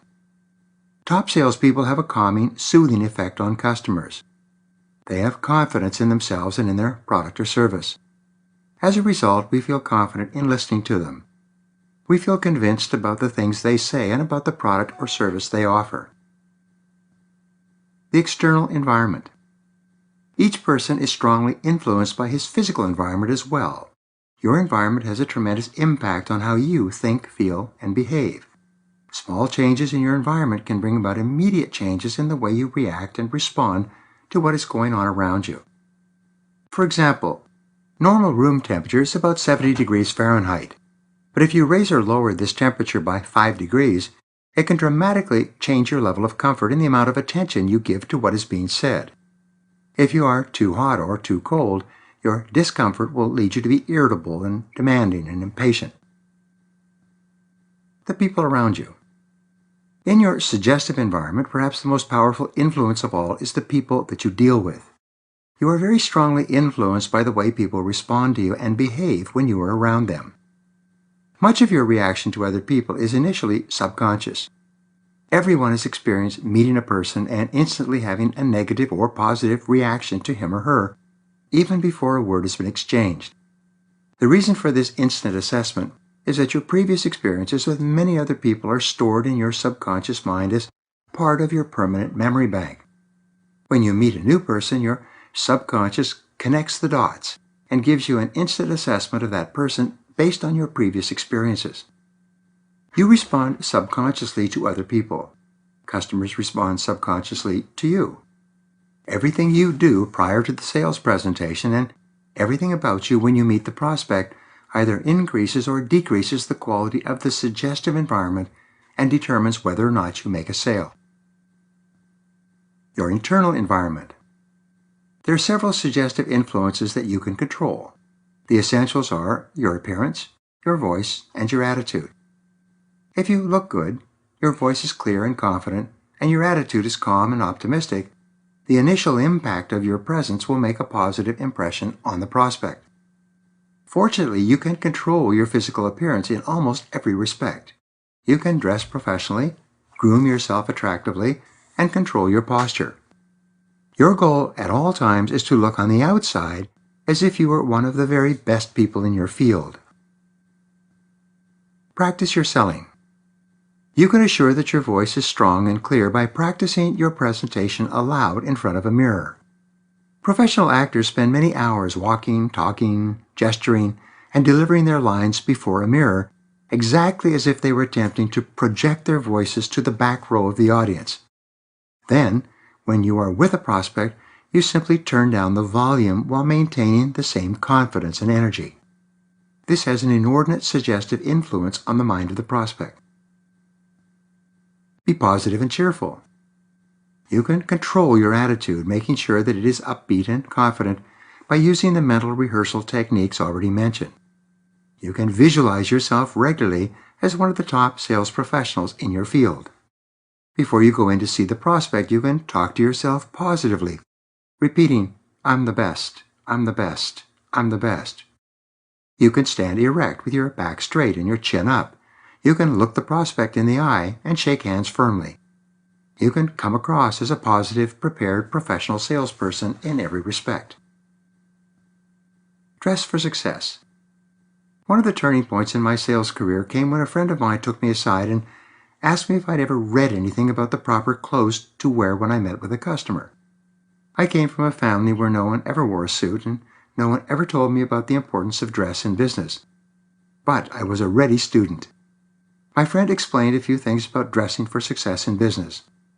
Later, I bought a series of books on the subject and studied dress extensively. What I learned was that 95% of the first impression you make on a prospect will be determined by your clothing.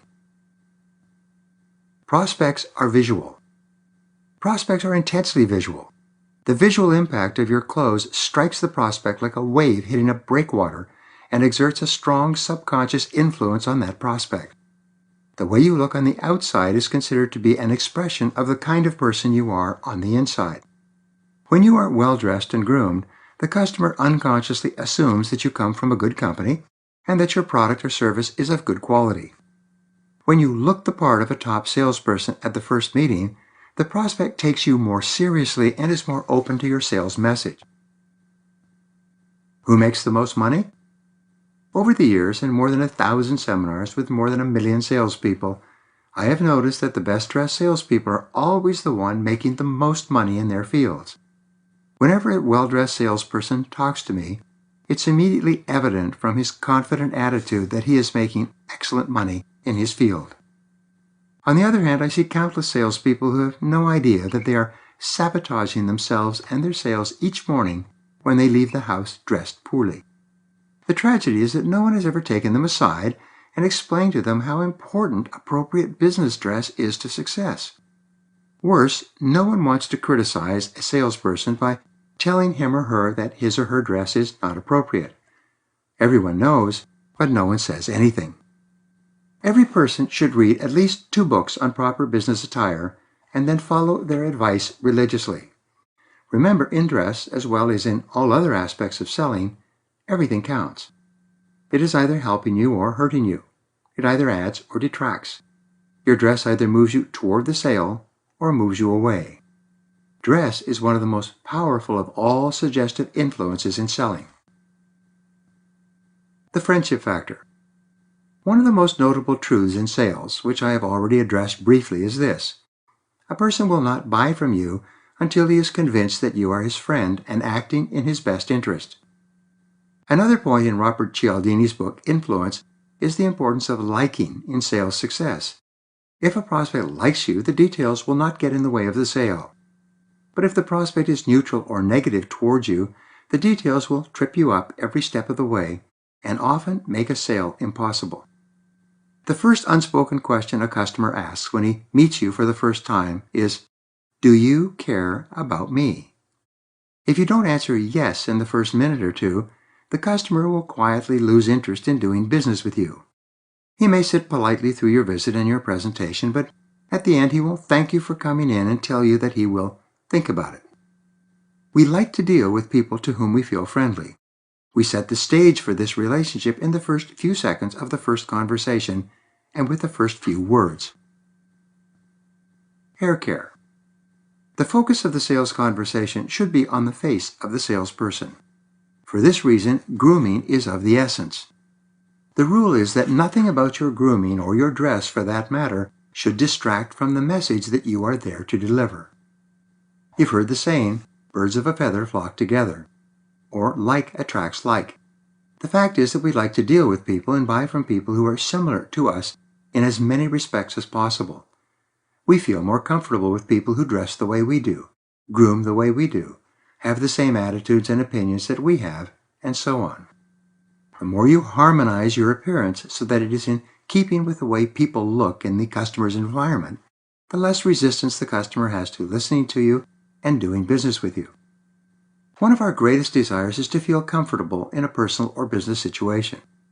Everything you do that increases the level of comfort of your prospect also increases the likelihood that you will make a sale to him or her. Long hair, short sales record.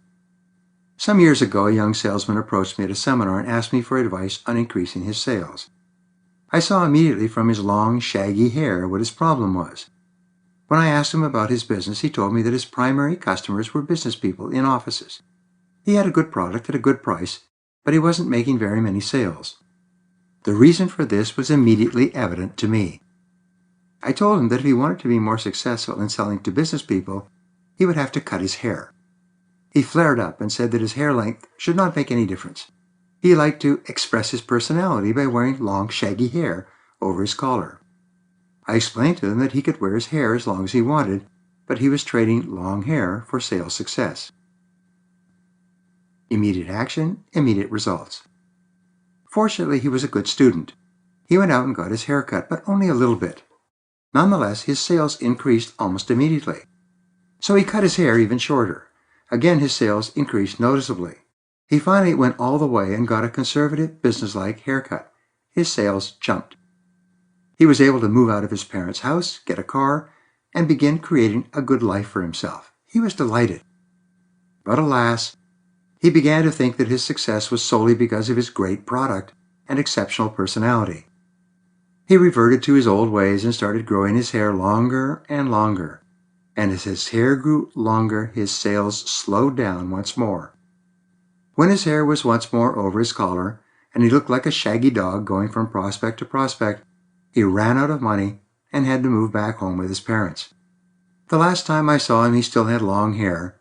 He wore old clothes and he had holes in his shoes. He trudged from appointment to appointment with little hope and even less success. Presenting your product. Your product or service should always be clean, neat, and presented in its best possible light. People are strongly influenced by the suggestive impact of a product that is colorful and attractive. Prospects are negatively influenced by product materials that are dirty, dingy, peppered with coffee stains, or sloppy and disorderly. Always take the time to assure that your sales materials look excellent in every respect. Remember, people are highly visual. What they see has an inordinate impact on the opinions they form of you, your product or service, and your company.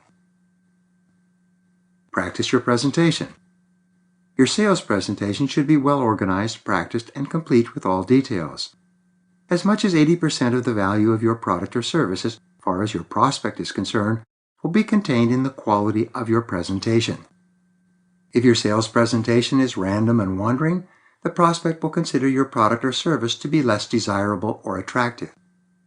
If your presentation is crisp and well-ordered and moves step by step in a logical process, the customer will assume that your product, your service, and your company are equally ordered and efficient. A professional sales presentation can dramatically increase the perceived value of what you are selling and simultaneously lower price resistance. Pleasant surroundings. Your surroundings should always be clean, orderly, and emanating success and prosperity. When people come to your place of business, they should immediately get the feeling that this is a successful organization. Everything should be tidy and in its place. In our advanced coaching programs, we train successful entrepreneurs to make changes in the images they present to their customers. The results our clients have achieved are often astounding.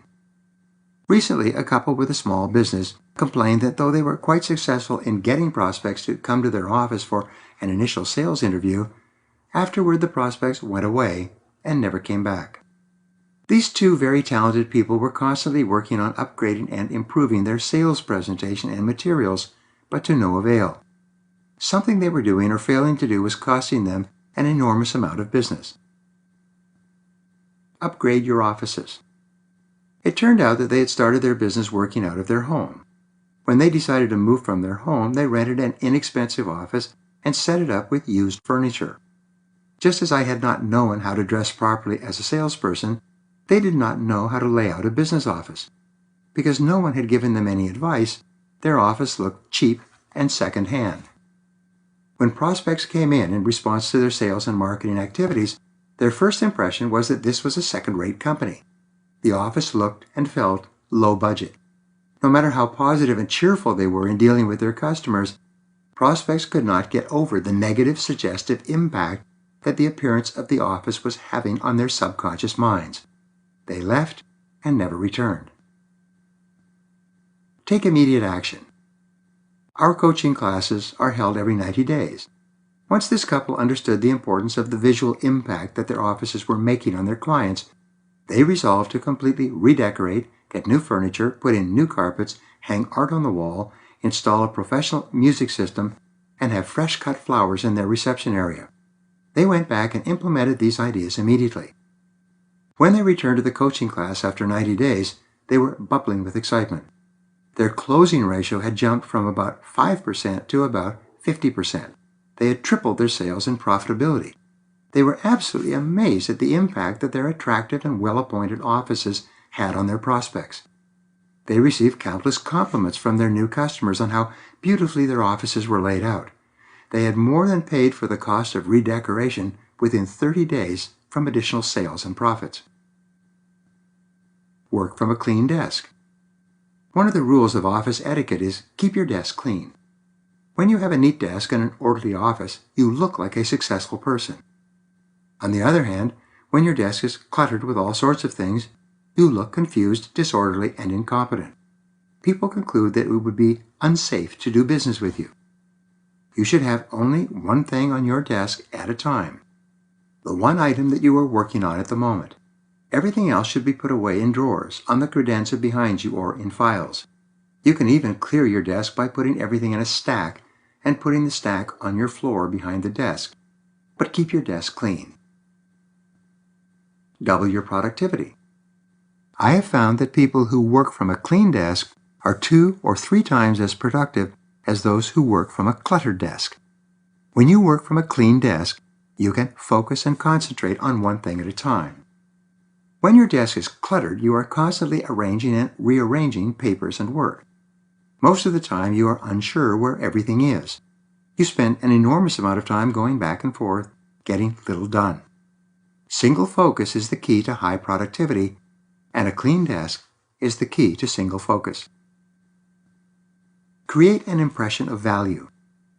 When you look like a total professional, well-dressed and well-groomed, and your sales presentation is organized, efficient, and effective, the customer gets the unconscious feeling that you are selling a valuable product that is worth every penny you charge. As the customer's confidence in you and your company increases, his or her price resistance declines. First-class companies represented by first-class people find it much easier to charge higher prices than their second-rate competitors. The way you see is the way you will be. To succeed, you must see yourself as a complete professional in every respect. Treat yourself and your customers as if you were one of the best educated and most knowledgeable people in your business. Think of the behavior of an accountant or management consultant. In each case, these professionals do not start off talking to you in a random fashion. They have a series of questions that they ask you in order. They seek a specific quality and quantity of information that they request from you in a systematic way. And the more they focus on asking that series of questions about you and your situation, the more confident you feel in doing business with them. You are a world-class professional. Imagine yourself as a doctor of selling. The more time you spend asking your patient logical, intelligent, and well-organized questions, the more he feels that he is in the presence of a professional. His initial sales resistance and skepticism decline. His confidence in you increases. He relaxes and opens up. He realizes that you are there to help him solve a problem or achieve a goal. He begins to work with you rather than hold back from you. Walk the talk. Body language is also important in selling. According to Albert Mehrabian of UCLA, the message you convey in a sales conversation is 55% body language, 38% tone of voice, and only 7% in the words you use. Because people are highly visual, they are most affected by the predominant message that you convey, and this is usually communicated by the way you hold and use your body. When you walk, imagine that your head is dangling from a string, holding your entire body erect. You should breathe deeply with your shoulders back and your spine straight. Raise your chin and look straight ahead. Walk and move with strength and confidence. Pick up the pace. Don't shuffle along. Move fast as if you have places to go and people to see. Your overall physical impression should be one of a busy, active, confident, and effective sales professional. Shake hands firmly and fully. When you meet people, give a strong, full, firm handshake.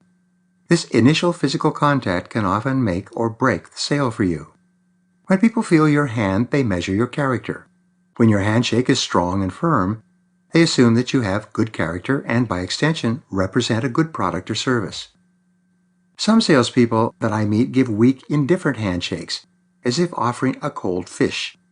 Others, especially women, give a half handshake, offering their fingers instead of a full handshake. This suggests that you are dealing with a half person. Not long ago, a gentleman came up to me at one of my seminars and asked me why he was having so much trouble in his sales work.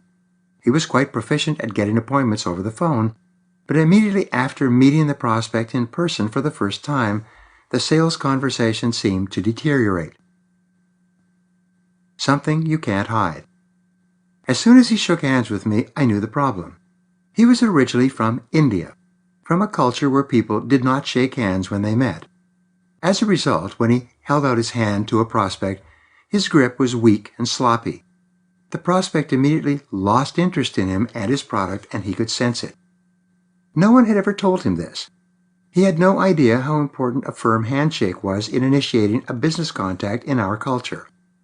He had thought that shaking hands was merely a formality that had no meaning.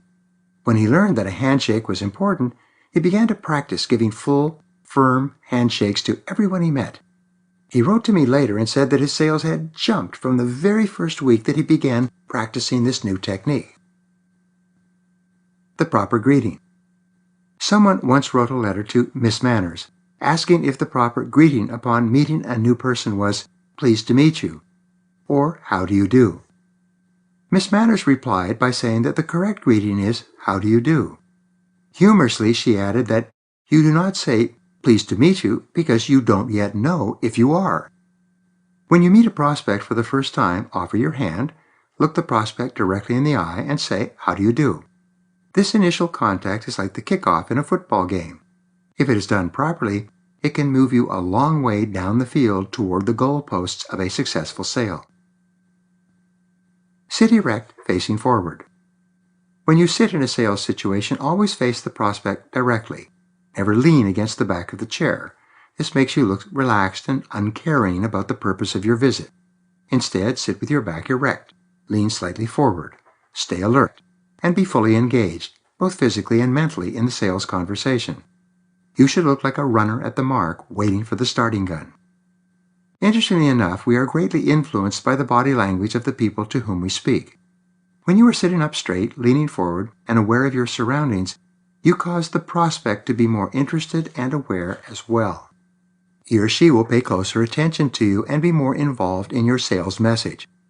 At an unconscious level, the prospect assumes that what you have to say is important and valuable.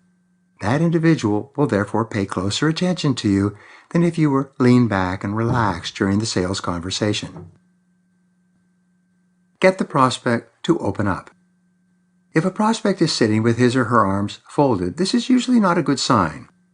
Occasionally, it is because the office is too cold, but in most cases, it is a sign of disinterest. When a person's arms are folded, it usually means that his mind is closed. Folded arms are an unconscious body language way of blocking out incoming information. When he unfolds his arms, he opens his mind. Get the prospect to unfold his arms. It is fortunately quite simple. To open the client up to your message, begin by asking questions. If he does not relax and unfold his arms, hand him something physically, like a brochure or price list to read. Ask him to calculate a number or give you a business card. Use your ingenuity to get those arms unfolded so that he is more open and receptive to you and your message. Use positive body language. Crossed legs can be sending the same message. When a customer's legs are crossed, it usually means that he is holding back information. If his legs are crossed at the ankle, it means that he is not telling you everything that you need to know. In the process of mirroring and matching, your prospect will tend to mimic your own body language. When you deliberately keep your arms unfolded and your hands open, with your feet flat on the floor, ankles uncrossed, your prospect will often engage in the same body language. When you lean slightly forward, listen attentively to what the prospect is saying, nod, smile, and listen, the prospect will often engage in the same behaviors. He or she will soon begin speaking, asking questions, and listening more attentively as well. Minimize noise and interruptions. People can only concentrate on one thing at a time. This is why it's so important to minimize the noise and distractions in the environment while talking to a prospect. Try to ensure that there are no interruptions. If you are in your prospect's place of business and there's a lot going on around you, ask if you can move to a location where you can speak for a few minutes without interruptions. Say, "Mr. Prospect, I only need about 10 minutes of your time. Is there somewhere we could sit where we wouldn't be interrupted?" You will be happily surprised at how many prospects will immediately agree to this. Avoid barriers to communication. When you sit with the prospect, try to avoid barriers like tables or desks. If the prospect is sitting behind a desk, ask him if you could sit together at a table where you can more easily show him the material that you have brought with you. I have never had a prospect refuse to get up and move if a salesperson asked him to do so in a polite and pleasant way. When you sit next to a prospect, always have the individual sit on your left. This way, when you turn the pages of your presentation material, it's easy for the prospect to see everything you are doing. When you ask the prospect to move and he agrees, he begins the process of responding to your reasonable requests. This moves you closer to the point at which you can ask for the sale. Selling in the home. When you are selling in the home, there are certain special psychological dynamics to which you must pay attention. First of all, never make a sales presentation in the living room. People do not make important business or family decisions in the living room. They make them in the kitchen or at the dining room table. These are the places where they talk about business matters that affect them. Even though you are invited to sit in the living room, say instead, "Why don't we sit at the kitchen table where we will be more comfortable?" Then stand. The suggested influence of a professional salesperson standing up, waiting to be led to the kitchen or dining room table, is very powerful and almost unresistible. Wait to be seated. When you get to the kitchen or dining room table, Wait for them to show you where to sit. Each person has a favorite chair at the table where they sit each day. You must be sure that you do not seat yourself in that chair. When you sit at the table, make sure that you can maintain eye contact with both people. When you ask questions and explain your product, continually alternate the person you are speaking to so that both people feel fully involved in the presentation. Always be polite. Finally, with regard to etiquette, whether in a place of business or at home, never forget your manners. Always be courteous and considerate with prospects, their employees, their spouses, and with other people in the office. When you go to your appointment at a place of business, always treat the receptionist with courtesy and respect. Treat everyone as if he or she was really important and valuable. Behave toward each person as if he or she is a million-dollar customer or has the potential to become one. The reward for treating people well. Perhaps the greatest benefit of all from treating people well is this. Whenever you do anything to raise the self-esteem of another person, your self-esteem goes up to the same degree. When you are polite and respectful, you like and respect yourself more, while causing other people to like and respect themselves more at the same time. The more you practice these critical suggestive elements in selling, the more powerful, positive, and confident you become, and the higher your sales will be. Now, here are 7 action exercises for you. Number 1, remember, everything counts. Take complete control of every factor that your prospect sees, hears, feels, and does. Plan in advance. Number 2, visualize yourself as a doctor of selling, as a world-class professional, thoroughly knowledgeable, with an excellent product or service. 3, dress for success. Pattern your dress after the most successful and highest paid people in your business. Look like the kind of person that a customer can confidently take advice from. 4, be courteous with everyone you meet, from the receptionist through to the secretary and customer. Always be positive and cheerful. Number 5, practice mental rehearsal before every sales call. Imagine yourself as calm, controlled, optimistic, and completely relaxed. The way you see yourself is the way you'll be. Number 6, do everything possible to avoid noise or distractions of any kind when you are talking to a prospect. Have him move if necessary so he can concentrate on you and your product. And number 7, walk erect, chin up. Shake hands firmly and confidently. Carry yourself as if you are the best in your field. As Success Magazine said, by visualizing your goals, you can get your subconscious mind to work toward making those subconscious pictures come true. Chapter 7, Making the Sale. Norman Vincent Peale wrote, "Any fact is not as important as our attitude toward it, for that determines our success or failure." Everything you do in the sales process, from the first contact through to the close of the sale and the delivery of the product or service, has an effect. Nothing is neutral. Everything either helps or hurts. Nothing can be left to chance. It all counts. The first words out of your mouth begin the process that leads to either a sale or a rejection. When you meet a prospect for the first time, his or her level of sales resistance is at its highest. In fact, all prospects have what is called generalized sales resistance at the beginning of any meeting with any salesperson under almost any circumstance. This is a normal, natural part of living in a commercial society. It's a form of self-defense. Self-defense against sales messages. The average customer is exposed to perhaps 3,000 commercial messages a day from all sources. From the time he gets up in the morning, he is bombarded with sales messages on the radio, television, billboards, and store signs, in newspapers and magazines, on internet and in telephone calls and mail solicitations. Everywhere he turns, there are advertisements shouting, "Buy this." To survive in a commercial society, a person must develop a high degree of sales resistance. First, he must filter out most of these messages, ignoring them, if for no other reason than to be able to function effectively. Second, he must be able to resist direct sales approaches from salespeople like you, or he will end up buying everything that is offered to him. As a professional, learn to expect this generalized sales resistance in your first meeting and to deal with it effectively. The approach close. One of the most helpful ways to begin a sales conversation is with the approach close. When used successfully, this close can get the prospect to agree to making a decision after you have made your presentation, rather than his saying something like, "Well, let me think it over," or "I need to talk it over with someone." You can ask for a decision one way or the other. You reduce initial sales resistance by saying, "Mr. Prospect, thank you very much for your time. Please relax. I'm not here to sell you anything right now. That's not the purpose of my visit." If you deliver this opening statement with a smile, the prospect will relax a little. He will still be suspicious, but not as much as before. You then say, "All I want to do in the time we have together is to show you some of the reasons why so many other people have bought this product and continue to buy it.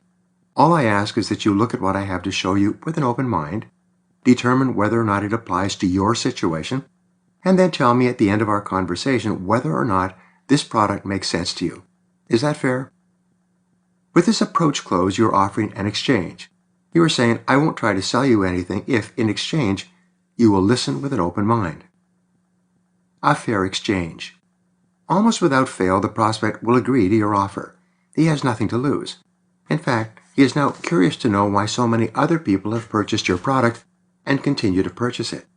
His mind is open and he is prepared to listen to you.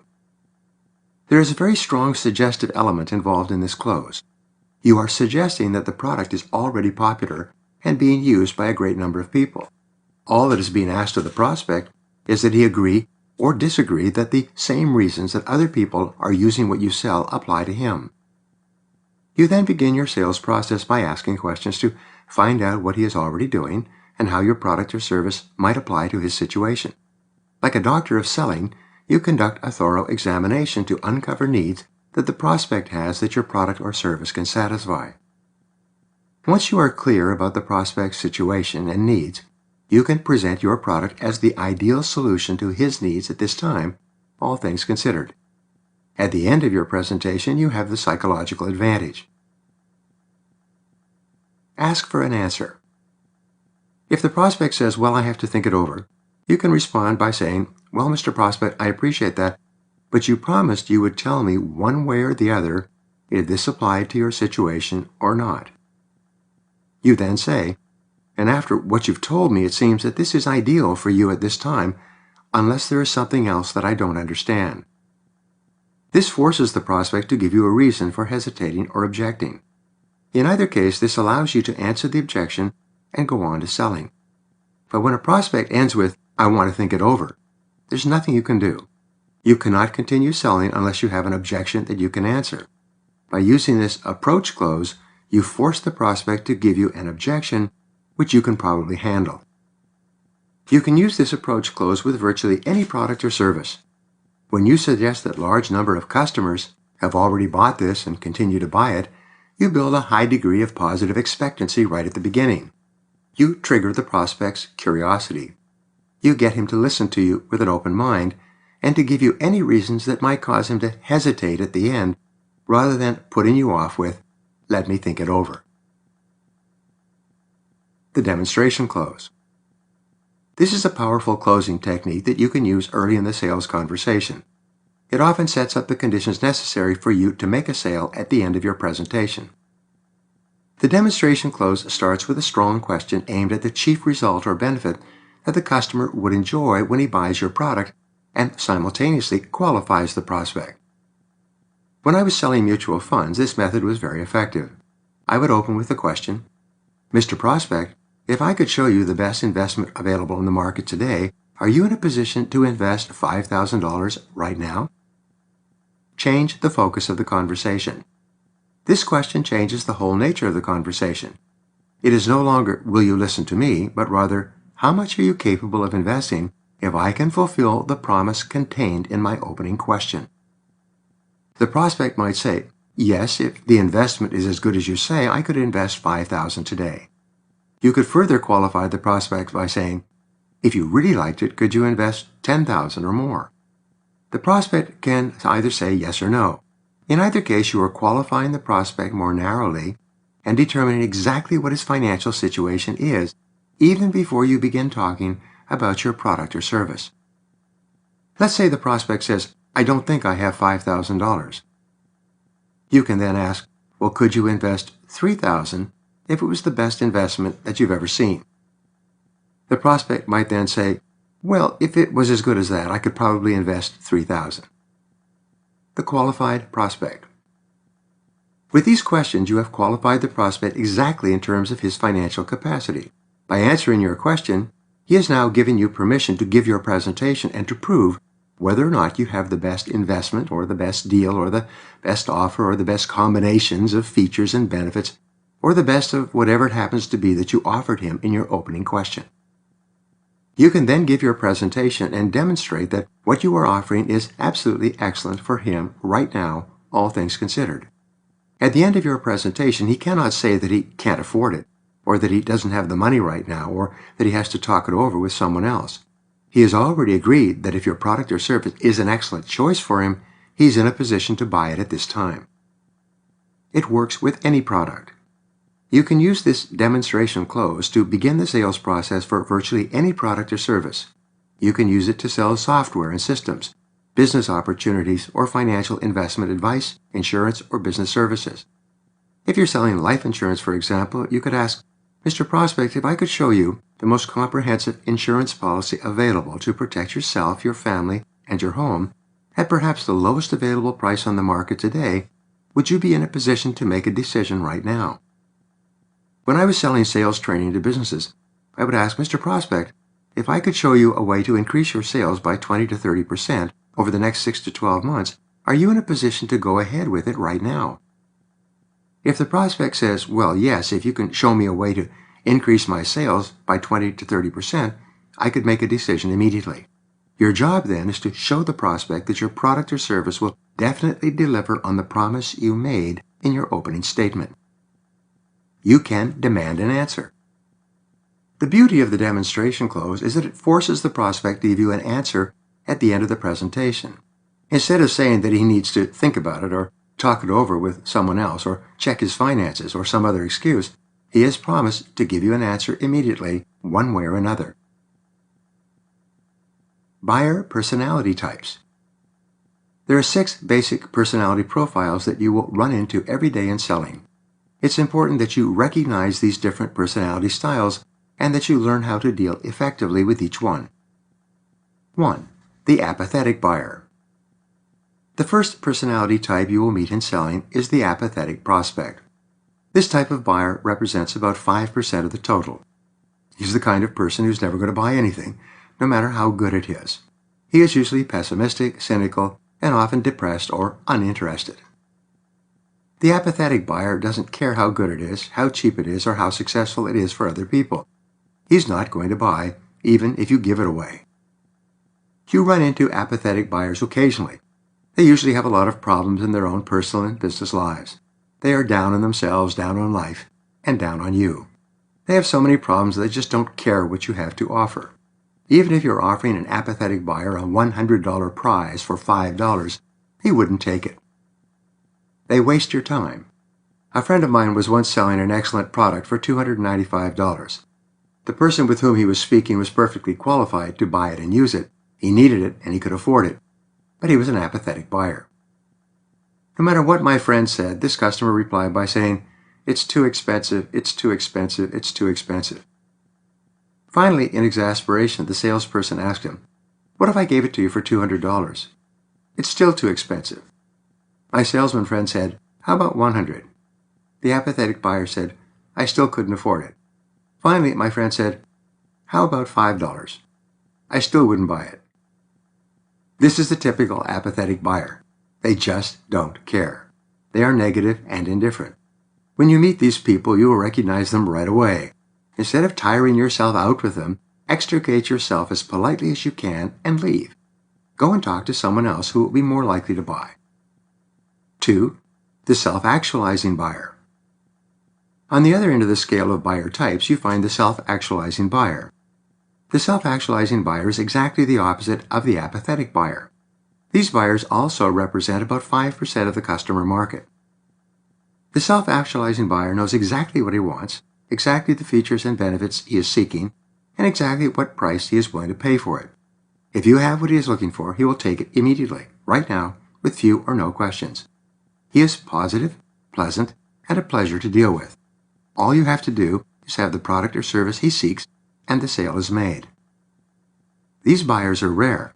The self-actualizing buyer, like the apathetic buyer, is rare, never more than 1 in 20 prospects. But if you call on enough people, every so often, you run into one of these self-actualizing buyers, and the sale is so easy that you say to yourself, if I could sell like this all the time, I'd be rich. In dealing with self-actualizing buyers, always sell them exactly what they say they want.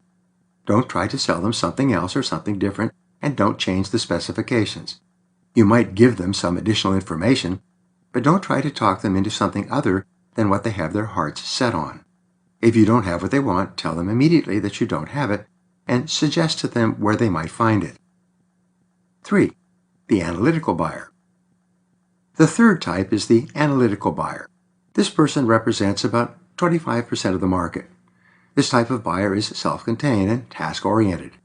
He is not particularly outgoing, but he is quite concerned about accuracy and detail. The primary motivator of the analyzer buyer is accuracy. You will find these people in any field that requires detail orientation to be successful. They will be accountants, engineers, bankers, financiers, loan officers, and computer specialists. The primary focus of their questions to you will be the exact numbers, details, and specifications of what you sell. Slow down and be exact.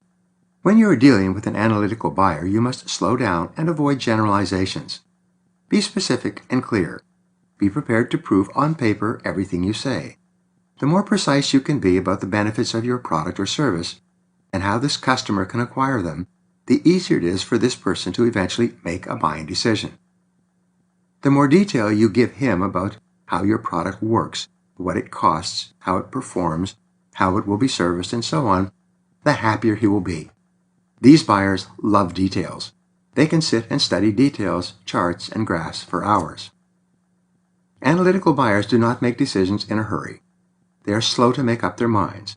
They need to be left alone with your material to reflect on it and analyze it.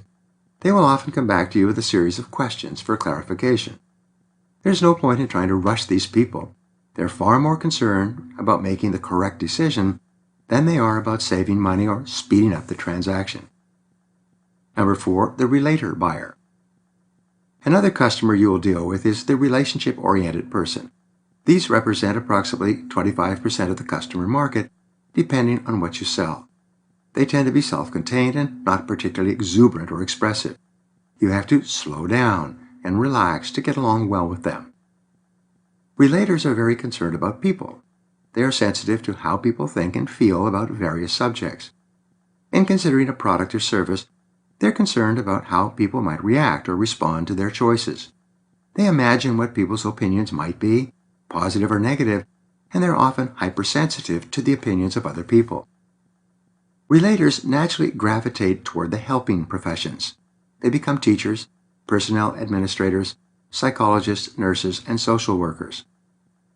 They need to be liked. This type of customer worries about what people might think if the relator bought a particular product or service. She always has to talk it over with someone, often with lots of people. Sometimes she has to ask every member of her family, plus her friends and associates, before she can buy a new product or service. The primary motivation of relators is to get along well with others. They strive for harmony and happiness among the people around them and become distressed at the thought of someone being unhappy for any reason.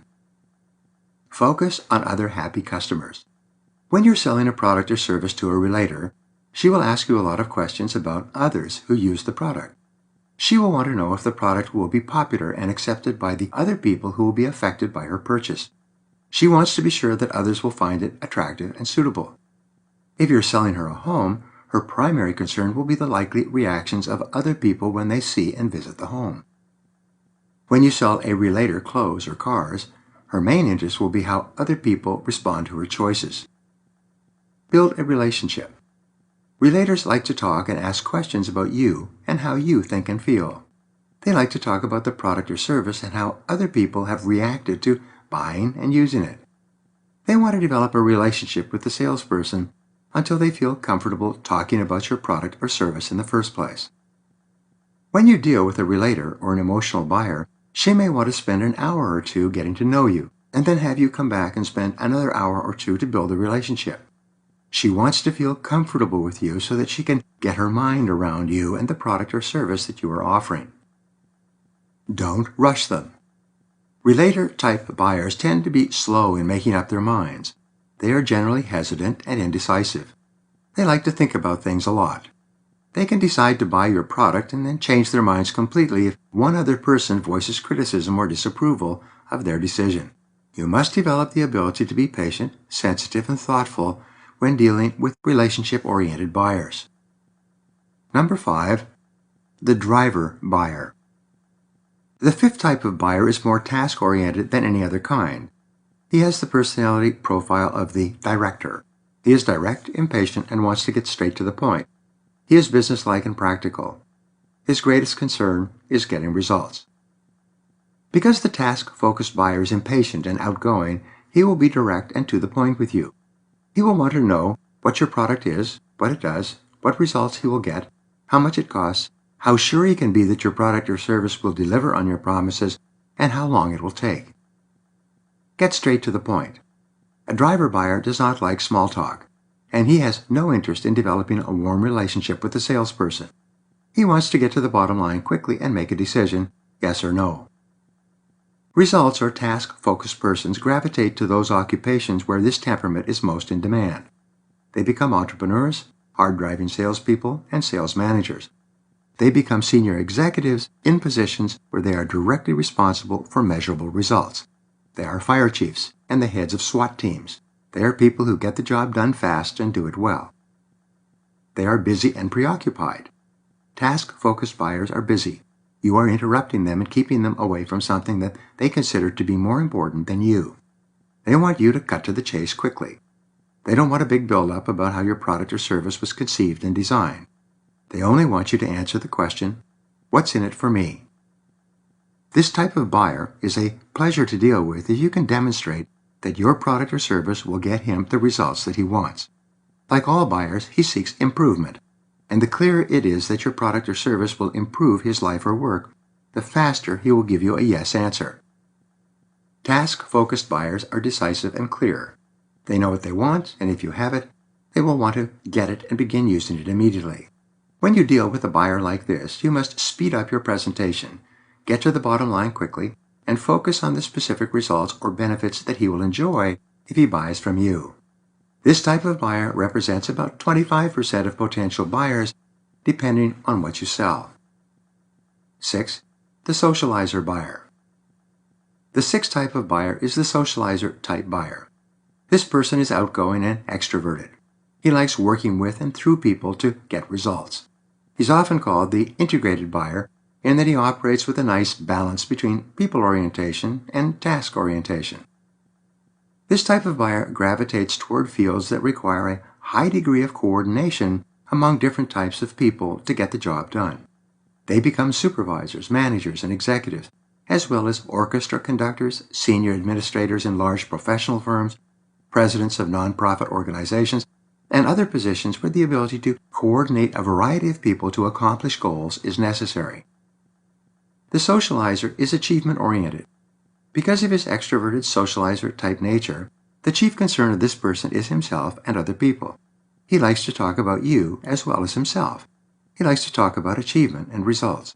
He enjoys telling you what he has done in the past and is very interested in knowing about you and what you have accomplished. Sometimes the socializer buyer agrees too quickly and does not remember details. He might agree to do something with you or buy something from you, and a few days later forget about it completely.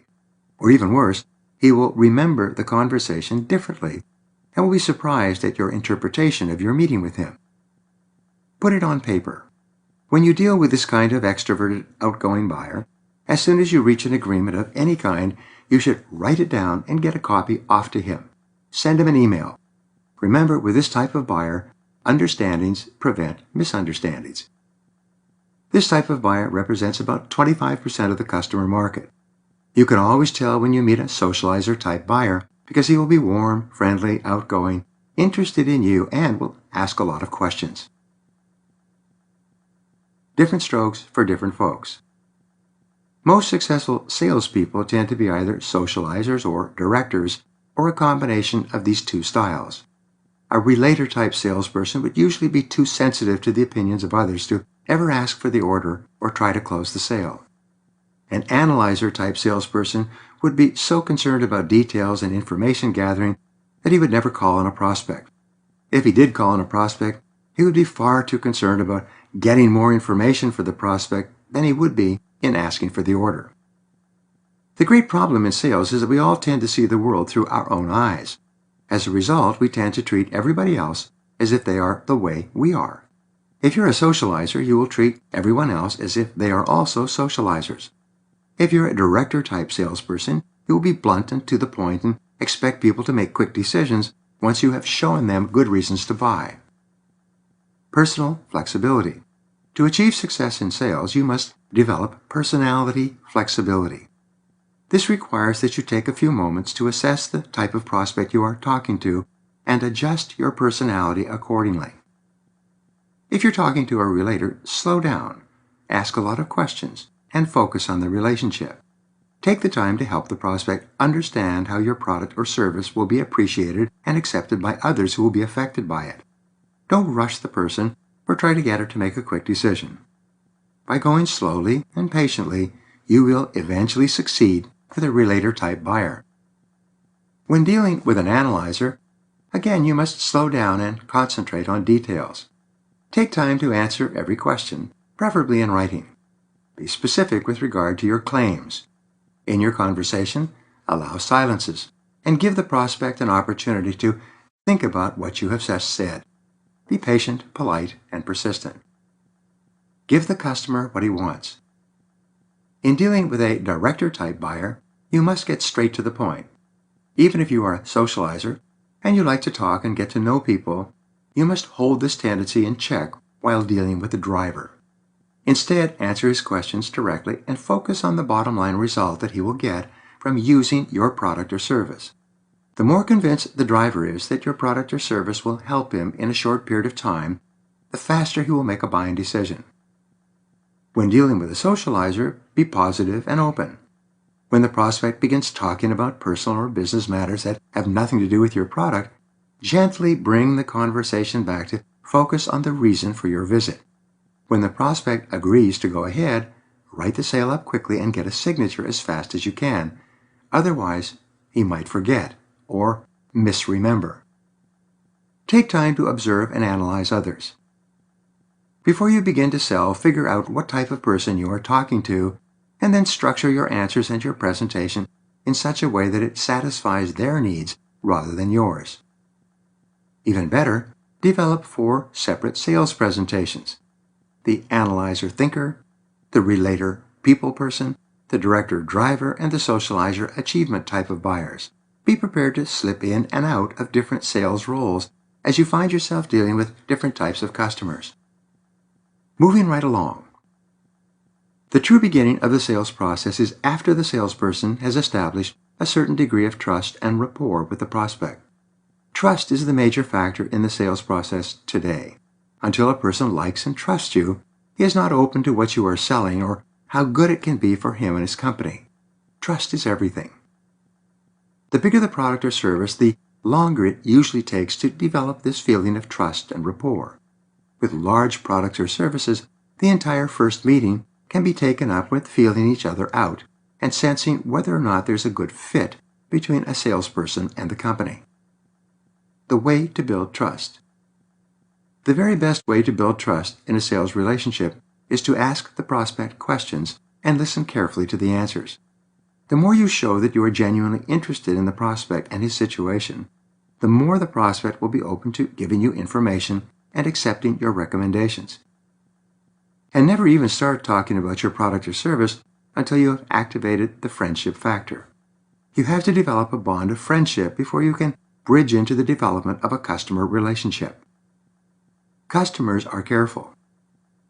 In selling expensive, sophisticated products with a long life and installation time, it will often take 3 or 4 visits just to reach the point where the relationship is strong enough that you can talk business seriously. It's not uncommon for the sales process to require 6 months or more of meetings and proposals before the customer feels comfortable enough to make a large, long-term commitment. Be patient. There's a good reason for this caution and delay. In many cases, the prospect's reputation and even career can be on the line. If he makes the wrong buying decision for his company, it can cost him his job. He can be demoted or even fired. For this reason, he cannot afford to make a mistake. Begin qualifying early. Use the approach close or the demonstration close in your first interaction with the customer. This enables you to qualify him immediately. The answer to one or both of these questions tells you at the beginning whether or not he is in the market for your product. If I could show you exactly the car you are looking for at perhaps the best price in the city, would you be interested in taking it for a drive? If the prospect says, "No, I just bought a car and I won't need another one for a few years," then you know that this person is not a prospect. There's no point in trying to establish a high-quality relationship and understand more about her situation. She is not in the market. The purpose of the presentation. Your opening question is to discover whether or not a person is a prospect for what you are selling. The purpose of subsequent questioning is to further qualify the prospect and to discover the key reasons why he might buy. Each product contains a variety of features and benefits. Features arouse interest, but benefits arouse buying desire, the saying goes. The purpose of the presentation is to explain the features that your product or service includes and to demonstrate the benefits that they offer to your prospect. In a way, you're a bit of a detective. You're looking for clues that will lead you to the sale. You are presenting features and benefits for the purpose of eliciting buying interest on the part of the prospect. You are watching and listening to uncover reasons why he would buy. Present one feature, benefit at a time. The process of your presentation is not to show all of the information available on your product or service. It is to show one feature or one benefit at a time and to find out which of these benefits are of greatest interest to your prospect. If you have 10 features and benefits listed in order of descending importance, from the most attractive benefit your product offers down to the least, unveil your features and benefits in that order. If your prospect brightens up and becomes intensely interested when you mention your second most desirable benefit, you can then focus on that and even start moving toward closing the sale. Conclude the sale. Once it's clear that your customer most desires a particular benefit that your product or service offers, you don't need to go through numbers 3 through 10. When you have found the hot button, begin focusing on that specific benefit, showing the customer how he can enjoy that benefit when he buys your product. The prospect says, in response to a particular point in your presentation, "Wow, that's great, I've never seen that before. We need that around here. How long does it take to get something like that delivered?" When this happens, you can ask for the order immediately. You don't need to go on talking any further. Simply say, "How soon would you need this?" and close the sale. Buyers are sometimes ready now. One of the top mutual fund salespeople I ever met had spent years developing his sales presentation. It moved from the general to the particular. It included every benefit that an investor could enjoy from a mutual fund. By the time the presentation was complete, it included 32 different points at which he could close the sale. What he told me was that every prospect is either very close to buying when he meets the salesperson for the first time or very far away. Actually, most prospects are somewhere in between. Some prospects only need 1 or 2 reasons to say yes. Other prospects require a much longer sales process before they're ready to buy. His sales presentation was designed to be effective with any prospect he met at any stage of the buying cycle. Ask for the order early. Sometimes he could close right at the beginning with a highly qualified prospect. In his mutual fund presentation, he would start by asking a question such as, "Would you like to see a way to get the highest return on your money with the lowest possible risk in the market today?" If the prospect says yes, my friend would take out a piece of paper and draw 2 circles. He would say, "Mr. Prospect, these 2 circles represent what you can do with your money. If you put your money into the first circle, into a traditional savings account, you can earn 3 to 5% on your money before taxes. Isn't that right? But if you put your money into the second circle, into a well-managed mutual fund, You can make 10 to 15% on your money and pay no taxes on the money until you withdraw it. Which of these two would you prefer? Often, if not always, the prospect would say, well, I would rather get 10 to 15% on my money. The salesman would say, great, why don't we get started right away? Take action to close the sale. He would then take out an application form, write the date on the upper right-hand corner, and ask, what is the correct spelling of your last name? When the prospect gave him the spelling of his name, the sale was made. He would then go on to wrap up the details and conclude the transaction. This salesman eventually became one of the most successful and highest paid people in his field in the country. Keep the initiative. Sometimes the prospect would say, wait a minute, I need some time to think about this. He would immediately say, may I ask, how much money do you have in your savings account today? About $5,000. My friend would then say, Mr. Prospect, which do you think is best, 3 to 5% or 10 to 15%? Well, I guess 10 to 15% is better, his prospect would respond. Exactly. Do you have your checkbook with you? He would then simply assume the sale and begin filling out the form. The prospect would have to stop him to keep the sale from going through. He seldom did. What he found was that in dealing with a qualified prospect, he could roll into the close of the sale as soon as the prospect made it clear that he wanted the primary benefit that he would get from buying the product. What we have found over the years is that many sales are delayed far longer than they need to be because salespeople are reluctant to ask for the order and bring the transaction to a close. Selling tangibles versus intangibles. Closing the sale on a tangible product requires a different method than closing on an intangible product. When you have made a presentation on a tangible product, such as a car, a photocopier, a cellular telephone, or a refrigerator, and the prospect has no further questions, you should ask for the order immediately. When the prospect fully understands what you are selling, how it works, and how he or she will benefit from owning and enjoying it, it's time to close the sale. When you've completed your presentation, the prospect knows everything that he will ever know about buying and enjoying your product or service. He will not learn anything new or different after you leave or he leaves. This is the high point of the sales presentation. From this point onward, the customer will gradually forget the features and benefits of the product and gradually lose his interest and desire in purchasing. Be polite but persistent. If the prospect says, well, it looks pretty good, let me think it over, you can immediately reply by saying, Mr. Prospect, at this moment you already know everything you will ever know about this product. From what you've told me, it looks like an excellent choice for you. Why don't you just take it? You will be absolutely amazed at how often the prospect will say, well, okay, I'll take it. But if you give the prospect an opportunity to walk away and think it over, chances are the prospect will gradually forget why he was ever attracted to your product or service in the first place. Even worse, the prospect will run into another salesperson who is a little bit more assertive and will end up buying your product from the other person. This happens all the time. No more callbacks. When I was a new salesman just starting out, I was selling a discount card from office to office for about 100 local restaurants. The price was $20. Whenever the owner of the card showed it at a restaurant, he would get 10 to 20% off the bill. The card would therefore pay for itself in 1 or 2 uses. It was a simple product, a simple benefit, a simple decision, and a simple sale. But when I went out selling, I was really nervous. I would make my presentation and then wait. The prospect would invariably say, well, let me think it over. I would thank the prospect very much and promise to call back on him in a few days after he had a chance to think it over. Surprise, surprise, nobody ever thought it over, and nobody bought the card. When I phoned, the prospect was never available. If I went back to his office, I was left sitting in the waiting room indefinitely. I was making almost no sales, and I was getting desperate. The light went on. One day I had a revelation. I realized that it was me who was causing prospects to hesitate from buying. I already had decided in the back of my mind that people needed to think it over. I would even suggest if the prospect was hesitating, why don't you think it over?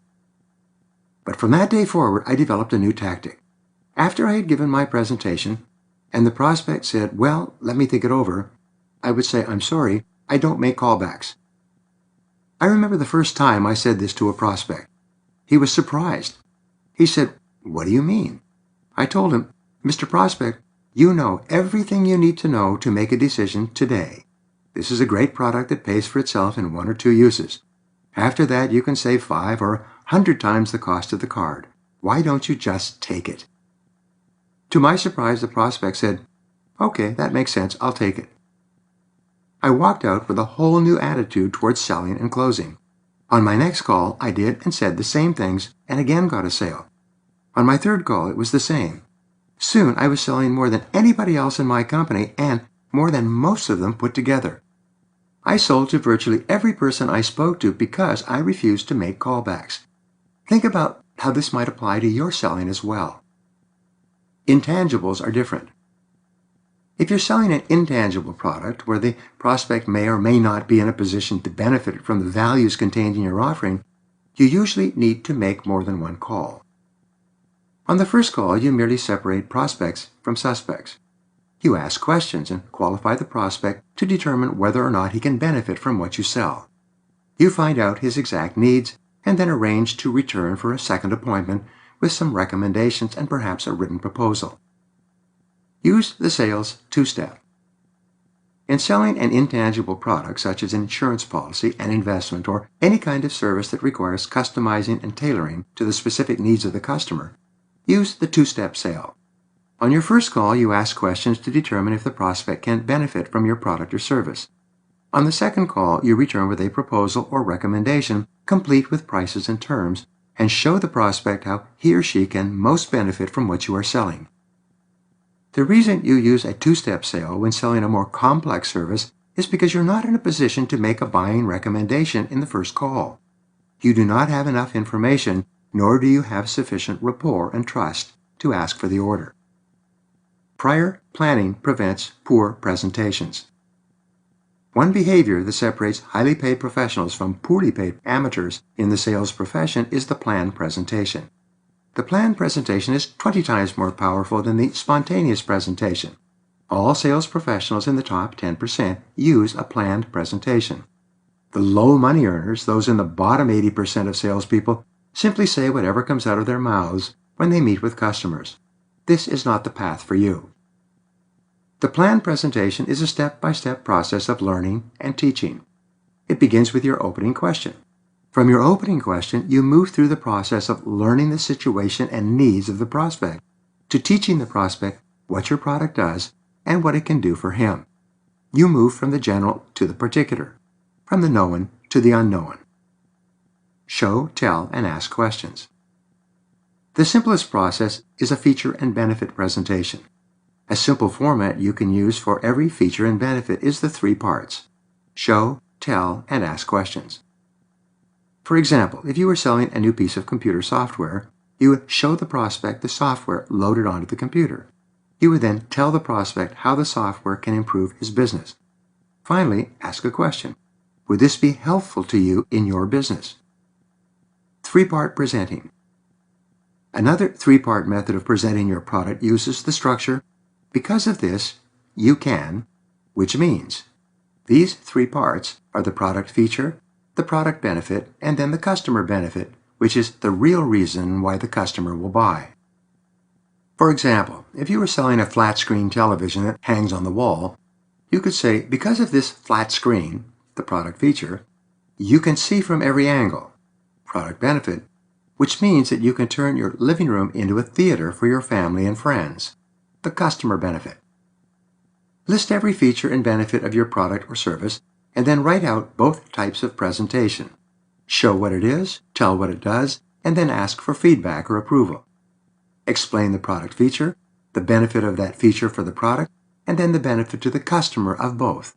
You'll be amazed at how much more persuasive your presentations become. What your product does.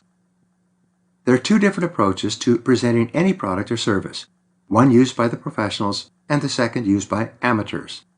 The first approach, used by highly paid professionals, is to focus on what the product does.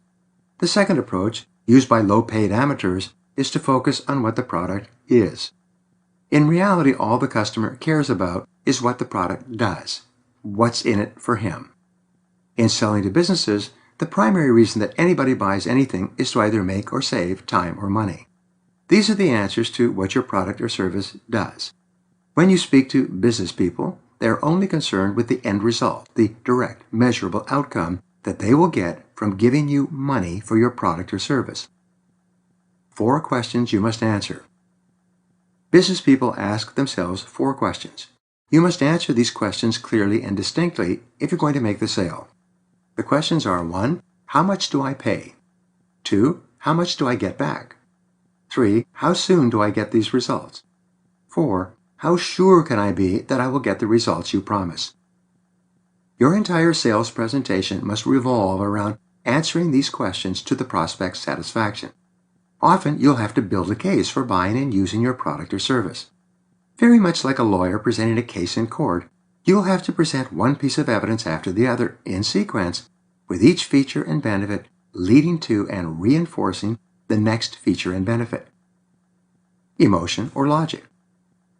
Sometimes I ask my audiences, what percentage of a person's decisions is based on emotions and what percentage is based on logic? Almost everyone will say that people are 90% emotional and only 10% logical. But the correct answer is that people are 100% emotional. Thinking takes time and effort, but emotions are instantaneous. As I discussed earlier, this is why in sales, prospects decide emotionally and then justify logically. If a prospect feels good about you and your company, if he likes you and respects you, if you have a good relationship, then the power of liking will very often lead to the sale. Logic makes sales. Nonetheless, no matter how much the prospect wants your product emotionally, he still must be convinced logically that he will get the emotional benefits that he desires. As the saying goes, logic makes sales. When you build your presentation from the ground up, moving from point to point, offering specific benefits and then explaining logically how the prospect achieves those benefits, your sales presentation is built on a solid foundation. Once the customer decides to buy, he will remain sold afterwards rather than having misgivings or buyer's remorse. Here's an example of how I used to sell sales training, beginning with the emotion, the desire to increase sales results, and then reinforcing it with the logical reasons why this was achievable.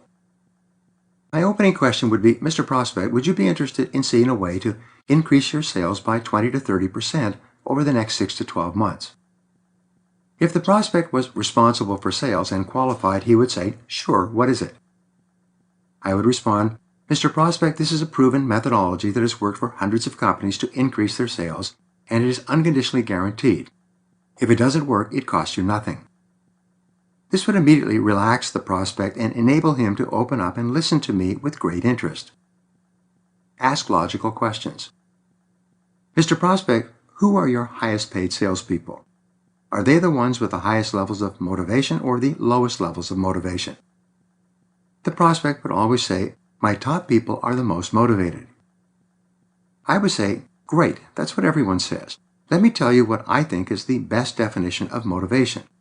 It is this. Motivation comes from an enhanced feeling of competence. In other words, Mr. Prospect, people are the most motivated when they feel they are the most capable of getting results. Isn't that true? The prospect would almost always agree. Mr. Prospect, what we have found is that the more you train your people with proven sales skills and techniques, the more motivated they are to use them to make more sales and more money for themselves. Does this make sense to you? Again, the prospect would almost always agree. Mr. Prospect, what we have found is that when we train people with these advanced selling skills, their sales go up immediately. More important, once they have these new skills, they can use them over and over to get even better results. And the more they use these skills, the better they get at them. Does that seem sensible? Give measurable benefits. Mr. Prospect, if your average sale increased just 10% in the first month, they would probably continue to increase throughout the entire year, isn't that right? Again, the prospect would agree. Mr. Prospect, if your sales went up steadily from the first month throughout the entire year, they would easily increase 20 to 30% on average. How much would that mean in terms of total dollars to your bottom line if you increased your sales 20 to 30% over the next 12 months? The prospect would quickly calculate that his return on investment in sales training would easily be 1,000% or more. For every dollar he spent on sales training, he would get back $10 or more to his bottom line. Once the prospect had made this calculation, it was quite easy to close the sale. Guarantee satisfaction whenever possible. My closing argument would be, Mr. Prospect, if anyone who takes this course does not feel that he or she will get a 10 or 20% increase in sales by using these ideas, there will be no charge for that person. If you personally do not feel that your people will get a 10 or 20% increase in sales by using these ideas, there will be no charge for the entire program. How does that sound? Using this presentation, going from the general to the particular, focusing on the benefit but emphasizing the logical financial benefit for the prospect, I was able to sell millions of dollars worth of sales training. And because the sales methods and techniques were so powerful and effective, there were never any requests for refunds or rebates. You can design your sales presentation so that it achieves the same kinds of results. Price comes last. Interestingly enough, it was only when I had closed the sale and gotten an agreement to conduct our sales training program that the prospect would suddenly become alert and ask, "Wait a minute, how much is this going to cost?" When you have designed and given your sales presentation effectively, the question of price will only come up at the end, after the decision to buy has been made.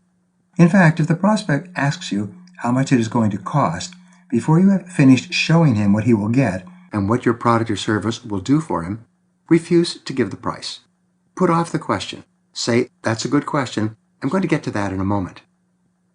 Here's a wise proverb from the world of sales. Price out of place kills the sale.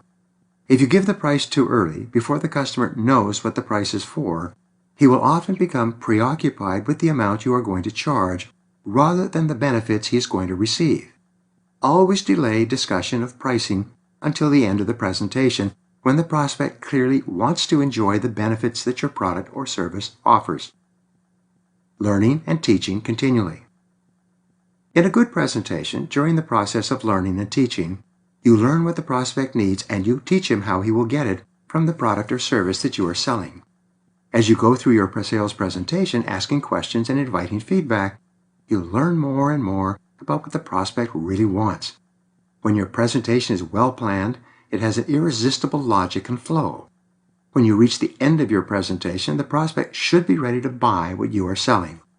This is why the real close takes place in the presentation. When you have made a good presentation and the prospect is convinced that your product is going to give him benefits that far outweigh the costs, then it's simply a matter of wrapping up the details at the end of the presentation. Take the time to be perfectly clear.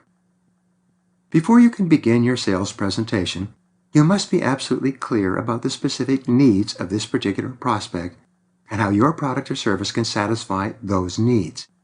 In this qualification phase, the very best way to elicit these needs is by asking planned, open-ended questions that elicit specific information. Listening is the key to building trust, to learning the true needs of the prospect. It's also the key to establishing a high-quality relationship. In fact, listening is the key to sales success. One of the greatest needs that each person has is to feel important, to be appreciated and esteemed by other people. Listening has been called white magic because of its enormous impact on influencing the emotions and personality of the other person. Become a great listener. There are 5 keys to effective listening. You could attend every course, read every magazine article, and watch every video on listening, and they will still boil down to these 5 keys. Number 1, listen attentively. First, listen attentively without interruptions. Listen without any attempt to leap in and share your own ideas. Face the prospect directly. Lean forward. Nod, smile, and agree. Be an active listener rather than a passive listener. Focus on the mouth and eyes of the prospect when he is speaking. Here's a good exercise. Imagine that your eyes are sun lamps, and you want to give your prospect's face a tan. As you listen, keep moving your eyes up and down over your prospect's face, hanging on every word as if he or she were about to give you the winning lottery number and she would only give it to you once. Listen as though you have all the time in the world. Listen as if you would still be here if she wanted to talk for 8 years, and you would love to hear every single word she says. Listening affects people. When a prospect is intensely listened to, he experiences specific psychological changes. His heart rate goes up. His blood pressure goes up. His galvanic skin response increases. Most importantly, when a person is intensely listened to, his self-esteem goes up. He feels more valued. He likes himself more, and as a result, he likes the person who is listening to him so intently. Listening is the most powerful of all techniques in selling. All of the highest paid sales professionals are described as very good listeners. They seek first to understand, then to be understood. They concentrate all of their attention on understanding the thoughts, feelings, and needs of the customer before they make any attempt to sell. 2. Pause before replying. Second, pause before replying or continuing. When the prospect finishes speaking, pause and wait for 3 to 5 seconds before you answer. Even if the prospect has asked you a question to which you know the answer, you must still discipline yourself to pause for a few moments. There are 3 benefits to pausing. First, when you pause, you convey to the prospect that you are carefully considering what he just said. This tells him that you value him and his words. What he has said is too important for you to respond too quickly. As a result, you raise his self-esteem and self-respect. You make him feel better about himself and, by extension, better about you. The second benefit of pausing is that it allows you to hear the prospect at a deeper level of mind. It's almost as though words soak into your mind as water soaks into the soil. When you allow silence after the prospect's words, you actually understand what he or she really meant, much more than you would if you replied immediately. The third benefit of pausing before replying is that you avoid the risk of interrupting the prospect if he is just reorganizing his thoughts and preparing to begin speaking again. Allow silence in the conversation. Salespeople must become comfortable with silence. This is critical to selling success. Most salespeople are a bit impatient, sometimes nervous and eager to make the sale. As a result, they feel that they have to say something, anything, when a silence develops during the sales conversation. Remember the saying, the selling takes place with the words, but the buying takes place in the silence. Customers need time to process the sales conversation. If you do not allow silence, which permits what is being said to soak into their minds, they cannot process your sales message.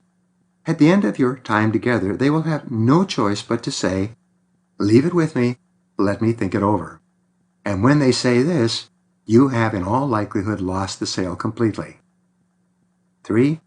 Question for clarification. Third, question for clarification. Never assume that you know what the prospect really meant by what he just said. Instead, pause and then ask the question, "How do you mean?" This is one of the great all-purpose questions for sales success.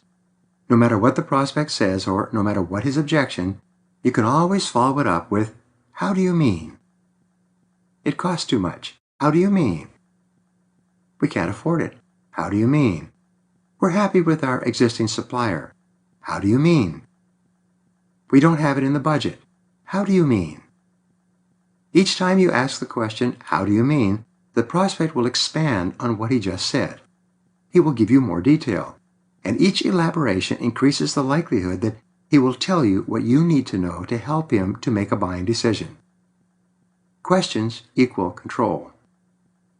Let me repeat this all-important principle in selling and communication. The person who asks questions has control. People are conditioned to respond to questions from early infancy. When you ask a person a question, he or she almost automatically gives you an answer. When you are talking at about 100 to 150 words per minute, the prospect can process words at the rate of 600 words per minute. This means that the prospect has 3/4 of his time available to think of something else while you are speaking. Very often, prospects drift off into their own thoughts because they have so much thinking time available to them when you are giving your presentation. But when you ask a question, 100% of the prospect's attention will be focused on answering you. It's almost as if you grabbed the prospect by the lapels and jerked him towards you. When you ask a question, the prospect cannot think of anything else but the answer until it is given, giving you the control. 4. Paraphrase it in your own words. Feedback what the prospect just said in your own words. Paraphrase the prospect's comments or questions. This is known as the acid test of listening. When you can feedback what a customer says, you prove to the customer that you are really paying attention. You are not just like one of those toy dogs in the back of a car window with his head nodding up and down. You were really listening. Only after you have listened attentively, paused before replying, questioned for clarification, and fed it back in your own words are you in a position to comment intelligently or to make a sales presentation. Listening builds trust, and the very best way to get an opportunity to listen is to control the conversation with questions. Number 5, use open-ended questions. Earlier, we covered the use of open-ended questions. These are questions that cannot be answered with yes or no. Whenever you ask a question beginning with the pronouns or adverbs, who, why, where, when, how, what, and which, you encourage the prospect to talk and give you more information that can help you to make the sale. Closed-ended questions. Use closed-ended questions to bring the conversation to a conclusion. These are questions that can be only answered with a yes or a no. Closed-ended questions always begin with verbs, such as are, is, and do. Are you ready to make a decision today? Is this what you are looking for? Do you want to get started right away? Remember to design your sales presentation around questions that you have planned in advance. As you have already learned, telling is not selling.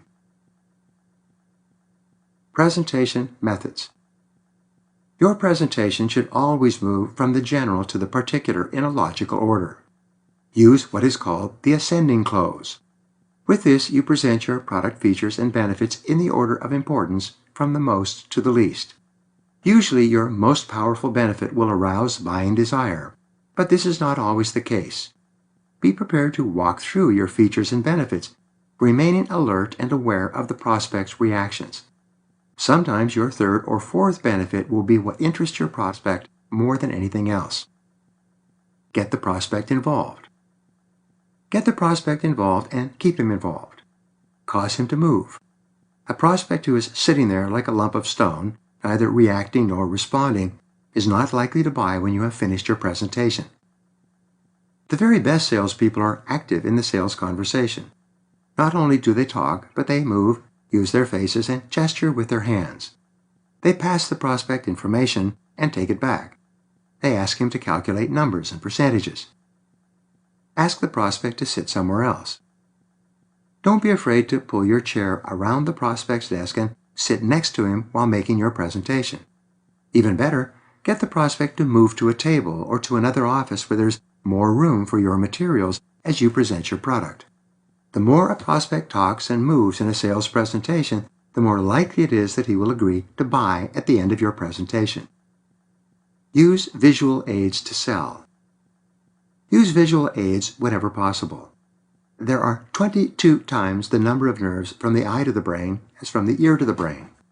If all you are doing is talking, the prospect will have a hard time paying attention or remembering anything that you say. Use pictures, graphs, illustrations, and even financial comparisons on paper to reinforce and drive home your key points. The average attention span of an adult is about 3 sentences. Once you have spoken 3 sentences in a row, without asking a question, showing a picture, or giving an illustration, the prospect becomes lost in his own world. He will be busy thinking about what he will do when you leave. But as soon as you ask a question, you jerk the prospect awake and force him to focus his entire attention on your presentation. When you use illustrations combined with questions, you keep the prospect totally involved throughout your presentation.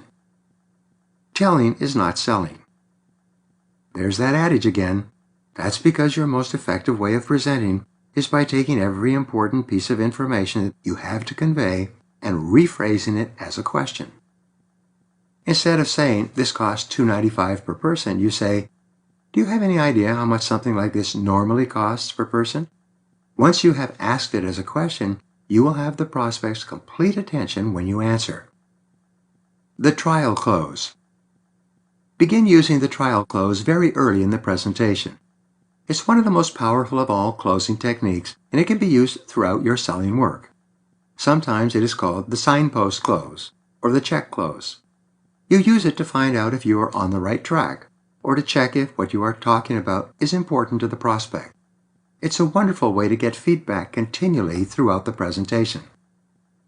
The beauty of the trial close is that it can be answered with a no without stopping the presentation. You, do you like this color? Prospect, no, I hate it. It's the worst color I've ever seen. You, no problem. We've got lots of other colors that you would like better. Ask for feedback. Some of the most popular trial closing questions that you can ask are, does this make sense to you so far?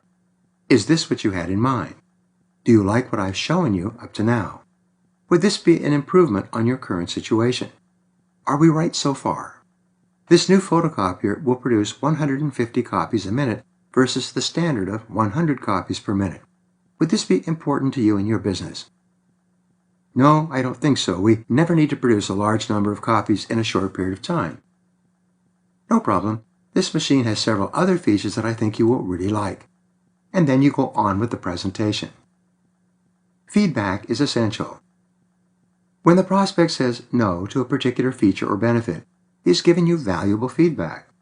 He is not saying no to the entire offer, he is only saying no to that particular feature. The difference between experienced salespeople and inexperienced salespeople in this area is that experienced salespeople present one feature or benefit and then ask for feedback. They make sure that they understand what the customer is thinking at each state of the sales presentation. Inexperienced salespeople, out of nervousness, present every feature and benefit, one after another, without hesitating or stopping to get feedback. At the end of the presentation, the customer has gone into overload and has no choice but to say, leave it with me, let me think it over. The power of suggestion close. You can use the power of suggestion close throughout the presentation to plant seeds of readiness in the customer's mind. People think and make buying decisions largely based on stories and word pictures. People take in information in a logical form, but your brain can only hold a certain amount of data. However, your brain can hold millions of pictures and stories. The very best salespeople are those who continually paint emotional word pictures about their product. Word pictures create images in the customer's mind. These images often trigger emotions, such as buying desire. Long after the presentation, the prospect will forget all the facts you gave, but will still remember clearly the pictures and stories. Create word pictures. For example, imagine that you are selling a car. You can say, you are really going to love the way this car handles in the mountains. What happens when you say this? The prospect sees and thinks about the car driving through the mountains. He or she instantly transports into driving this car around curves with forests and lakes on either side. If you're selling homes, you could say, you're really going to enjoy living on such a quiet street. It's just beautiful here. There's not a sound in the evenings. It's so relaxing. When you describe a house like this, the individual immediately reaches out mentally and emotionally for the benefits. When his friends later ask why he bought this particular house, he'll almost invariably talk about the house in terms of how quiet the neighborhood is. Double your responses. When I was working as a sales consultant for a residential real estate company, we developed a powerful telephone question that doubled the number of people coming in to look at houses. In the business of residential real estate, companies place advertisements in the newspapers for homes for sale, inviting prospective buyers to phone for more information. In most cases, prospective buyers will telephone, ask for the very best price and terms available for that house, and then hang up. Too often, the real estate company won't even get a chance to meet and talk to these people. Answer questions with questions. Rather than giving facts and details on the home, we taught them to answer inquiries with a simple question. Thank you for calling. May I ask you a question? Are you looking for an ideal home in a quiet neighborhood? This question was carefully formulated. When the person answering the phone asked this question, it immediately triggered two mental pictures in the mind of the prospective buyer. The first mental picture was his or her personal definition of an ideal home. This picture is different for each person, but the three words instantly caused the caller to visualize what he or she personally considered to be an ideal home. The second picture this question triggered was the scene of a quiet neighborhood. The two pictures in combination invariably elicited the answer, "Of course, do you have something that fits that description?" The real estate agent would say, "Well, as a matter of fact, we have two houses that have just been listed that you might like to see. They aren't even in the newspapers yet. When would you have time to take a look at them?" This simple approach, using the power of suggestion close, more than doubled the flow of prospects coming through this real estate office. Once prospects had come in and gone out to visit homes with one of the real estate agents, they typically stayed with that agent until they had found the type of home they were looking for. Talking past the sale close. In conjunction with the power of suggestion close, you can use the talking past the sale close. This method is very simple. You talk to the prospect as if he has already bought the product or service. You don't even ask him for a buying decision. You simply talk about how much he is going to enjoy the product or service now that he owns it. For example, the prospect is considering retaining the services of your company. You say, "You're going to love the type of service that you get from our company.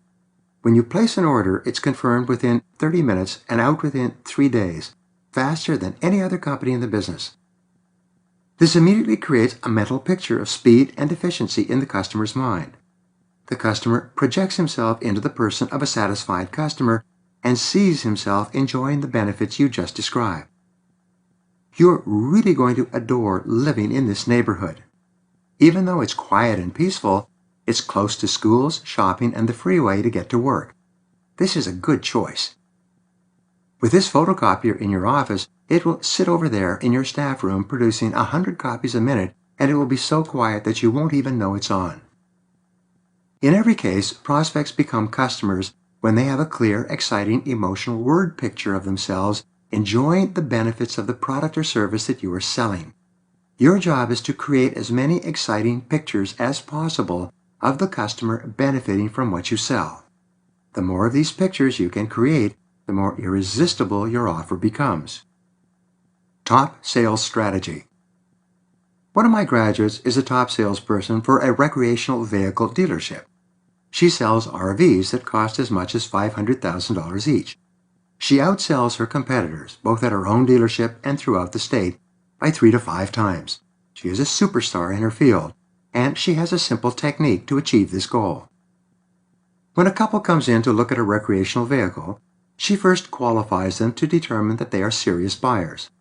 She then shows them several vehicles to determine what size and price range they are interested in.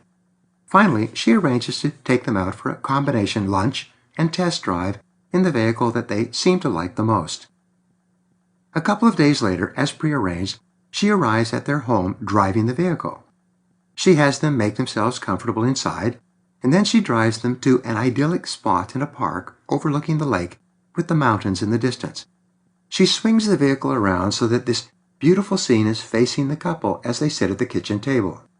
She then takes out a picnic basket, lays out a beautiful luncheon, and serves it to them as they sit looking at the mountains.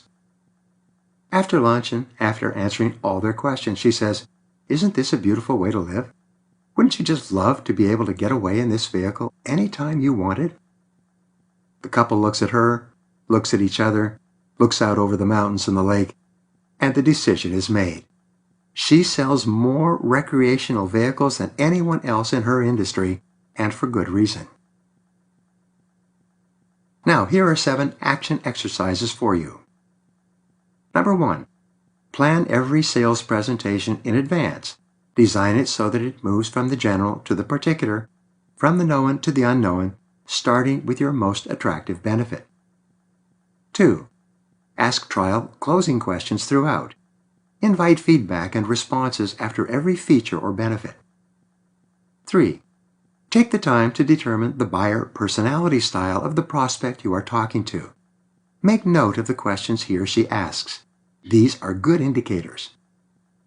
Number 4, practice flexibility with your prospects and customers. Speed up or slow down. Be general or specific so that you can sell to more diverse people. 5. Create emotional mental pictures of how happy your prospect will be while owning and using your product or service. 6. Design each part of your presentation to show, tell, and ask questions about each feature and benefit you present. Keep the prospect involved and active. 7. Become an excellent listener. Ask good questions, listen without interrupting, pause before replying, and feed it back in your own words to prove that you fully understand the prospect's situation. Og Mandino wrote, "The only certain means of success is to render more and better service than is expected of you, no matter what your task may be."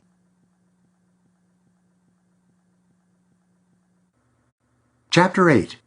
10 Keys to Success in Selling. H.W. Dresser wrote, "Be true to the best you know. This is your high ideal.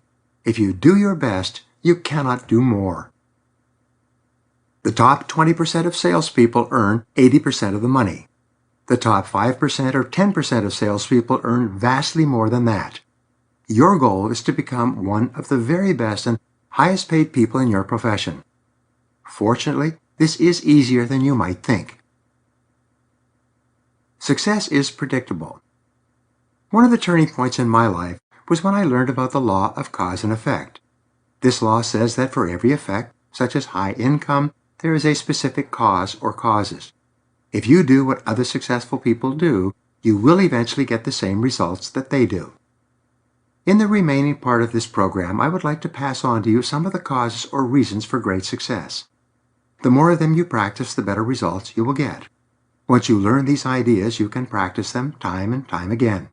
The more you practice them, the less effort will be required for optimum results. You will move on to the fast track in your sales career. Number 1. Do what you love to do. All truly successful, highly paid people, including salespeople, love what they do.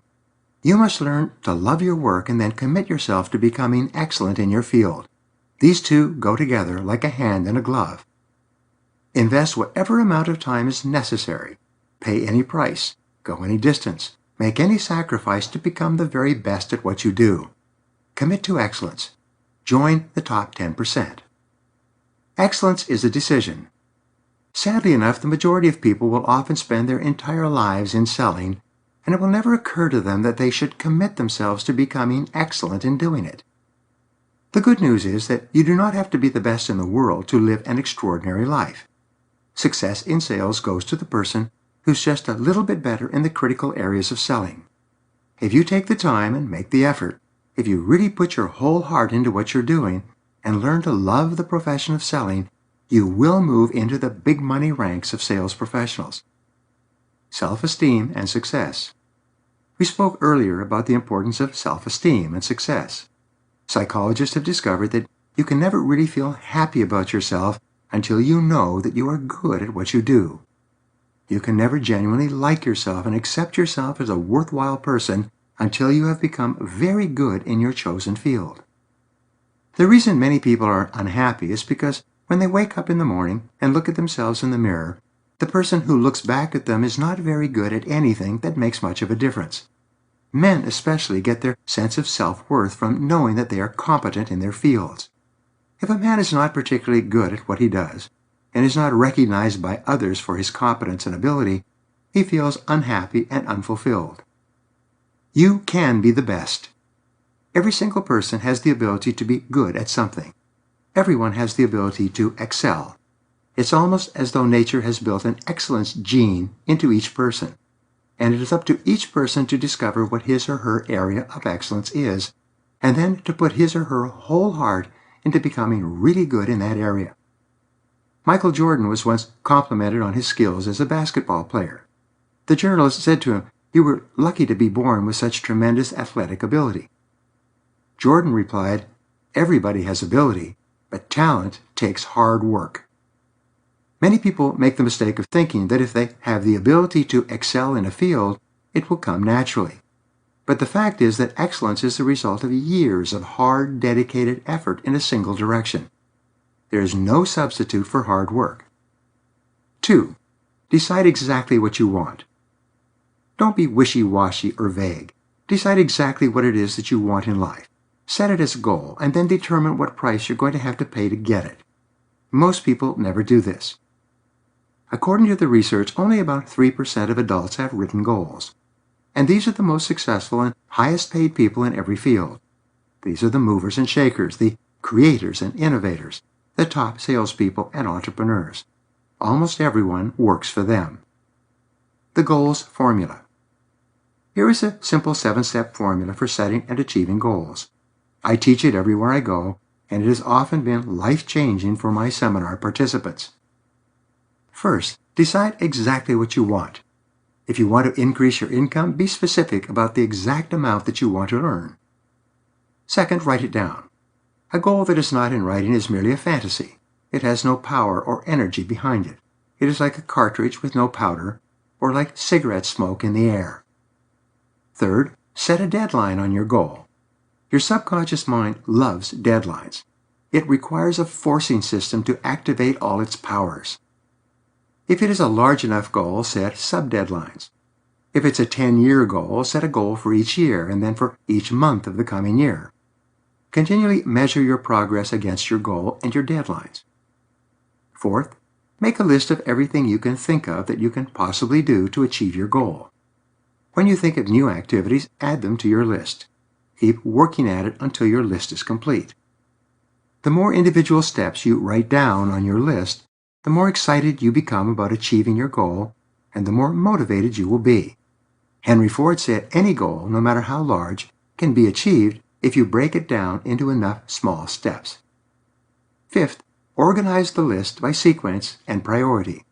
When you organize by sequence, you decide what has to be done before something else has to be done. You determine what comes first, what comes second, and so on. When you organize by priority, you determine the most important item on your list, and then the second most important, then the third, fourth, and fifth, and so on. Once you have a list of steps organized by sequence and priority, you have a plan. A person with a goal and a plan will run circles around a person with only a wish and a hope. Sixth, take action on your goal, whatever it is. The primary reason that people succeed greatly is because they are action-oriented. The primary reason that people fail is because they do not take action. Failures always have an excuse to procrastinate, until finally their energy and desire are gone and they are back to where they started. And seventh, do something every day that moves you towards your most important goal, whatever it is at that time. Do this 365 days per year. Develop the discipline of working on your goals daily so that it is as normal and natural to you as breathing in and breathing out. Set 10 goals immediately. Here's an exercise for you. Take a sheet of paper and write the word goals at the top of the page, plus today's date. Then write down 10 goals that you would like to achieve in the next 12 months. Write as quickly as possible. This exercise should only take you 3 to 5 minutes. Once you have your list of 10 goals, go over the list and ask yourself, which one goal on this list, if I were to achieve it within 24 hours, would have the greatest positive impact on my life? The answer to that question becomes your major definite purpose. This becomes the organizing principle or focal point for your life. Transfer this goal to the top of a clean sheet of paper and write it out clearly and in detail. Make it measurable. Set a deadline for when you intend to achieve it. Make a list of everything that you can think of that you will have to do to accomplish the goal. Organize this list by sequence and priority into a plan. And then take action on this goal and do something every day until you achieve it. Your major definite purpose. When you get up in the morning, think about this goal. As you work through the day, think about this goal. Discuss this goal with the important people in your life. In the evening, before you go to sleep, think about this goal and what it will look like when you achieve it. Continually visualize your goal as if it were already a reality. Resolve in advance that you will never quit until you achieve this goal. Failure is not an alternative. Change your life. This exercise will change your life. If you have the discipline and determination to follow all the steps listed above, within 1 year and perhaps sooner, your whole life will be different. Both your sales and your income will increase dramatically. You will feel terrific about yourself. You will start to make rapid progress in every area of your life. You will attract people and circumstances into your life that can help you. Miracles will happen. At the end of a year, you will look back and be speechless at what has happened over the past 12 months.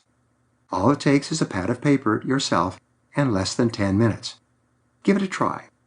Write down 10 goals, select one, make a plan, and see what happens. Number 3, back your goal with persistence and determination. Once you begin, refuse to even consider the possibility of failure. Back your goal with perseverance and indomitable willpower. Decide to throw your whole heart and soul into your success and into achieving that goal. Don't hold anything back. Make a complete commitment. Resolve that nothing will stop you or discourage you. You can tell where you're going to be in 1, 2, or 3 years by how well you respond to the inevitable adversities, objections, and disappointments that you experience each day. Your level of persistence in the face of setbacks is your measure of your belief in yourself. The Greek philosopher Epictetus once said, "Circumstances do not make the man, they merely reveal him to himself." Adversity shows you what you are made of. As my friend Charlie Jones said, "It's not how far you fall, but how high you bounce that counts." You can always tell how successful you are going to be by how quickly you bounce back. Your degree of resilience is the mark and measure of your character. Your ability to take the hard work and rough shocks of selling and to keep on keeping on is the ultimate determinant of your success. Number 4, commit to lifelong learning. Your mind is your most precious asset, and the quality of your thinking determines the quality of your life.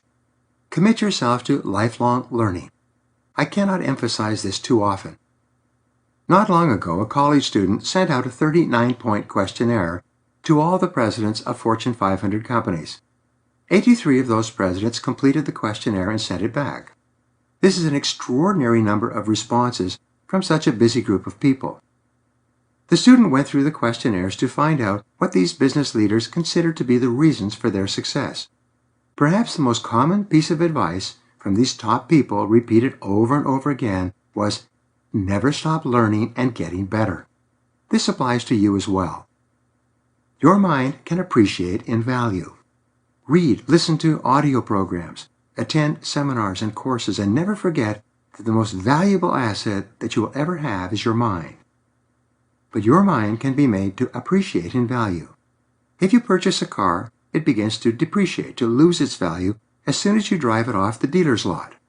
If you buy any kind of a physical object, it begins to deteriorate immediately. You can increase the value of your mind by continually feeding it new information that you can use to get better results. Increase your value. Each person starts off in life with a limited amount of practical knowledge that he can use for the benefit of other people. As you learn, you become more valuable. The more knowledge you acquire that can be applied to practical purposes, the greater will be your rewards and the more you will be paid. As you go through life, gaining additional experience, reading more books and articles, and upgrading your skills, your knowledge grows and your rewards in life increase. As you move forward in the line of life toward the success that is possible for you, the law of cause and effect applies. In success, the law of cause and effect is summarized by learn and do. Every time you learn and practice something new, you move ahead in the line.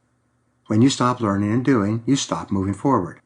When you start once more learning and applying what you've learned, you start moving forward again. The more you learn and do, the faster you move toward the front of the line. Keep filling your bucket. Imagine that your current quantity of knowledge and skill is like water in a bucket. The water level determines your income. When you start off in life, your bucket has very little knowledge and skill in it. Your results and rewards are minimal as well. As you increase your level of knowledge and skill, your bucket gets fuller. Your level of rewards and recognition increases. Over the years, your bucket gets fuller. This level increases and your income goes up. But here's the problem.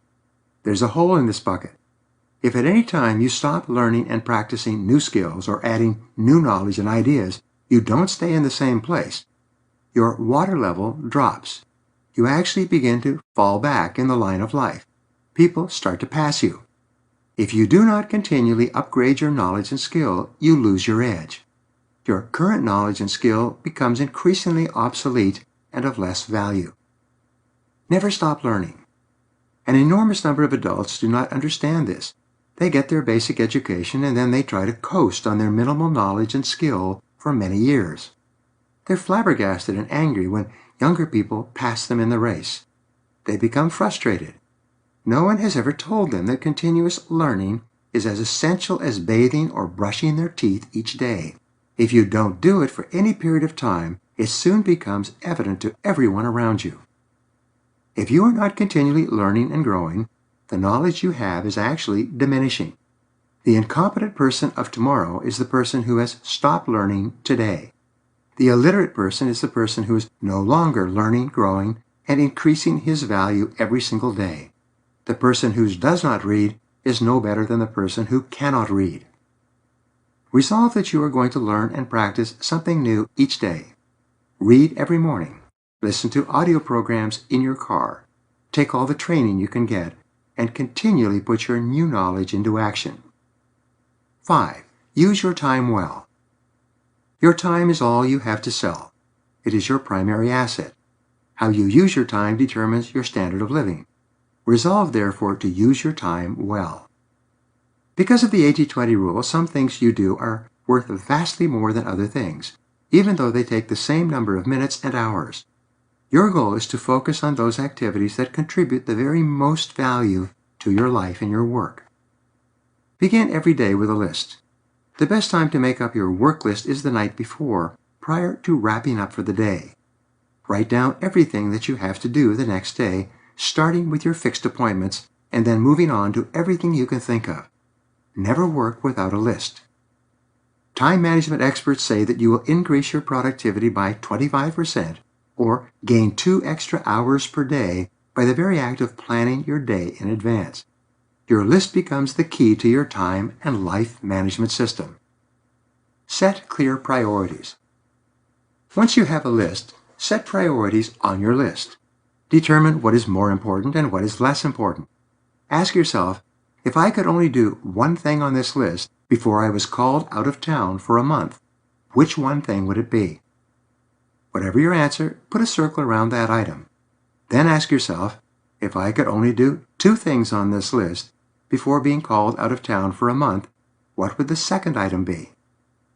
Circle that item as well.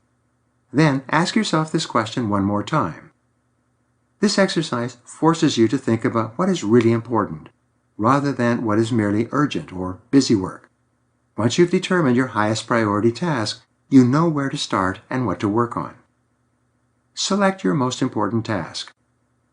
A good time management question for you to ask is, what one thing, if done in an excellent fashion, would have the greatest positive impact on my work?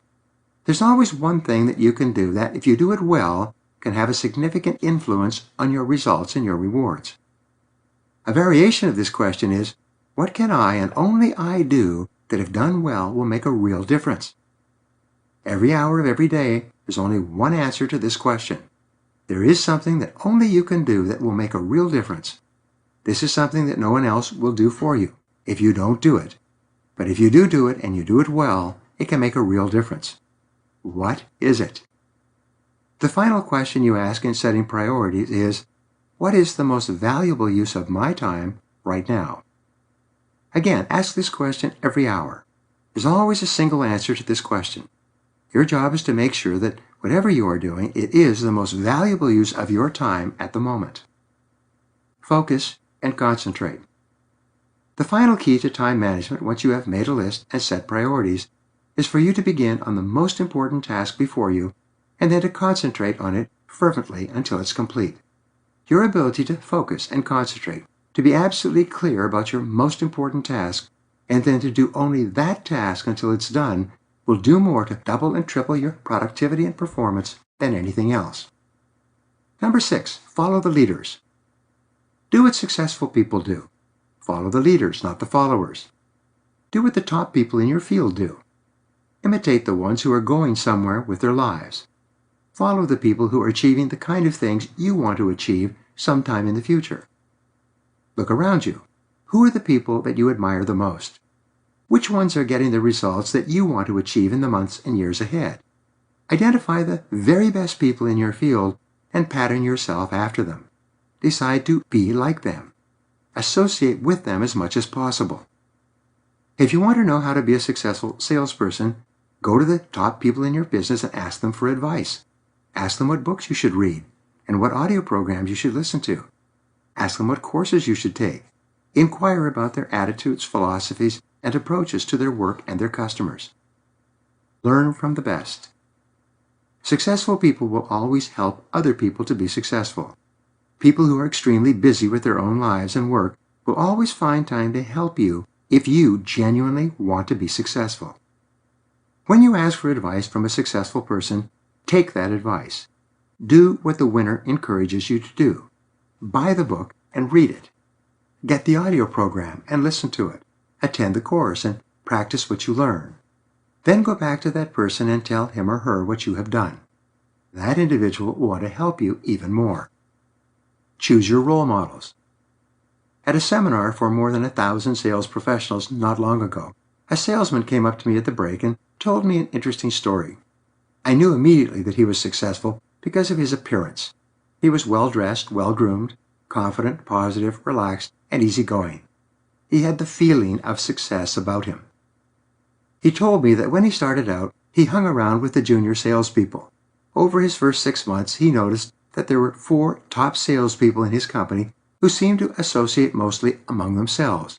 They did not spend time with the junior salespeople. He observed the junior salespeople himself and the top salespeople and noticed one thing immediately. The higher-paid salespeople were dressed far better than the lower-paid salespeople. They were sharp and professional-looking. They looked like successful people. Ask for advice. One day he asked one of the top salespeople what he could do to be more successful. The salesperson asked him if he used a time management system.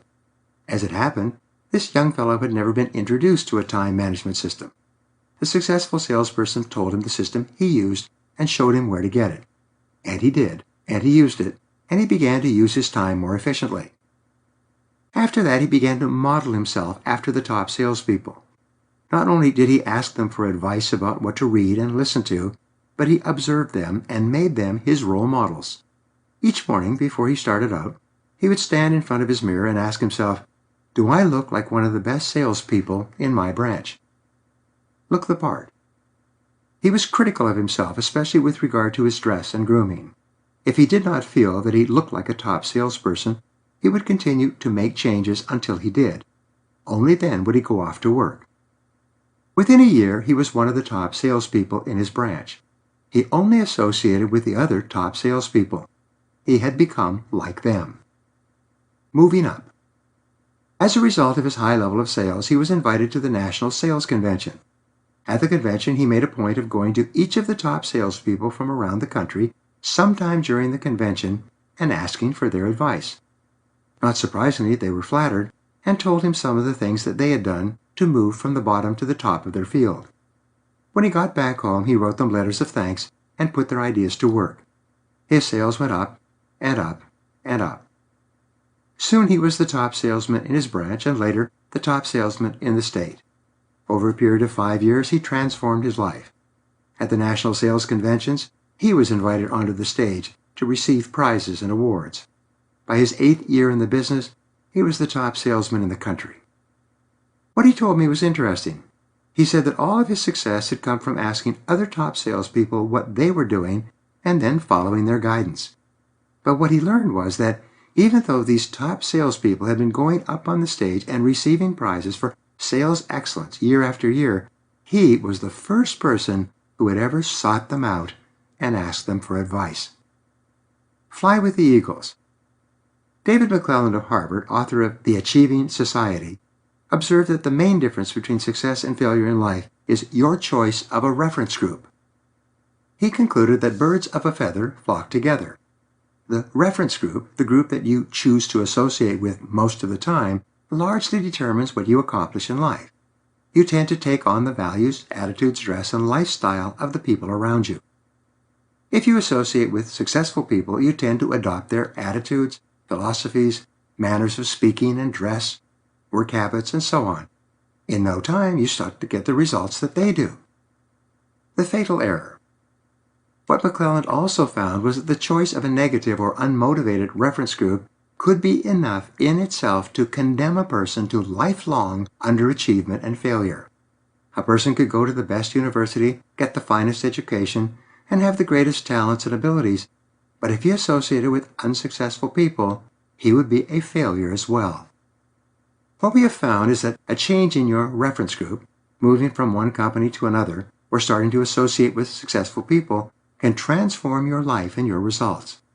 But as Zig Ziglar said, you can't fly with the eagles if you keep scratching with the turkeys. Human beings are very much like chameleons. We take on the attitudes and the behavior of the people with whom we associate. We become like these people.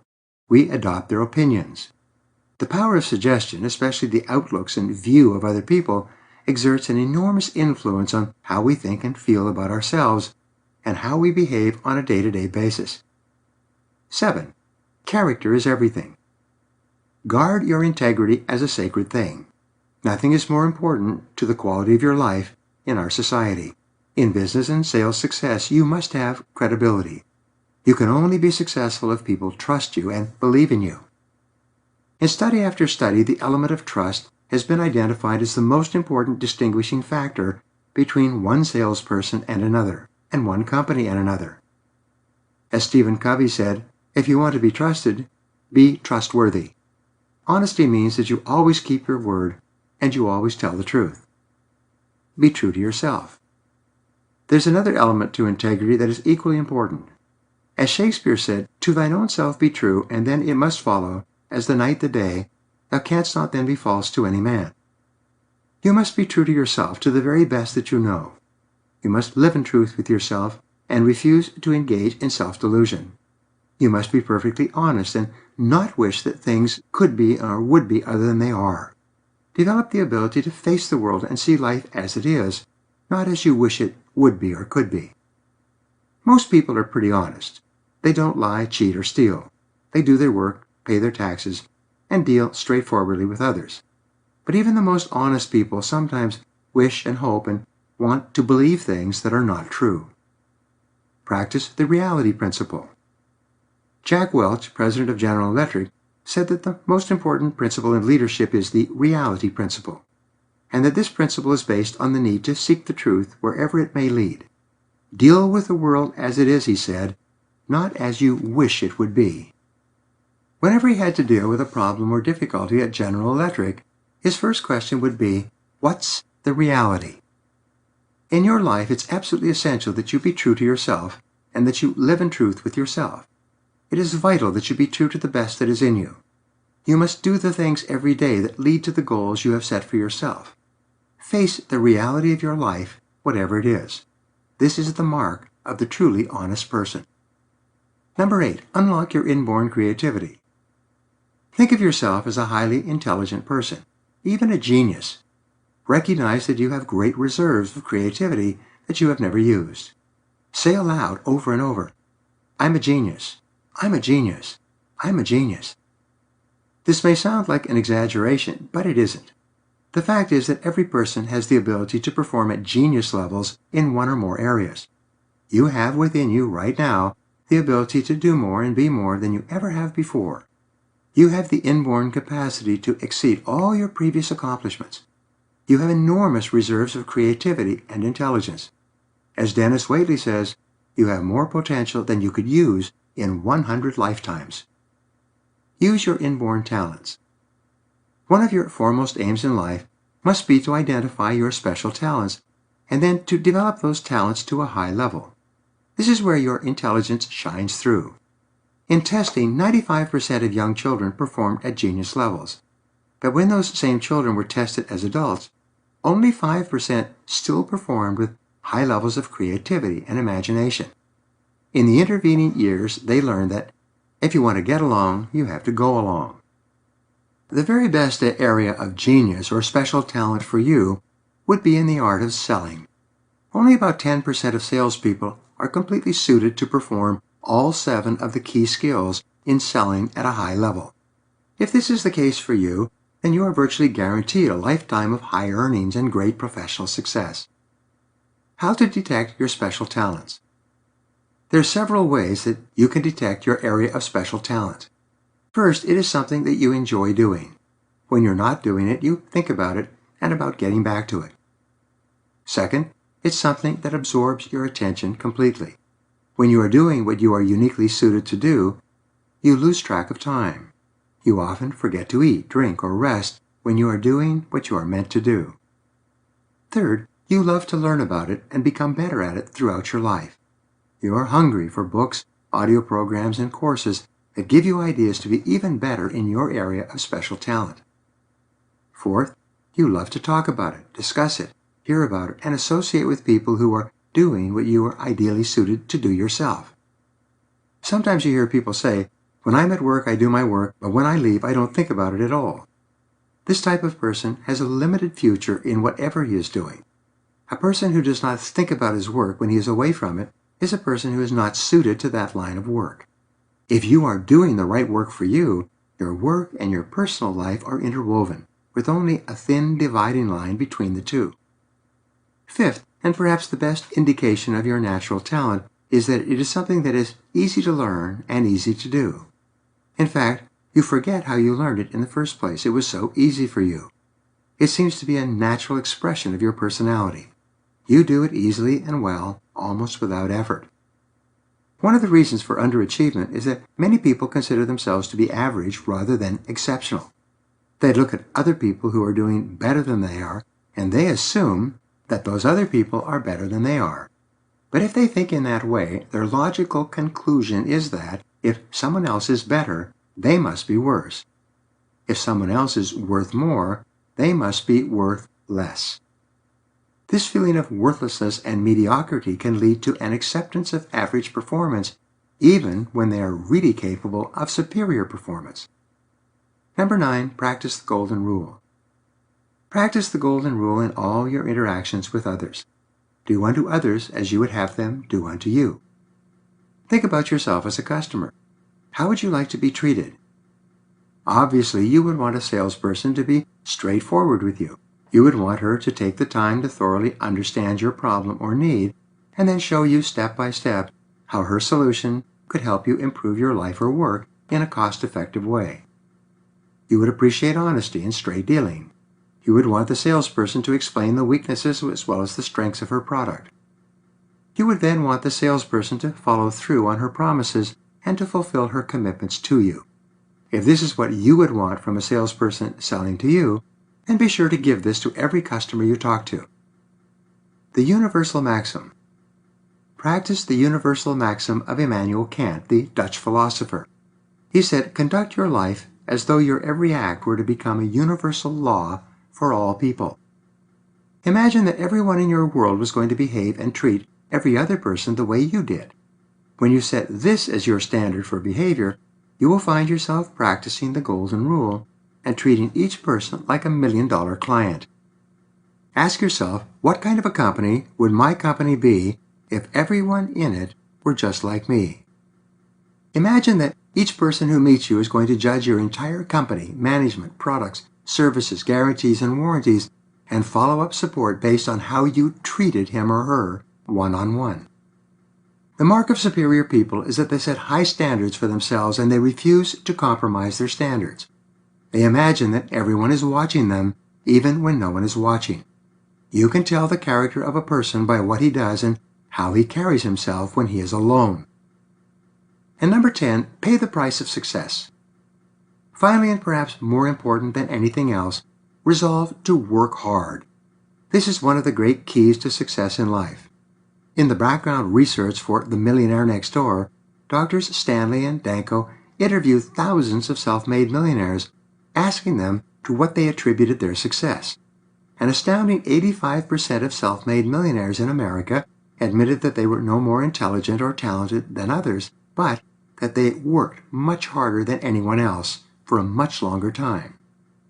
The key to success in selling is for you to start a little earlier, work a little harder, and stay a little later.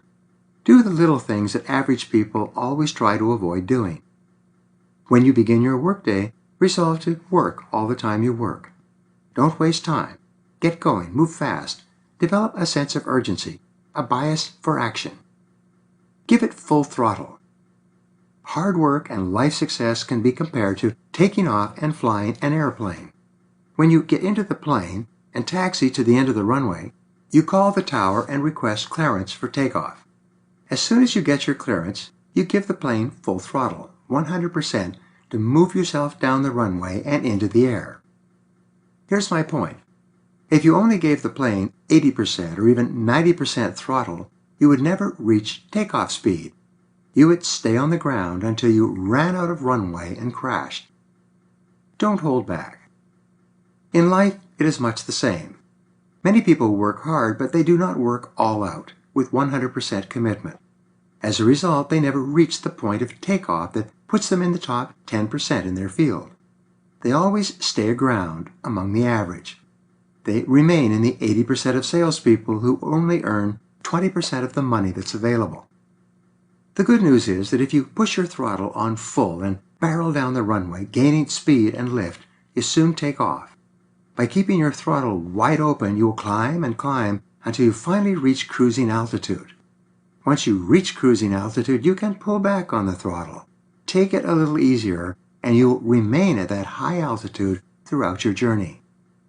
In your sales career, especially at the beginning, you must work all out, with 100% of your energy to get free of the Earth's gravity and break out of the pack of mediocrities. But once you reach your cruising altitude and get into the top 10% of money earners in your field, you can pull back on the throttle, spend more time with your family and friends, and still maintain your income and results at high levels. Your future is unlimited. You have within you right now the ability to be more, do more, and have more than you ever have in your life. By becoming absolutely excellent in your chosen field of selling, you can achieve all your goals and fulfill all your dreams. You can create a wonderful life for yourself and your family. You can become one of the most valuable people in your company and industry. You can earn the respect and esteem of all the people around you. You can make a significant difference in the lives of your company, your customers, and your community. By learning and practicing the psychology of selling, you can reach the stars. And there are no limits. Action exercises. Number 1, make a decision today to become one of the very best salespeople in your industry. Pay any price, make any sacrifice, and never quit until you make it. Number 2, dedicate yourself to lifelong learning. Read, listen to audio programs, and attend seminars. Your life only gets better when you get better. Number 3, manage your time well. Plan carefully in advance and resolve to make every minute count. 4, do what you love to do. Throw your whole heart into your work and never stop getting better. 5, resolve in advance that you are going to be a big success in life and that you are never going to quit until you achieve your most important goals. 6, sit down immediately and make a list of 10 goals you would like to achieve in the next 12 months. Select the most important goal on that list and work on it every day. And 7, work all the time you work. Live at full throttle. Start early, work harder, and stay later. Pay the price of success in full, in advance. As Napoleon Hill said, nature cannot be tricked or cheated. She will give up to you the object of your struggles only after you have paid her price. Thank you very much for listening to The Psychology of Selling.